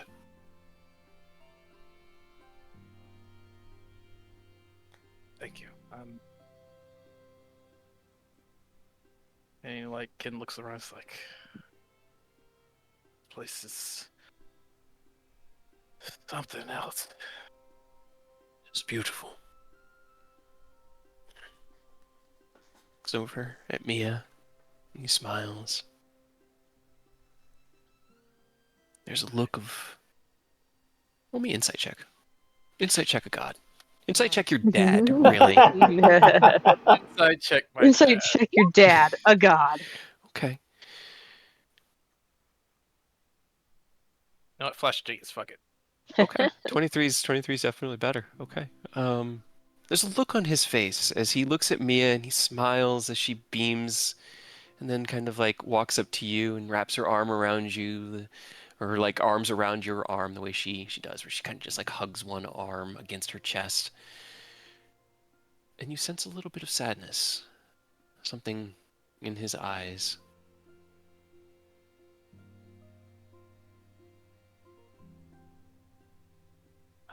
But yeah, I know this is probably a little sudden for me being here, but you know, Mia, gave me the idea of wanting to do something for my birthday, and I had the intrusive thought, hey, let's go visit Dad, and hesitated at first, but As you do. sometimes, you know, like you always said, sometimes it's better to go with your heart. So here I am. I'm very glad for it. It has been quite a few years since I could see you on your birthday. I had sent word to Stir in hopes that she would make it special for you. I'm glad to see that she did. Yes, I got the present. Thank you so much for passing along the idea. And Ken just like, this is great. I get to see Dad again. I get to introduce my fiance. This is great. It's like, his mind as well as my mind is blanking. But he also thinks about everything that's happened, and I'm sure Bahamut has also been observing. So I've had a train of thought since we last seen each other. So there was something I wanted to ask. I too have. The changes that's been occurring with me. I've been learning more about how to harness things and control it, and Taz has also been helping me with, I guess, learning how to be a dragon proper. I was wondering if there's any advice you could give me as well, or if there's... I mean, I'm sure you will give me a... I'm sure you'll, try to have me learn proper, but I guess the question that comes to mind is when or if slash I'm blanking. Is there a way to complete the conversion process? This is not a conversion process, son. You are a dragon. Your rebirth, following your sacrifice, On the Mount of Celestia, on the Nether Mountains, before the gate of Celestia, bore you as a dragon. This is the form you choose, subconsciously. When you are ready, you will be realized. And when that day comes, there is something that I must ask of you. Though I would not wish to sully such a beautiful day with unnecessary talk. Fair. That's fair. All right. All right. That's a bookmark in my mental library. Never forget, the shape you see, it is just a shape. It is just a body. The dragon beats here. And he puts his hand on your chest. And here. And he puts his hand on your forehead. No matter what form you take, you are the dragon. I'll be watching you. Sorry.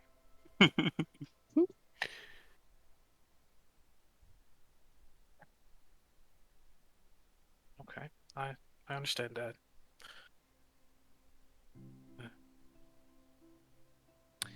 Well, while we're here, I guess if you didn't mind, we could, I guess, have a chat. I mean, it doesn't have to be about anything important. Just it'd be good to talk. I would love nothing more than to sit and talk. He turns and waves his hand as a comfy recliner and a comfy looking love seat both manifest here atop the plinth, with like an end table between them with a carafe of wine and some glasses. Let's just sit and catch up. We've had much time apart, and I have missed the conversations with my son. Yeah, that sounds nice. As you sit, Mia kind of clings onto your arm and starts, telling him about how you guys met and the story and all of that. We'll flip on back over to our other wayward travelers going to another plane of reality You know, as no big deal. Rose and Eodos head with Lady Silverhand to Mechanus. You just anything you can do to not go to Baldur's Gate, right? I don't know what you're talking I about. don't know what I'm talking about. I don't know you. Like I don't know you. I'm not stalling. The This is dome important. cracks apart. All right, all right. It is important, isn't it? It is. You're right. Then you won't mind this. Cracks apart around you and remanifests with the reflections of the small little kitchen that has been built within the cottage that Nick and Stir are currently building with Mia's help on Mechanus. And as the dome shatters away, you feel a breeze on the top of your head, Rose. And Eodos, you watch as all of Rose's hair falls out. Oh, I mean, I can just replace it, I guess. I think we've been down this road before, because I think you've done that in the past. Rose sighs for a second and just, God damn it. And then just regrows their hair Right back. before they regrow it, you know, pats You do what?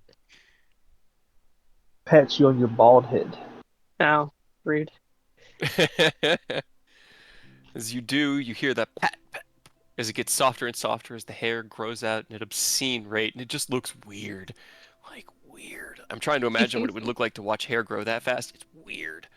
But you look around and you see Stir, who's kind of like standing, his head held back a little bit, and he looks at you. I thought you were coming with Mia. Yeah, about that. She's kind of indisposed at the moment. They're in Celestia. You know, I wasn't gonna Lady tell S- him that, because that he might worry, but it's fine. Lady Silverhand looks around. This looks like a wizard's cottage. Where are we? And you hear, "You're in my home." Yes, Nicholas toddles around the corner and looks up and grins, and I cannot find.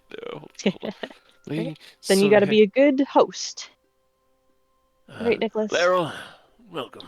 This is my home. It's been a while since I've seen you. And she looks down. Nicholas, this is where you've gotten yourself off to. Well, it explains a lot.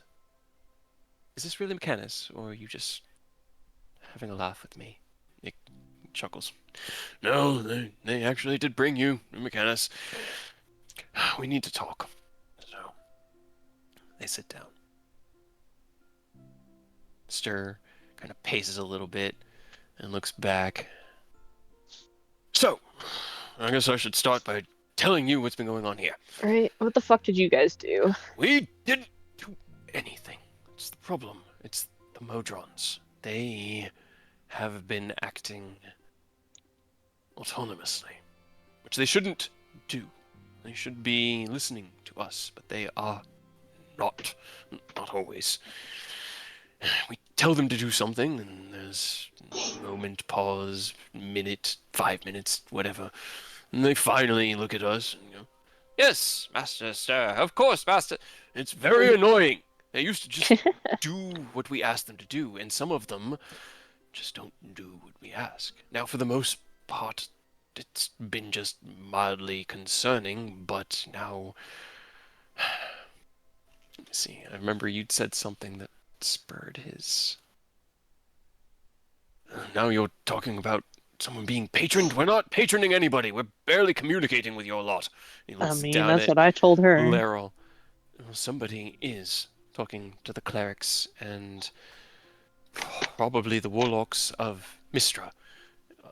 You don't know who it is. Star looks over at Nick, and Nick looks up at him with that same look that you'd actually seen them share a few times in the last few days. That look of Oh, good. something's going on, but Right. I don't Of know you what it guys is. keeping secrets from us, and now shit has hit the. Listen, the only thing that we were keeping from you is that we didn't know what's going on, and we still Probably don't. should said that so that we could figure this shit out. That's what I told Stir. I told him that we should rope Ken into this and inform him. At least. Bring everybody in. And we shouldn't keep this secret. Stir shakes his head. They have enough on their plate gathering the hot stones for the regulator. We need to get it operational at full capacity. What's another side quest, though? If it's something we can assist with and just take care of ourselves, then it's not anything you need to worry yourselves with. Laryl kind of looks and goes, "What's this about a regulator? What's going on?" There's a lot of shit going on. Looks over at you. It's complicated. I mean, short story. Well, long story short. Long story that, short. Yeah, exactly. Is that you guys fucked up, broke up, and now there's no god of magic, keeping magic in check. Listen, I know that neither of you were there, so neither of you bear responsibility for this, but I wanted to fix the problem. I wanted to rejoin with Mia and resume our place within the Pantheon so that we could manage this chaos. But half of you decided to love and said, nah, fuck that. Your allies made a strong case Did for siding with them. Look, I mean, I won't lie. Like, I can't really imagine what would have happened with us, specifically Ken, if you had gone back together. But the other part of me feels like maybe this was, kind of important, being the culmination of all magic and shit. Then you I quite like understand magic. Why I am so angry all the time. Nick just sort of nods. He is angry quite a lot. Magic was a delicate balance. And when that man broke us. I did everything in my power to try to find young Mia as quickly as possible, but I was trapped within the realm of Terrestrial. It wasn't until they found me there that I could even talk to her, and by that point, well, that ship had sailed. So, we are past it, unless you can convince Ken and Mia to sacrifice their love so that Mistra can be reborn. And even then, Yeah, I'm no. not sure I want to. No. It's gonna be a hard no. Lady Silverhand leans forward. So it was possible to bring the goddess of magic back, but we chose not to? Apparently. I mean, half of them chose not to, and then the other gave in to that. I was vastly outnumbered. Every ally of hers and Ken's advocated for that Come on, union. you're fucking Mistra, I could not or at least half. force her. It had to be mutual, if there were to be any chance of us surviving.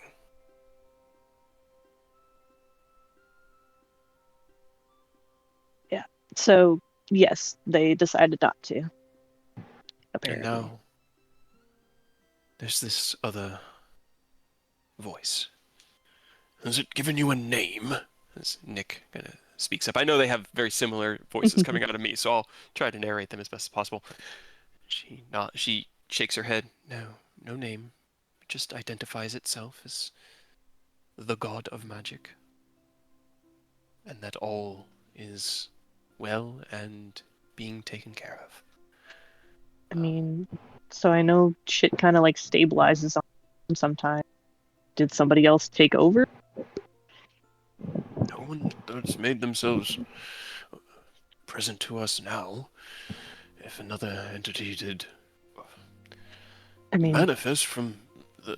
He looks over at Did- Stir, who gives him like a look of... The last time that this happened, it took hundreds of years for us to rejoin. It was a dark time. right, but so since you're not rejoining, like, is it possible that somebody else, one of the other gods, took the mantle? Is that something you can do? I don't know how god shit works. Another god? No, that would not have... The only thing that would be is if the faith of your people manifested into a new deity. But as I said, the last time that happened, it took hundreds of years for the power of us to be reformed. I mean, also And he then, could and he kind of put a hand over his mouth, so Silverhand can't exactly see what he's saying, just in case they don't want to do it. He'll have mouth, epiphany. Like, we know Severin has saw it. Could he prop somebody up with that kind of knowledge to try to usurp that? or could it be something like Rose will look over at Eidos, like something similar to what happened with your lady? Like a mortal stepping up? I guess. I don't know. I mean, That yeah. It Maybe. happened. is possible. The item contains knowledge that even I do not have, as that was what was left in absence. It is possible that it may have those secrets within it. But we have had no intrusion or interaction. The worst is, as I have said, some delay and interruption in the Modron's functionality, which is concerning, but we don't have any hard theories. Nothing that bears weight. Which is why I came back early. Left Mia to enjoy her time with Ken, so that I could assist in trying to figure out what was going on here. It didn't even dawn on me to try to reach out to some of the clerics on the material. I figured we could just keep hammering away at it back here and figure it out at the source. Is there any Did that voice way? reach? Oh, go ahead. No, I was just gonna say, is there any way that like communicate back? That's what I was gonna ask. Did the voice like speak unprompted, or did it respond to your prayer? Did you try to contact it again? It was in response to prayer, yes. My morning prayers are where I draw my arcane power from, well, I suppose from here now. If Mistra is 2 and not... Either way, it Right, was in they're not. response to prayer. I could try reaching out. I mean, I have... Let me see.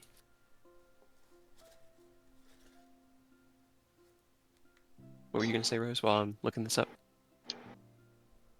I forgot. Okay, that's fair. I mean, I have commune. I could attempt to commune with them. See if there's any information they could give me on a more open connection. Seeing if there might be anything that you might have better. No, that's probably it. I mean, you know, a decent amount of magic and fairly high magic for a noble. Like, is there any way to pinpoint in any way, like, where they're coming from? Stir leans forward. I can answer that one. No. Gods are omnipresent within their realm. If they are within their own domain, then they could be anywhere within there. And there's no way I know of even determining where or what plane they may actively be existing on. It's complicated with the creatures of divine energy. We don't necessarily exist per se. We are. Does that make sense? No, but go ahead. No, that was it. We don't exist. We are. Yeah. No. Then no, not really. I mean, I guess I kind of get where you're coming from, but not. Miss Aerith. So. Shut up. Don't be petty. No, we would have no way of locating them.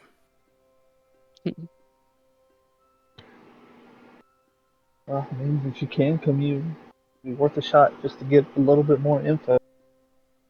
We I literally guess. have nothing to go on. Right? Maybe don't let them know that we're suspicious, though. Okay. So what question should I ask? Because I mean, And I don't think it would be very suspicious as like what their name is beyond the title, because yeah. everyone's pretty aware that Mistra's a woman, or at least presents female. Said it was a male voice. Be Right. worth asking. That's what I was gonna say. the problem with commune is it's kind of a yes or a no. Commune. Less helpful.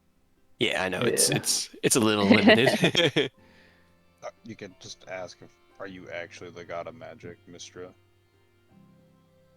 I think the answer would probably be no, since they said that it was new magic. Karsus. He somehow survived. No.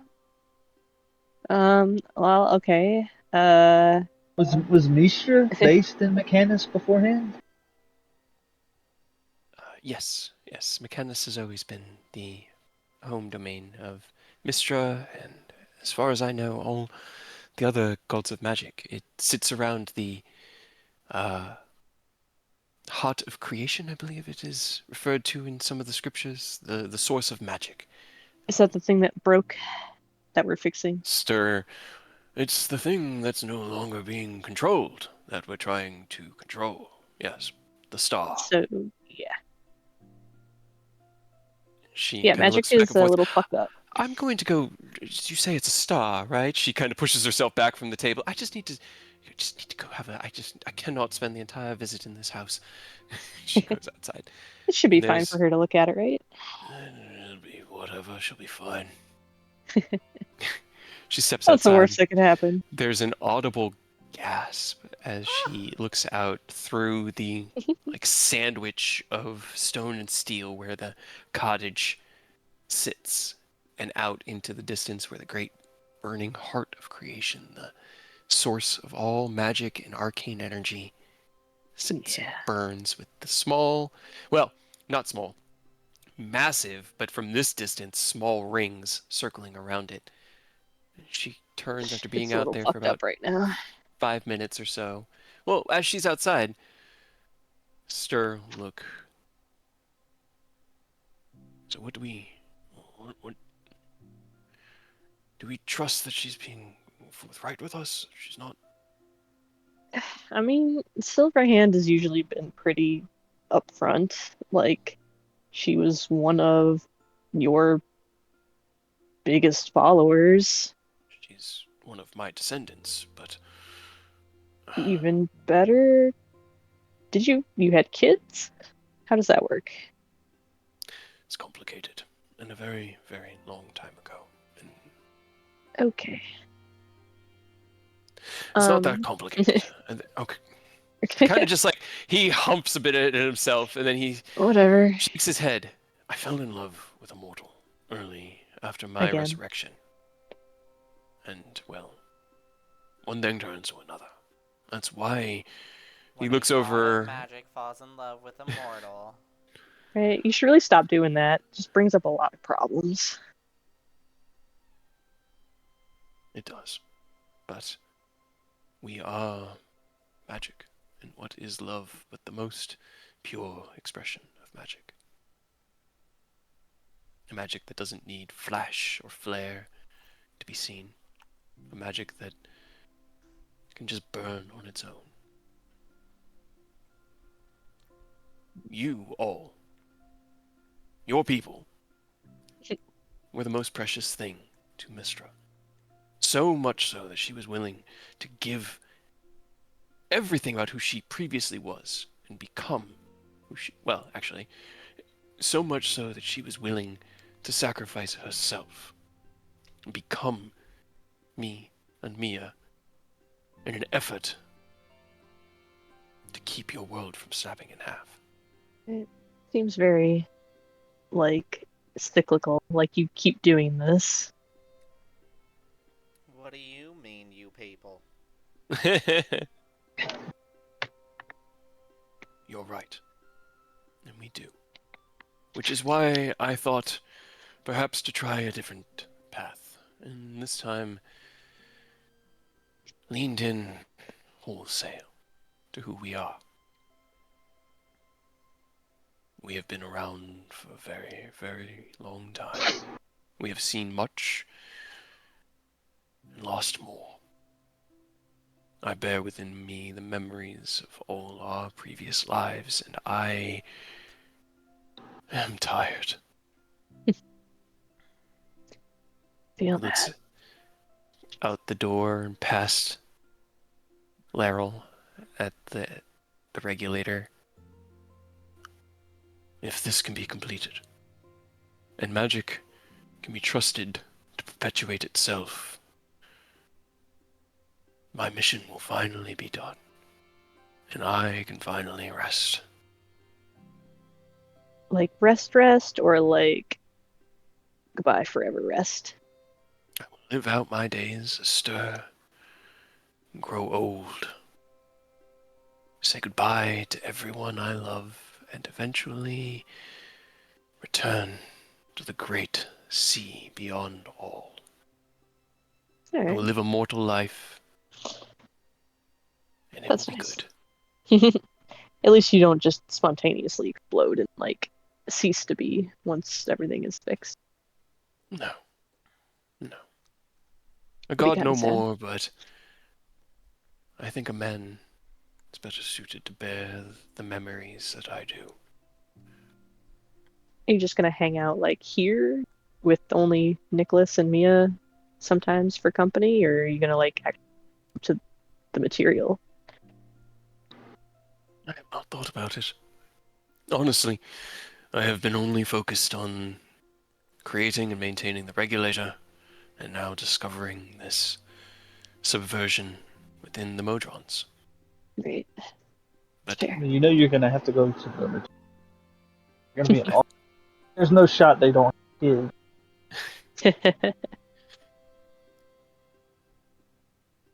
I think that sounds quite lovely. Like the perfect retirement for an old god who has finally seen too much. He looks Yeah. Just over have it. one more job before retirement. That's to figure out whoever this is. Oh, Right. Pretending to be the new god. But anyways, back to the Mayor. point. I think that she's trustworthy, especially one of your descendants, I guess. Very well. She I turns and hope. heads back into the building. That is incredible. What Yeah. are those? What are the stones? What are they? It's unstable also. Do you have any spells above 7? We've 7th level? forbidden the use of all high-level magic until we've Oh good. understood this complete situation. Yeah, keep doing Why? Real good. Don't do it. that. Just keep doing that. Yes, Yeah. after our third teleportation caused an explosion, we opted to just go ahead and err Yeah. on the side of caution. Kind Sounds of looks about right. Stern nods. Those are fixing that. The hopes, at Working on least. it. But she sighs. So, did we have pointed questions? Yes, no, that you want me to reach out to this entity? I forgot to think about that part. I mean, what exactly could we learn that we need yes or no This could- answers? Does commune also guarantee a truthful answer? Doubt it. It is a correct answer for each question. Correct in the traditional sense or correct by their standards? I assume that they answer from their own perspective, and it would be whatever they would deem as correct. So iffy, I guess. Yeah, you receive. It just says you must ask your question before the spell ends. You ask up to 3 questions that can be answered with a yes or no. Divine beings aren't necessarily omniscient, so you might receive unclear as an answer if a question persists to information that lies beyond its domain. In a case where a one-word answer could be misleading or contrary to its interests, the DM could offer a short phrase instead of just a one-word answer. But it's up to the deity how they answer.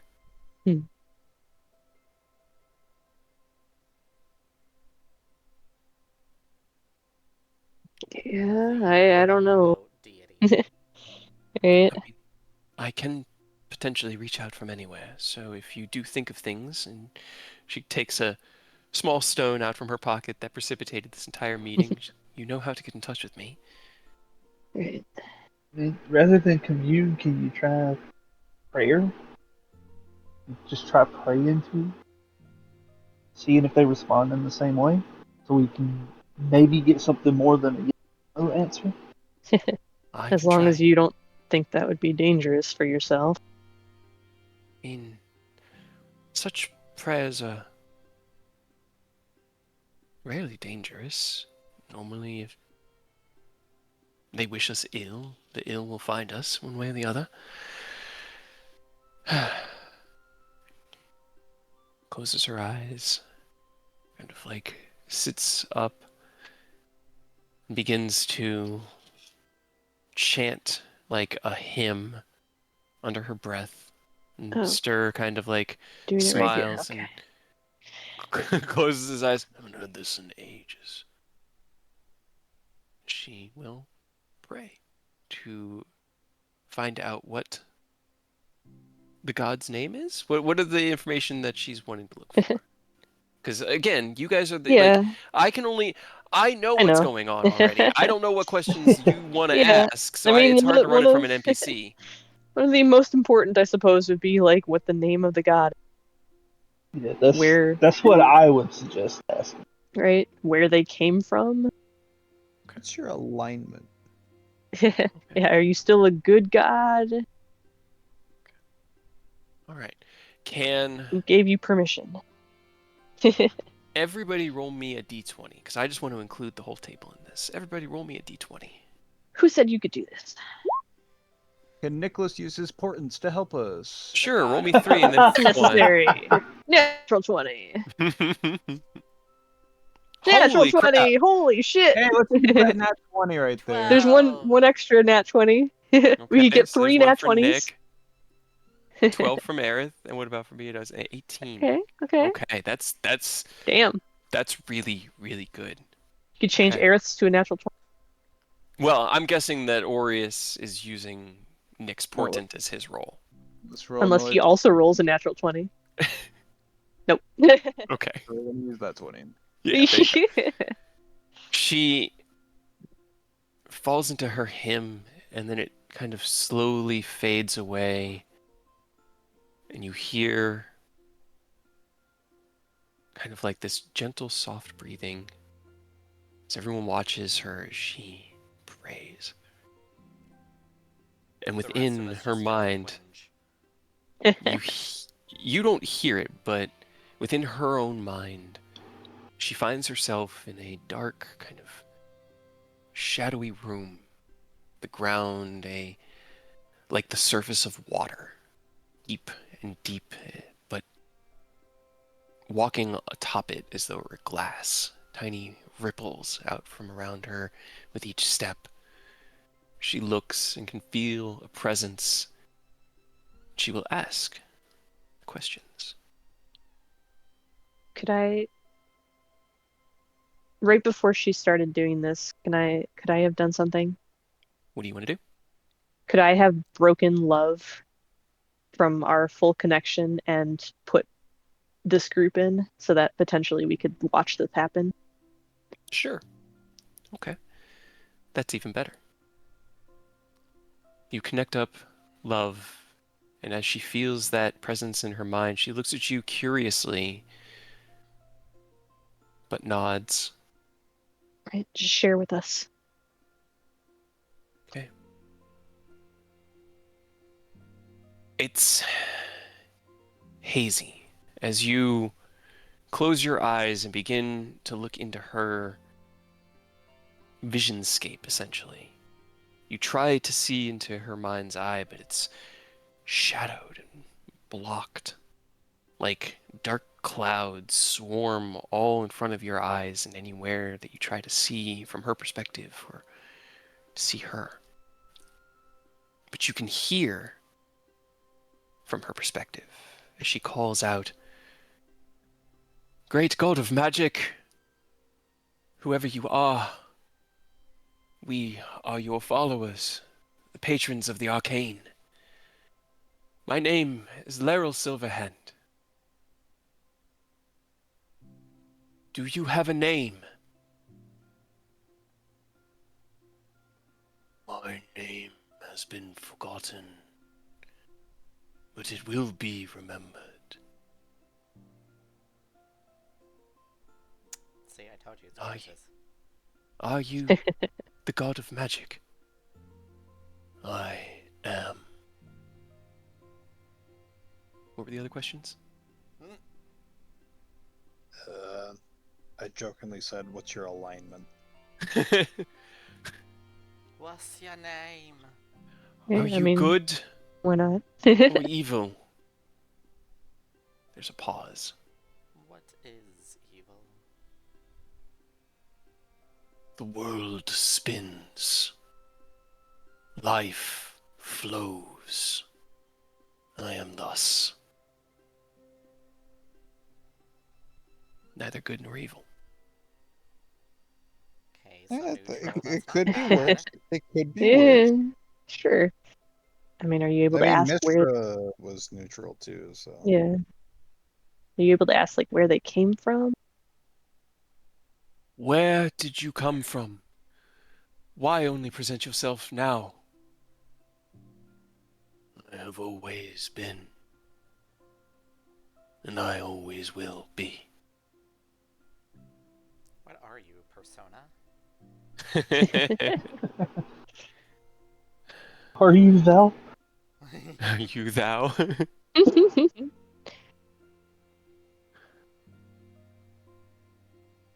Kind of like Ah, takes a step within that dreamscape, a little unsure given the intensity of the conversation happening here. And this is far beyond the prayer she normally has and gets.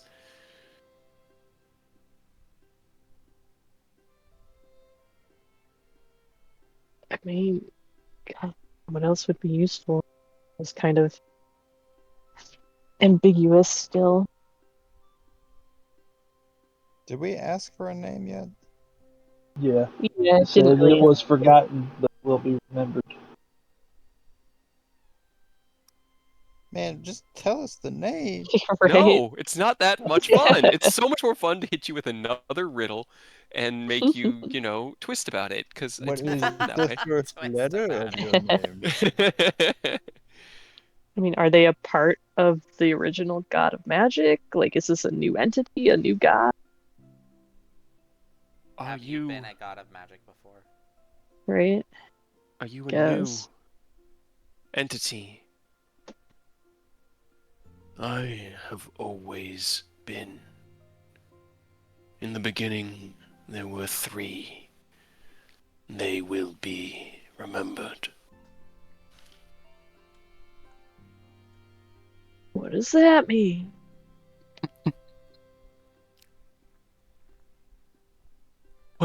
What does that mean?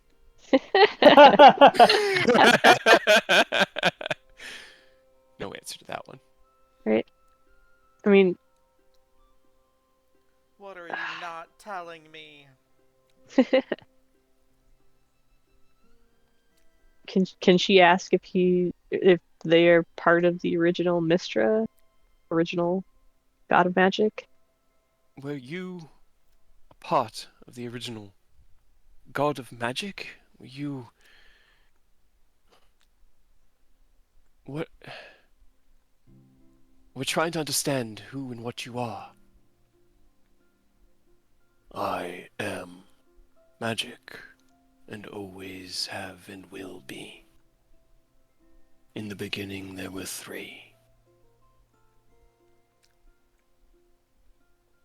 Now there's only one. Nah. Mwah! Nah. Mwah. I mean, I hope Stir is taking more out of this than we are. Sure, who were the original three? Right? Yeah, sure. Who are the As- original three? Like, freaking name those? Probably not.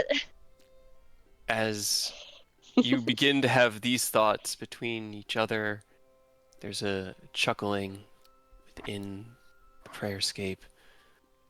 For those that watch, you are seen. You are Oh. known. That's terrifying. Do good work, Lady Silverhand. I will be in touch. And then you Creepy. feel that cloudy darkness in front of your eyes fade Don't like any of away that. Don't look as at she it. Don't look at it. kind of like puts her hand to her chest and is breathing. Yeah, All right, well, I that hated was... all of that. Yes, that was not pleasant. Stir, Look what the over at fuck? Stir. In the beginning, there were three. That sure is what he kept saying. Magic, death, and time. The three of us stood before creation. Nothing more than just beings. Boy. I don't like that. The others are gone.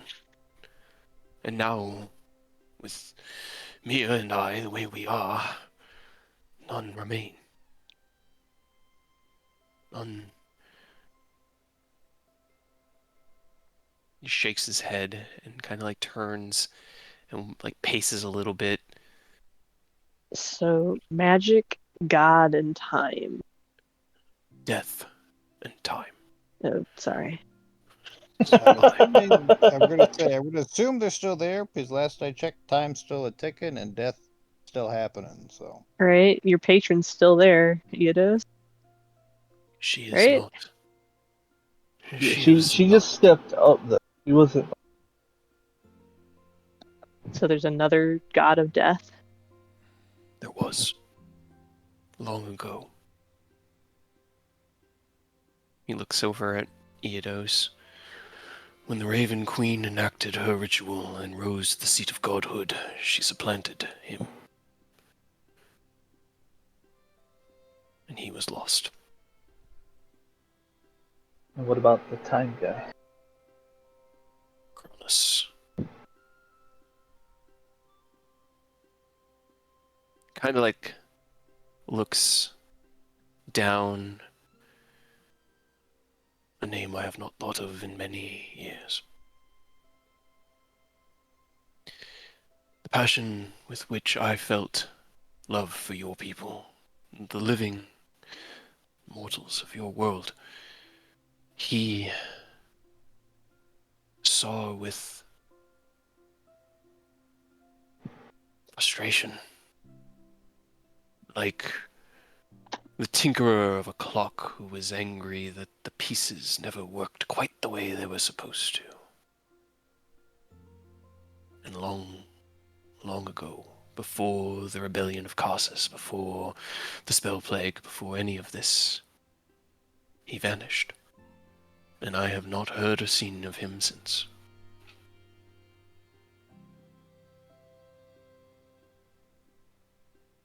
So he's unaccounted for. Right. He kind of just So- nods.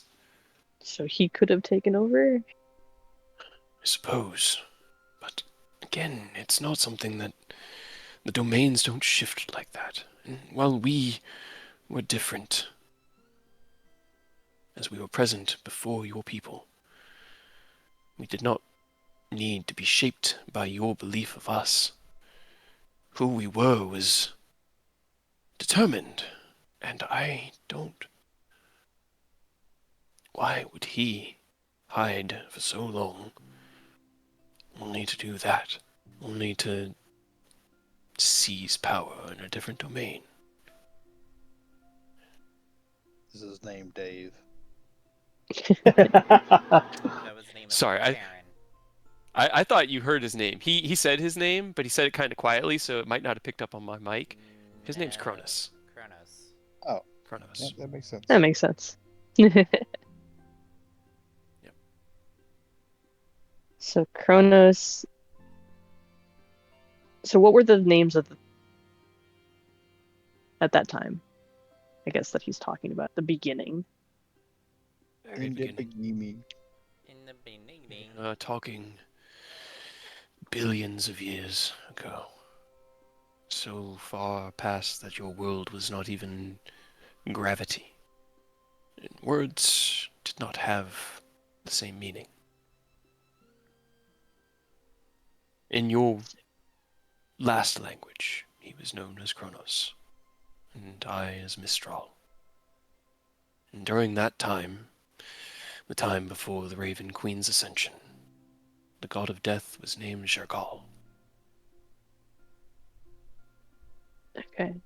So it's one of three. In the beginning, there were three. And that's what it kept saying. Right? And insinuating that it was one And of they three. will be remembered. Yes, not ominous at all. Eh, This is not good. Time, death, and magic, huh? Three things Alright. that do not need belief to exist. As removed from all things, removed from all creation, the three entities will always drive each other. Life to bring, death to take, and time to measure the passing.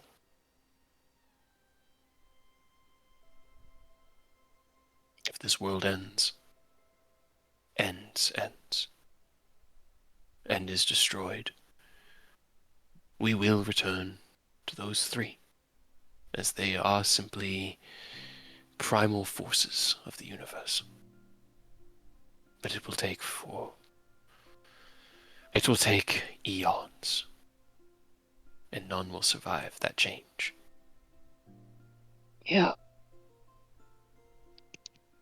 Well, I hate all of this. Lady Silverhand, I am very grateful for your insights in this matter. And Rose Iodos, I thank you for bringing her to us. This has helped reveal much, for if this entity is able to pass on arcane power, then it is most likely the source of our frustrations here. Now we must wonder why it interferes with our daily work, and what its end goal is.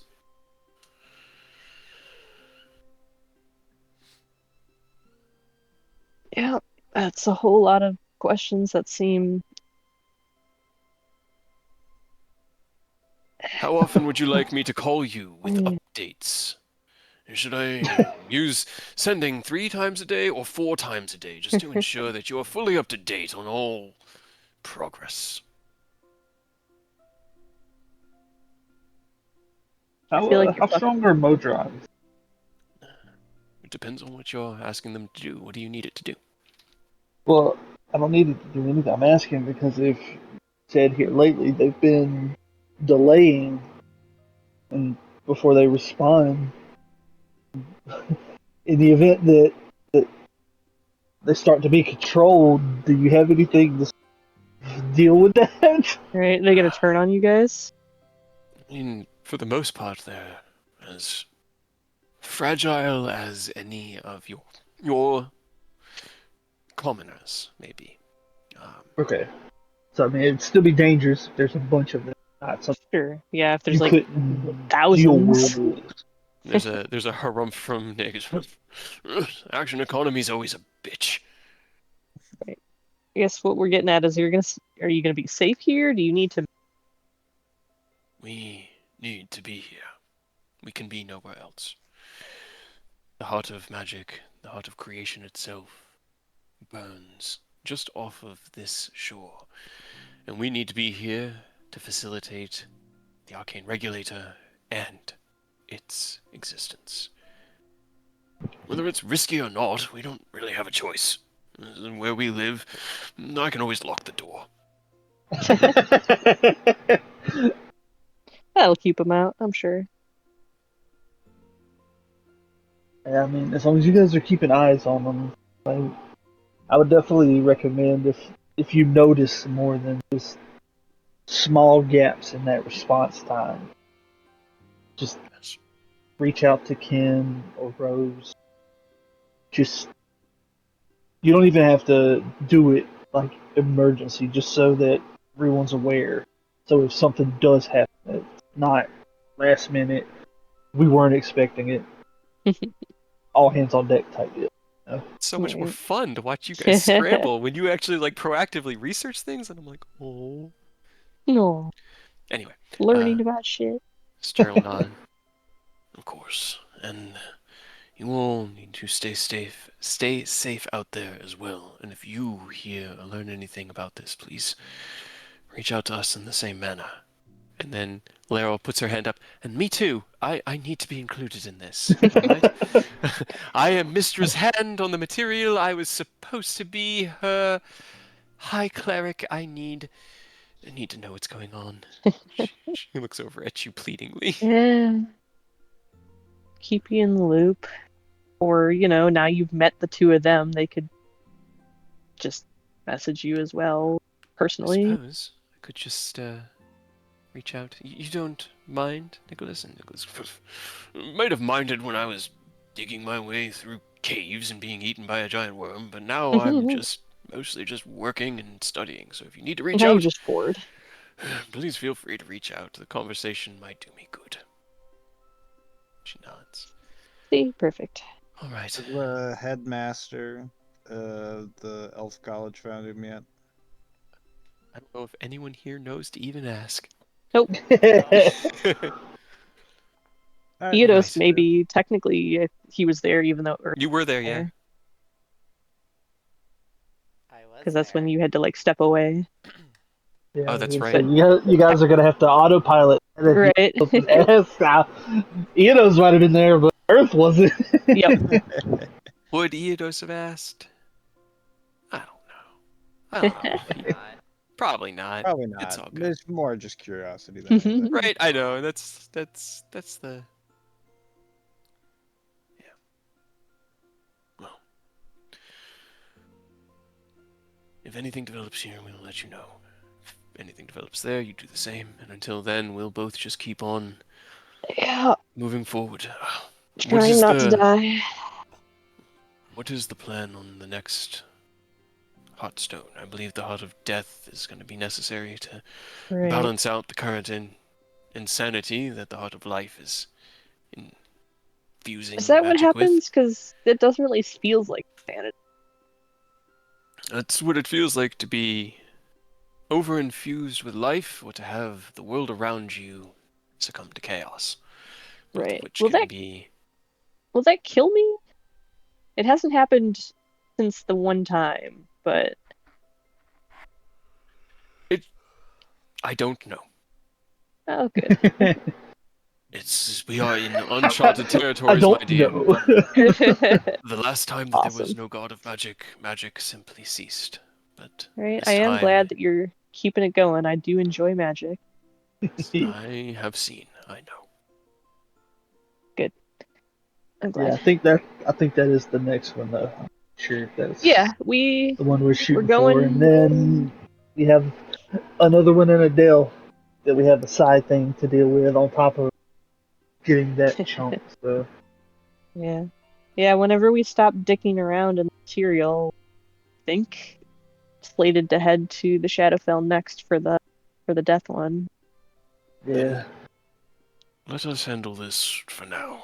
We will take this new information that you have given us and try to make some sense of it. You focus on the Heartstones and magic I mean, itself. as terrifying as it is, till going like crazy or trying to hurt people, I guess that's fine. I mean, maybe not fine, but I mean, we're not... We've lost a lot of our capabilities, given the current state. Our archmages are quite unhappy about not being able to teleport or use their demi-planes, so whatever we can bet. do to fix this would be beneficial, but... I mean, nothing's really stopping them. Just a little bit of chaos. The threat of possibly dying is a pretty good. I mean, you were able to fix it, so Fix dying? well, like when Rose was dying and Grace was able to heal it. Yeah. That's. To be fair, how many? I had to use an 8th level spell slot to do that. How many It's wizards just because you fucked it up have a bunch of a times. high level cleric on hand next to them at all times? Anybody of importance, probably. You have a very... Rose doesn't quite understand how the world is working around them. Nah, Nah. Why would they bother? Alright. choose Well, not to. I am going to choose to keep this information under my hat for right now. That would probably be wise. Although I cannot predict what other warlocks and clerics may be learning or discerning from this unnamed voice. I will do my best to try to maintain the peace and continuing take care of the people of Waterdeep, and she just shakes her head. It's hard to believe that she is truly gone now, but I believe. I mean, half of her's there. Gestures to Stir. Sturgis, yes, but I fully understand what she means. I'm not who I once was. I've lost a bit of myself that seems to care, and the other part of me, Why are you so the other part of depressing? me lost a part of me that seemed to know about the world. So, Yeah, Mia doesn't really know shit, and you're just depressed and sad. well, But she's always happy. I'm glad for that at least. How would you feel if you had, I don't know, 600,000 years of cumulative human history slammed into your head and not the power to cast teleport? It's a bit humbling, I suppose. It's probably the best way that I feel right now. Cock blocky. Yes. I find myself reaching for higher power only to find it so far beyond my reach. Nick, no, don't worry about it. I can always help fill in when you need to, use those spells. And Stir shakes his head. I don't need this from you. Right now. I get it. The power couple. Mommy and Daddy are arguing. Well, you all have busy days and much ahead of you, so we shall let you return to your adventures. Yeah. About that. How many higher level spell slots do you have, Nicholas? Got both of mine that are available today. Why? Did you get here with no means to get home? I would never. But on the off chance that that's true. Because plane shift, you have to go with them, right? It's like you and... Yeah, unfortunately. Yeah, because banishment's the only... Yep. Right? He looks over at... I mean, I guess he could banish us back to the material, but... You wouldn't go to the material, though. Well, everyone He else looks up would. at Stir. I'm just gonna drop the kids off back home, and I'll return. Do you want anything from the material plane when I'm there? Sandwich, churro. I was gonna say sandwich too. No, I'm fine. Just return as quickly as you can so we can discuss A this. depressing cup of coffee. Right. Nick will stand, taking the letter opener from Laryl. Oh no. Will plane shift. Oh no. It's fine, don't worry about it. Oh boy. Don't say that. Plane shift you all to... Actually, I need it. To the town 20 miles to the west. No. Plane Plane shift shift goes where it fortunately will needs send you to. where you need... Yeah, you do need to go there. I just need to do that, and then that, and that is going to be... Where's the jam? Where's the numbers in the jam? Fireball. Okay. Oh no. Fireball. Such a terrible combination. Uh-oh. Oh boy. So, Sure, it's fine. as the dome manifests around you all, Nick holding the letter opener that will be used as the focus in hand, it glows with arcane light. It kind of gives like a one-handed salute to Stir as the dome manifests itself. And it's kind of funny because you see this like freeze frame image of Stir, and he was in the midst of like nodding and closing his eyes and half smiling, and it just looks so dumb as he's placed it like plastered against the edge of this glass. What? It shatters out and recoalesces in, and you're back in Laryl's office. But you look over at Nick, and he kind of like steps back, and he's got his hand on his chest, and he's like, I don't feel good. Oh boy.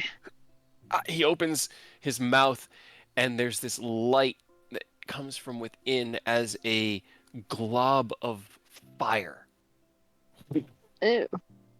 like vomits out from within him, and at the Dragon's same breath? time, it was more of a dragon spit or never mind. dragon's dribble. Dragon's dribble. I think I like that one the most. I don't know However, if I like that. That sounds like a Right? D&D STD, dude. Oh yeah, Oh no, just what I fucking got the Scanlan was dragon's dribble. doing. oh no, it does sound like it.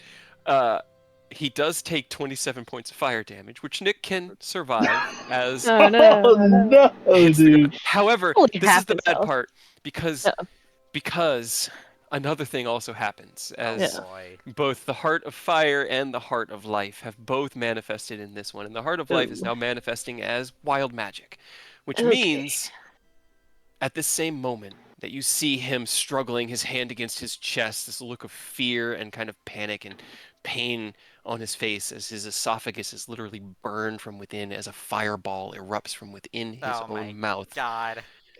You see Can around I- him as a sparkling of magic. Sorry, go ahead. Can you what? It depends on what my reaction time is. As this starts happening, can I banish him? Roll me a roll me an initiative check. Okay. And hope he doesn't die. Also, is Nicholas still level 16 or is he 17? He's 16. He hasn't been adventuring. 18's not bad. 18's not Not bad. bad. Not bad. Let's see. And okay. Heroes use this. Ida's hands are hinging him a decanter of endless water. Oh no. Well, that would don't put water on what's about to happen. That would be real bad. Lightning. Okay. Yeah, I'm just trying not to get Silverhand killed. If I drop the banishment and Nick is dead, we can figure that out in a minute. But Okay. Okay.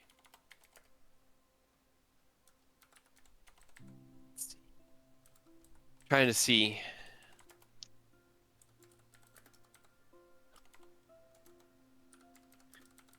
Okay. As he begins to struggle and that glob of fire emerges from his mouth, you reach out, you quickly hit with a banish. Oh no. There's no time to tell Nick your plan. no. Oh no. Did he succeed? Did he He rolled a die? natural 20 Oh. on Oh, shit. his wisdom save against your banishment. Or I guess it's a charisma save, is it? Banish, I think is a charisma, yeah. Yeah, charisma save. Charisma saving throw. Okay, or and DC what is your- 22. 22. You want to know something funny about Nicholas? He has a Smart I guy. don't think he's terribly charismatic. He has And I'm pretty sure he has advantage on it though. He does, but I already rolled a natural 20, so Yeah. what can I do better than that? It's still only a 21. Oh. Okay. Kind of what I Which- figured. Is not bad. Considering what's happening here. Give me 1 second. You reach out, and as you banish him, his eyes, you see his brow furrow, and then whoop, he vanishes. Simultaneously, at that moment, within the dome area, it's like the shattering of the dome then turns into this sparkling, iridescent, prismatic energy that then turns into grease. Oh, It gross. splatters down across the entire floor of Laryl's office. He splooged. And in the split second, you're now holding on to banishment. Yeah. What are you doing? As Laryl looks at us, oh, this is why we don't use high level magic. Stuff like this happens. Should go away in a second. Eidos, can you get her out of here just in case? He was just kind of shoos her out of her own office. You heard him. Yeah, but, I mean, where did Nicholas go? Okay, well, I want to be let back in my office. As you shoot Well, her out. Less than a minute. Yeah, just a heads up. It might go bad. That's why I get out of here. How far you shoo her out into the hall? How far out does Eidos go? But Enos is staying. Alright. Whatever the fuck happens, Enos is gonna be fine. He's at full health right now. He's got resistance to fire naturally. Sure, it's He's gonna be fine. alright. Okay. He's gonna stand in front of the door in the event that like an explosion happens. It will. Right. He'll try his best to keep it from going outside of the office. Yeah. Can Kyle please roll me 2d20s? Oh Oh. boy. No. Sure, it's fine. Can we please not kill Nicholas? I'll bring him back. It's fine. I'll bring him back. It's fine. Okay, 19, 12. Fine, That's not 12. bad. Okay. All right. GR, I'll do the. Okay. All right. As the time passes, how long do you hold the banishment? I mean, he's from here, so once the minute is up, he should come back. Okay. So I'll give it the full minute, just because if it's a wild magic surge, I know that goes. Right. That is very fair. That is very fair. Okay. As the minute passes and you look around, the office is still covered in a layer of grease, as that spell just creates grease. Should hopefully go away on its. Maybe. Let me check how grease is worded. Give me a second. Usually, I think grease goes away once the spell ends. I don't know for sure, actually, though. I don't think it does. Slick grease covers the Does- ground and 10-foot square within range. Turns into for the duration. So Okay. for a minute. Okay. Okay. All right. That's fair. That is fair. As the minute ends, there's a moment where Nick reappears, breathing kind of harried and heavily. You see Hey. parts of his beard are burning, like sizzling a bit from fire, and you can see like recently patted out burn marks on his robes. And as he manifests, he hits the grease, shoom, and then it vanishes. And he Well, you're kinda not like, dead. Oh, That's a oh, plus. yes, I was only on fire when you pushed me. Hey, would you have rather been on fire by yourself or lit this entire building on? What do you mean? Oh, is there? Why am I covered in grease? Why is there grease on my butt? I don't know, Nick. Why are you covered in grease? I'm going home. Yeah, that's I'm glad you're not dead. The return trip goes better. Yeah, Yeah, Hopefully. especially because you're going to be there with the stir, and that's it. So, right? Perhaps Try I not to should. stand too close to him. He like shakes his hands, and you see like he had to spend the first couple rounds patting himself out. The first round, unfortunately, he couldn't extinguish all the fire. He got it by the second one, and he managed because like it blorbled out, and then he You had to know. pat himself out. He doesn't look great. He looks like he might have 18 hit points left. Fine. but Oh my You're god. fine. I think I'm just going to take a little bit of a nap here in Laryl's office. I'll return home in an hour after a short rest. I'm sure she'd be okay with. Oh, speaking of, you can come back. The danger has Not gonna passed. explode. Good. Hopefully. And how about the mess? Is the grease still there? I think so. Nick got some on his ass. Hopefully that's not in your carpet now, but Oh, lovely. the rest of it is gone. Yeah. All right. Well, there's that. Small victories. Hello, Nicholas. And hello. I just exploded, any so I'm going to healing? nap on your couch. Yeah, can you heal him? It's I not my thing. mean, I could. You have a Walks giant over. ass Cleric, potion right? burning in your bag of holding. She's a cleric. See her. we're gonna use that giant ass potion in the final bit, dude. Right? Don't waste it on Sooner. this. She'll reach out, Tiamat or bust. heal Nick as the singe marks on him fade away, and he kind of like, oh, I feel much better. Thank There you go. See? Good as new. I mean, I still might take a nap in your office. That's up to her. I don't She care. can... Whatever. I'm not going to be here. I need to go talk to people. Um, she looks at everybody. Thank you for the information, for trusting me. Yeah, obviously it goes without saying. 95% of what you learn here, you cannot Yeah. convey to the public right now. I know. Keep it under my hat. I don't plan on telling anybody about what we've learned today.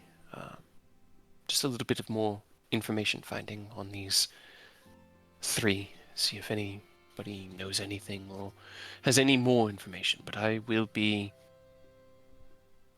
discreet. Make sure you reach out to Nick or Stir as needed and have the sending stone for us now. So Very good. Yeah. Good luck to us all. Right. I guess speaking of Edis, can I ask a favor? what's up? Could you potentially Rose will pull out the sending stone for Baldur's Gate plus the letter. Can you teleportation circle these to Starfall and I can have Taz deliver it? But you don't want to go? I mean, we Not can pop in. really. I mean, like we could go to Starfall. No, I mean like we could just go to Baldur's Gate. Then look, like you said. Someone's avoiding the See, topic. see, and like you said, it would be better handled by somebody a little bit more diplomatic.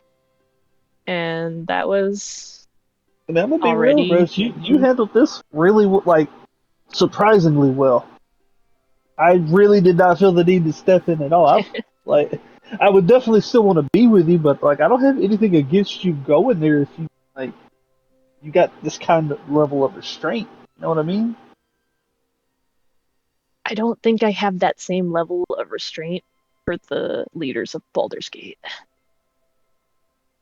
Like, Silverhand, I don't mind. She's alright. Thank you. You're not half bad yourself. See? Not half bad myself. But especially with everything that just happened with that asshole, I don't know.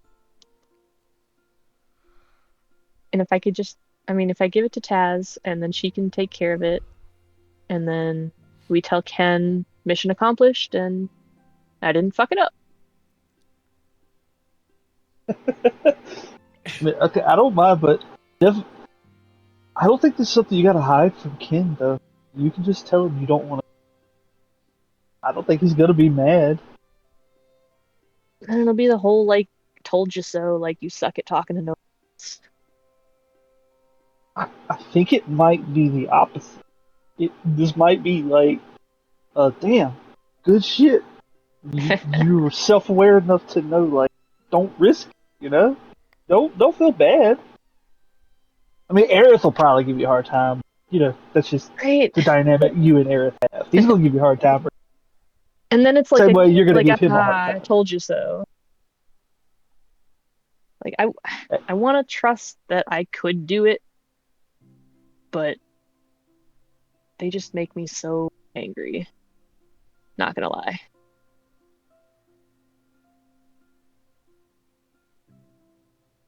Right, I mean, if you don't want to go, I don't mind.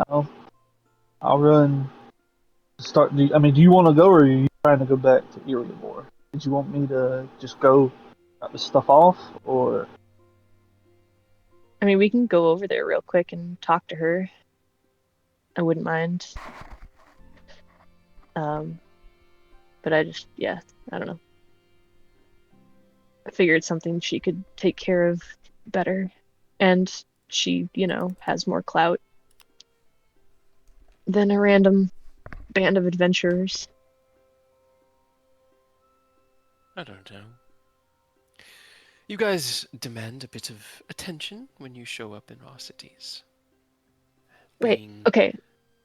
No, so I could talk to you and be proven correct. Like, so if we had just sent a random four-band group of adventurers from our guild, would you have even given them the time of day?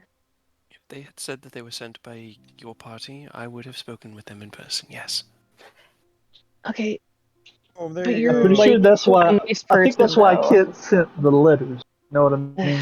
So that you could hand them off See, you were supposed in to like advance. agree with me that no, absolutely no way, Why not? I mean, if because it, they're just random people. I mean, if they bear a missive from you and have your name and speak for you, then they are not just random people. Do you think the Council of Four from Baldur's Gate would do the same? No, no, they are assholes. See, there, Some of them are. perfect. Said some. Some or all of them. Or all of them, some of them, or percentage of them at least. just a few, a Right. handful. But see, I told you, like, I like her. She's cool. Them, not so much.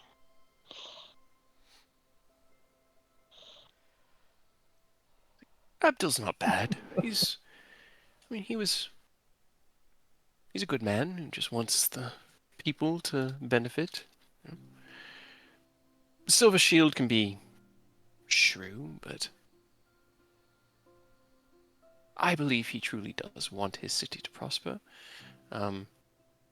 Dillard's kind of just a faff about, and Berlin rarely makes time for anyone unless they can serve her personal purposes in some way or another, so it all just depends on the person. I try to be available, I mean, Right. being the known councilman of the city, my entire job is just talking to people. I don't really even make decisions. I'm just a pretty face. Oh, more than that. And the High Cleric of Mistra, and the current one of only half a dozen people who has any idea of what's going on in this world. You know. See, pretty damn important. I think so too. But Also, sorry in advance that you became one of the people just now. Like, you shot up the list of potential threats to Yeah. like the cult's entire being. So yes, definitely keep your head on the swivel. I will do that. I definitely will.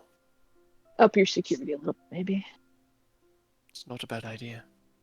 Hire a few extra guards. We've got the Vet all new funds. hires. Yeah. Yeah, heavily vet all new hires. Yeah. That is very fair. Definitely make sure we need to vet all new hires. We just hire some of the dudes we got at those. Hey, Right? You want to hire some random adventurers from our new independent on long-term service? Maybe. But for right now, I will rely on the forces of my own city, and I'm quite fond of supporting the people that live here. There are many that are still looking for work, many that have been displaced given the upheavals on the road, and a simple guard station could pay enough to start preparing for the winter. Yeah. All Right. So, as Nicholas we begins to snore, his completely hat... on track. Huh? Yeah, we got completely off track. As Nicholas begins to snore, you look over and realize that he has just fallen asleep here in her Yeah, office. it's fine. And it is probably That's what he time told us for to. you guys to head on to your next stop. So, as you head out from the Griffin, the high seat of governance within Waterdeep, what are you doing with the second stone? If Eidos is support and down for it, I guess we'll teleport circle to Starfall? Yeah, God, it would be so funny if he said we were going to start. Took him to Baldur's Gate though. It How would be dare so you? funny. Do it, do it, do it. No, I'm not, because I don't want Rose to murder. No, All right. but it would be hilarious to see happen. Are you going to find just like a small alleyway and draw out the circle, or are you going to go to the guild hall to try to use theirs? They charge an arm and a Honestly, he's fucking probably just gonna draw right here in her office. To be real. All right, that's fair. All right, as Hell she yeah. begins to offer to walk you out, you just take out a piece of chalk, give her a look, and she just gives you a nod. This will also go away, hopefully. Yeah. And he'll draw it out, and we'll head on to Starfall. All right, draw out the circle, and as you're doing it, she just smiles. It's the only safe way to travel anymore. As long as you know a bunch of circles. Right, that's the benefit. Keep a fuck ton of chalk on you. Yeah. Right? We have our masons hard at work, making more and more. As soon as Rose learns that you know blood magic, damn. Like, I want to learn that shit. Yeah, he knows isn't gonna. He's not gonna mention this to anybody. Mhm. He's not. This is a like, hey, we're in a really bad. Just don't. He'll do it, but otherwise, that's gonna stay under wraps. I figured. Okay. I want to know blood magic, though. Damn it. Think of the things I could do. I know, but that's why Manon won't give you the scroll. What? As the circle manifests, the two of you hop through. And to make a long story short, you pass the stone and letter to Taz, who was preparing for her first jaunt into town this evening anyway, to begin her discussions, and has a meeting already set with Lord Silvershield in Perfect. just a few hours, so it all works out well, because she needed to talk to him about, setting up some good transportations and trying to figure out. She's gonna pretend like she doesn't know what's going on, like she should. Please But do. she assures you of that, and as you kind of joke and say your goodbyes, I think it's like I feel bad because it's like I know Aureus. Is there anything Aureus wants to do? Like I know you're kind of just in a holding pattern while all this nonsense gets done. We just I see him cannot sitting think in of his chair anything sipping Orius could tea. be doing right now, honestly. know. Yeah. He's just kind of chilling. He's like, I'm away from Rose. I can actually relax for once. Rude. Nice. All right. Well, while Ken and Mia spend Ken's birthday catching up with his father, telling the stories of their life and adventure, of their love and dreams of the future. Rose and Eodos see that the sending stones are delivered to their intended recipient, and you trust Taz to be able to get your Yeah. Baldur's Gate Absolutely. stone to the right set of hands. And as Aerith writes down notes and thinks about the things that his friends have told him today, weighs the uncertainty and the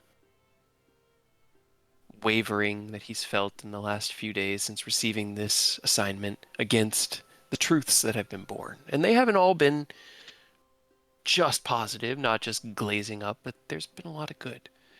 And at least I hope that Legislate. Aerith is recognizing that everybody is good and bad, and that your friends love you and Yeah, trust you. Rose voices their opinion. We got plenty of things to talk about.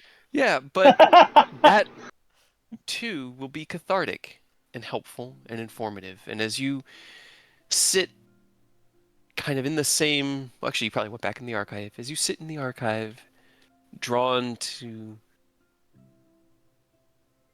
psychiatry, psychological information, things along those lines, research that can help understand what's going on right now and understand what it is your friends are saying. I hope he understands why Ogma had to be a little bit forceful. Punish you. I can get these back when I feel like you've I got earned the joke. them. Get it. Do your Detention, homework. yeah, detention is temporary. It's not expulsion. But How could you? No, I'm kidding.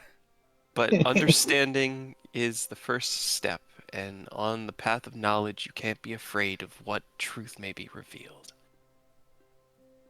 And what truth may be still out there within this world for you all to discover. We'll figure out next time. We're all Pick inside up. of a matrix. I mean, you kind of are. It's just a matrix that lives in my mind. But I It's think Just puppets, recorded plates, and and uploaded some for other other players. people's entertainment. You know. I missed everything Kyle said and heard everything Aurora Sorry. said. I pretty much echoed the same thing Aurora said, so. Hell yeah. It's actually 6 p.m. We'll call it 6 o'clock. 4 o'clock. Earlier than that. I pulled it off and none the wiser. Oh my god, I can't believe you Not managed to do yet. that. You managed to skirt on by Baldur's Gate. You yanked the focus away. We will find out eventually. You cannot hide it Nah. forever. We'll never go back. We'll never go back to Baldur's Gate. Just give him It's just enough fine. time where it's not a problem anymore. Exactly. Until everybody forgets. I don't think they're gonna forget. The pirate season's coming up. They gotta deal with pirates. The pirates aren't going to attack the city. The pirates attack like the merchants and shit out in the middle of the ocean. And if the merchants are too scared to go out to sea, where do you think the pirates are gonna go? Not to Baldur's Gate, probably. That sounds like a They would. suicide mission. They would 100% do a quick raid on Baldur's Gate. It's Hmm. easy pickings right now. I have a different idea, but nope. we'll see. It's possible. Anything's possible. I was about to say, There are you definitely probably won't share it with us. Me? Oh no.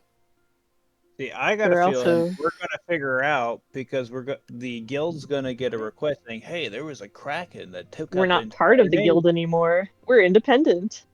I know that, but Baldur's Gate's probably so desperate because their entire navy got crushed that they're gonna send it to an independent guild as well, saying, "Hey, we need all hands on deck. We'll pay you, and we're gonna look at Rose like, what's What this did you about a do?" kraken?" I don't know. I highly doubt it, considering Baldur's Gate wants us to pay them a shit ton of money, specifically. And then when they learn that we from the Coast Guard and became independent, I don't think they're going to be asking for a lot of help out of. I don't know. They might use that as an excuse, like, "Hey, listen, we're gonna waive that fee, but in exchange, we need a couple sets of adventurers at least."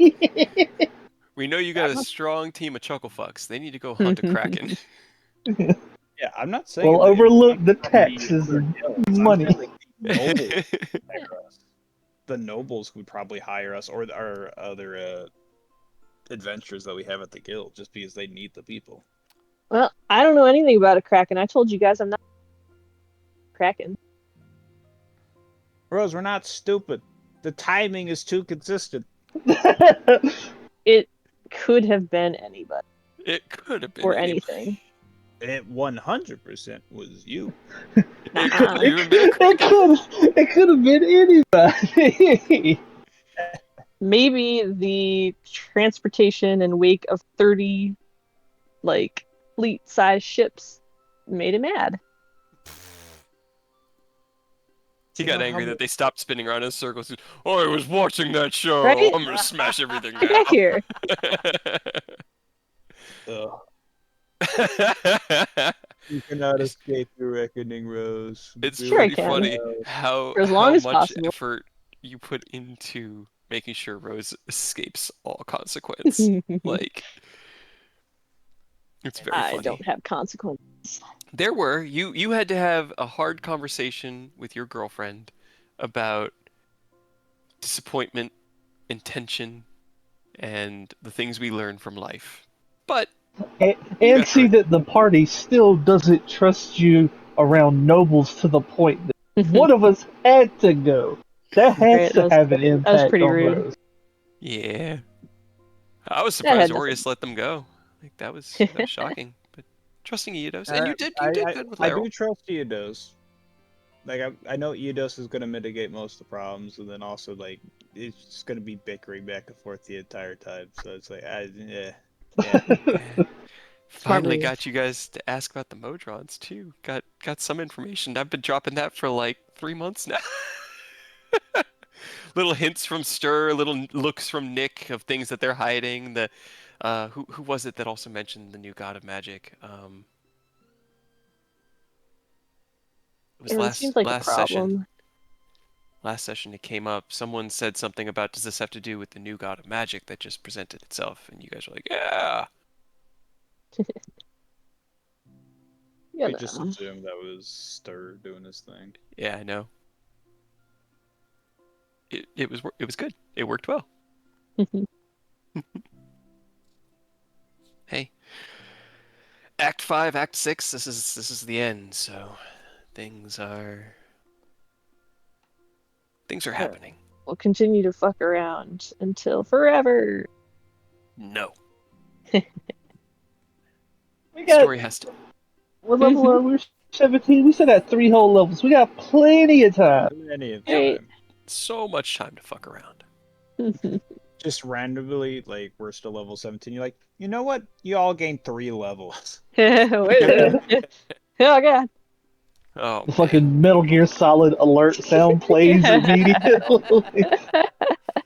You know, I might have overtuned this. You guys are gonna need this. I need you to level up 3 times. There's a short that perfectly like describes that situation specifically of the DM just like Go ahead, take another guys, level, actually. yeah. Level up. Yeah. You know what? You I'm know looking at what? the counter again. Again. Level up again. Go ahead and level up again. Why are we leveling up Again. so fast?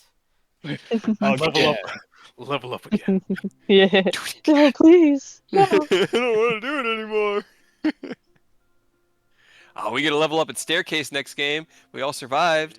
Yeah. We get a level up. I'm gonna roll my hit dice. It's gonna be an 8 this time. Just you Sure. watch. I hope so. We'll see if Chekhov actually takes the deal on the trading the paralysis for the Right. I would hope so, for the sake of Cade's character. Oh god, I just hope. See, this is I the problem. think Chekhov does it more because Chekhov hates the paralyzing wand. They're the one who gave it to you in the first place. I know. It was in the book. They had to. It was in the book. I mean, they didn't have to. So I'm pretty sure it was in the book that they I would don't- have. Pretty sure it was. I don't Yeah. know. Maybe. Sounds like I mean, a terrible it's idea. not- So it's a magical weapon, but it doesn't have like any plus to hit. But Mm-mm. just the paralysis effect is so nice. Just being able to be like, wand of paralysis, give me it. It's a con 15 at level 4. Right? It's It's pretty beefy. ridiculous. I think we got it at what level 2? Yeah, Something you've like had that, it for a yeah. while. Damn, you got it at level 2? What the fuck? Yeah, Right. it was in we were exploring something that was like the Temple of Temoacan, and it was in one of the One of the coffins. yeah, the sarcophagi that we were Just looting got and lucky. scooting. Yep. Yeah. Zero's been hauling around a whole fucking set of plate armor strapped to his back. armor with non-detection. Ah, Very cool looking. I will sell it somewhere. yep. It is very cool. Yeah, I need money for my future guns. Yeah. Man, I so wanted to overclock. I know. You I wanted can to tell explode. you wanted to explode so bad. Because the thing was, I didn't see him go down, which is why I could have overclocked. Because if he's down, but like he looks like he's fine, I wouldn't have overclocked. But if it means I didn't know if he was dead, it's like, all right, fuck it, overclock maybe. That was nuts. Sure could have been dead. I was on the edge of my seat because Ken was being so quiet with all of the rolls, like not even a okay, or anything along those lines. It was just like I had no idea how Will was Nothing. rolling out.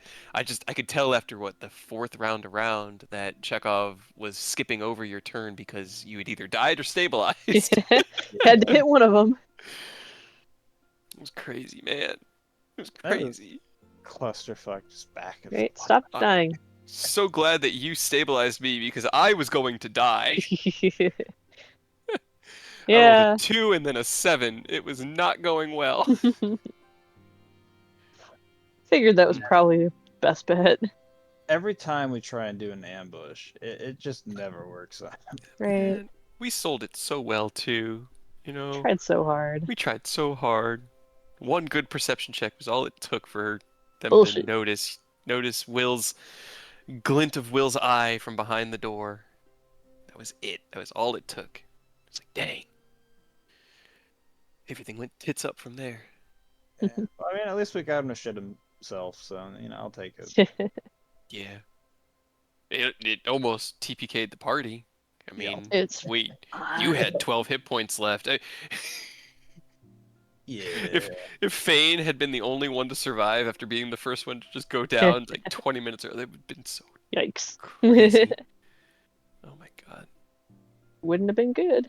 We'll get Tyranny guys back to this kind of tension and panic here shortly. You guys got to get out of the safety and into some dungeons. That's why it's got to be all like big things that you can't deal with right now, like who is this new entity that is claiming to be the god of magic. Can't deal with that right now because it's not a dungeon. That's the dragon. The dungeon is waiting for you in the Shadowfell. It's There we definitely We gotta get Gareth to finish his homework first before Yes. we can. Yes. definitely great that it's either some aspect of the old god of magic, or Kronos, or Yurgle Mhm. that we're dealing with. That's definitely positive. Jurgle, I mean, it'd be funny if it withers. was literally just some random guy who's like, I'm gonna pretend to be someone. Screw with them just for shits and giggles. He only It's just referred to Helm. himself He's as bored. Withers in that one time period. I know. Turns out Helm was just bored, and he's just like, what if I just took over as god of magic for shits and giggles? I mean, if he was petty, he might just be like, you know what? I just want to fuck Just with to these. spite The Rose. Yep, Specifically just despite Rose. us. Me, Mhm. specifically. I mean, you're the one who was cussing him out. Yeah. It's because he was a dick. I feel like he really wasn't a dick. He was very He like kidnapped forthcoming and us and honest. told us we couldn't leave. He was very until we honest played about his why games. and his reasonings behind it. Bullshit. He didn't You kidnap can you can have You reasons. walked into his Kind of domain. walked in that. Yeah, we kinda walked he into just- that trap. Closed the door behind you. Right, it Yeah, was it's still like a trap walking though. to someone's mansion, be like, "Oh, cool, what's Just- all this stuff?" And they Just because like you walk call into a security trap on you. doesn't make it on you. It's still their trap. Tomato, tomato. He could have just been like, "Hey, go away. This is my house," and we'd have been like, "All right, bye." But that wasn't what he wanted. He wanted to Exactly. test you. He wanted to be a dick. No, he wanted to be a god. Tomato, tomato. Man, I didn't expect the Celestia trip. That was fun. Yeah, it's like a I'm glad you just, didn't like, explode. intrusive thought. It's like, man, it'd be really great to go see my dad on my birthday to just hang out just for a little bit. Right. And I was like, no, I probably shouldn't. But I was like, Mia was like, yeah, it's your birthday. You can just do whatever you want. Why today." not? And I'm like, Fuck it. all right, you know what? Let's have it like one intrusive thought win, just the one, as a treat. She was so happy that whole day. That was everything she could have wanted. She wanted you to do something that would just make you happy that wasn't work. And getting to Celestia and everything, that was she was very happy with that decision. Yeah. And now we all have birthdays. Yeah, and now everyone has a birthday. I've been sitting on this since you sent me that message like 2-3 months ago when you decided this day was it. And I was like, okay, we're approaching that day. We'll be there in Coming like up. 3 sessions. 12 sessions later. Why has it only been 3 days?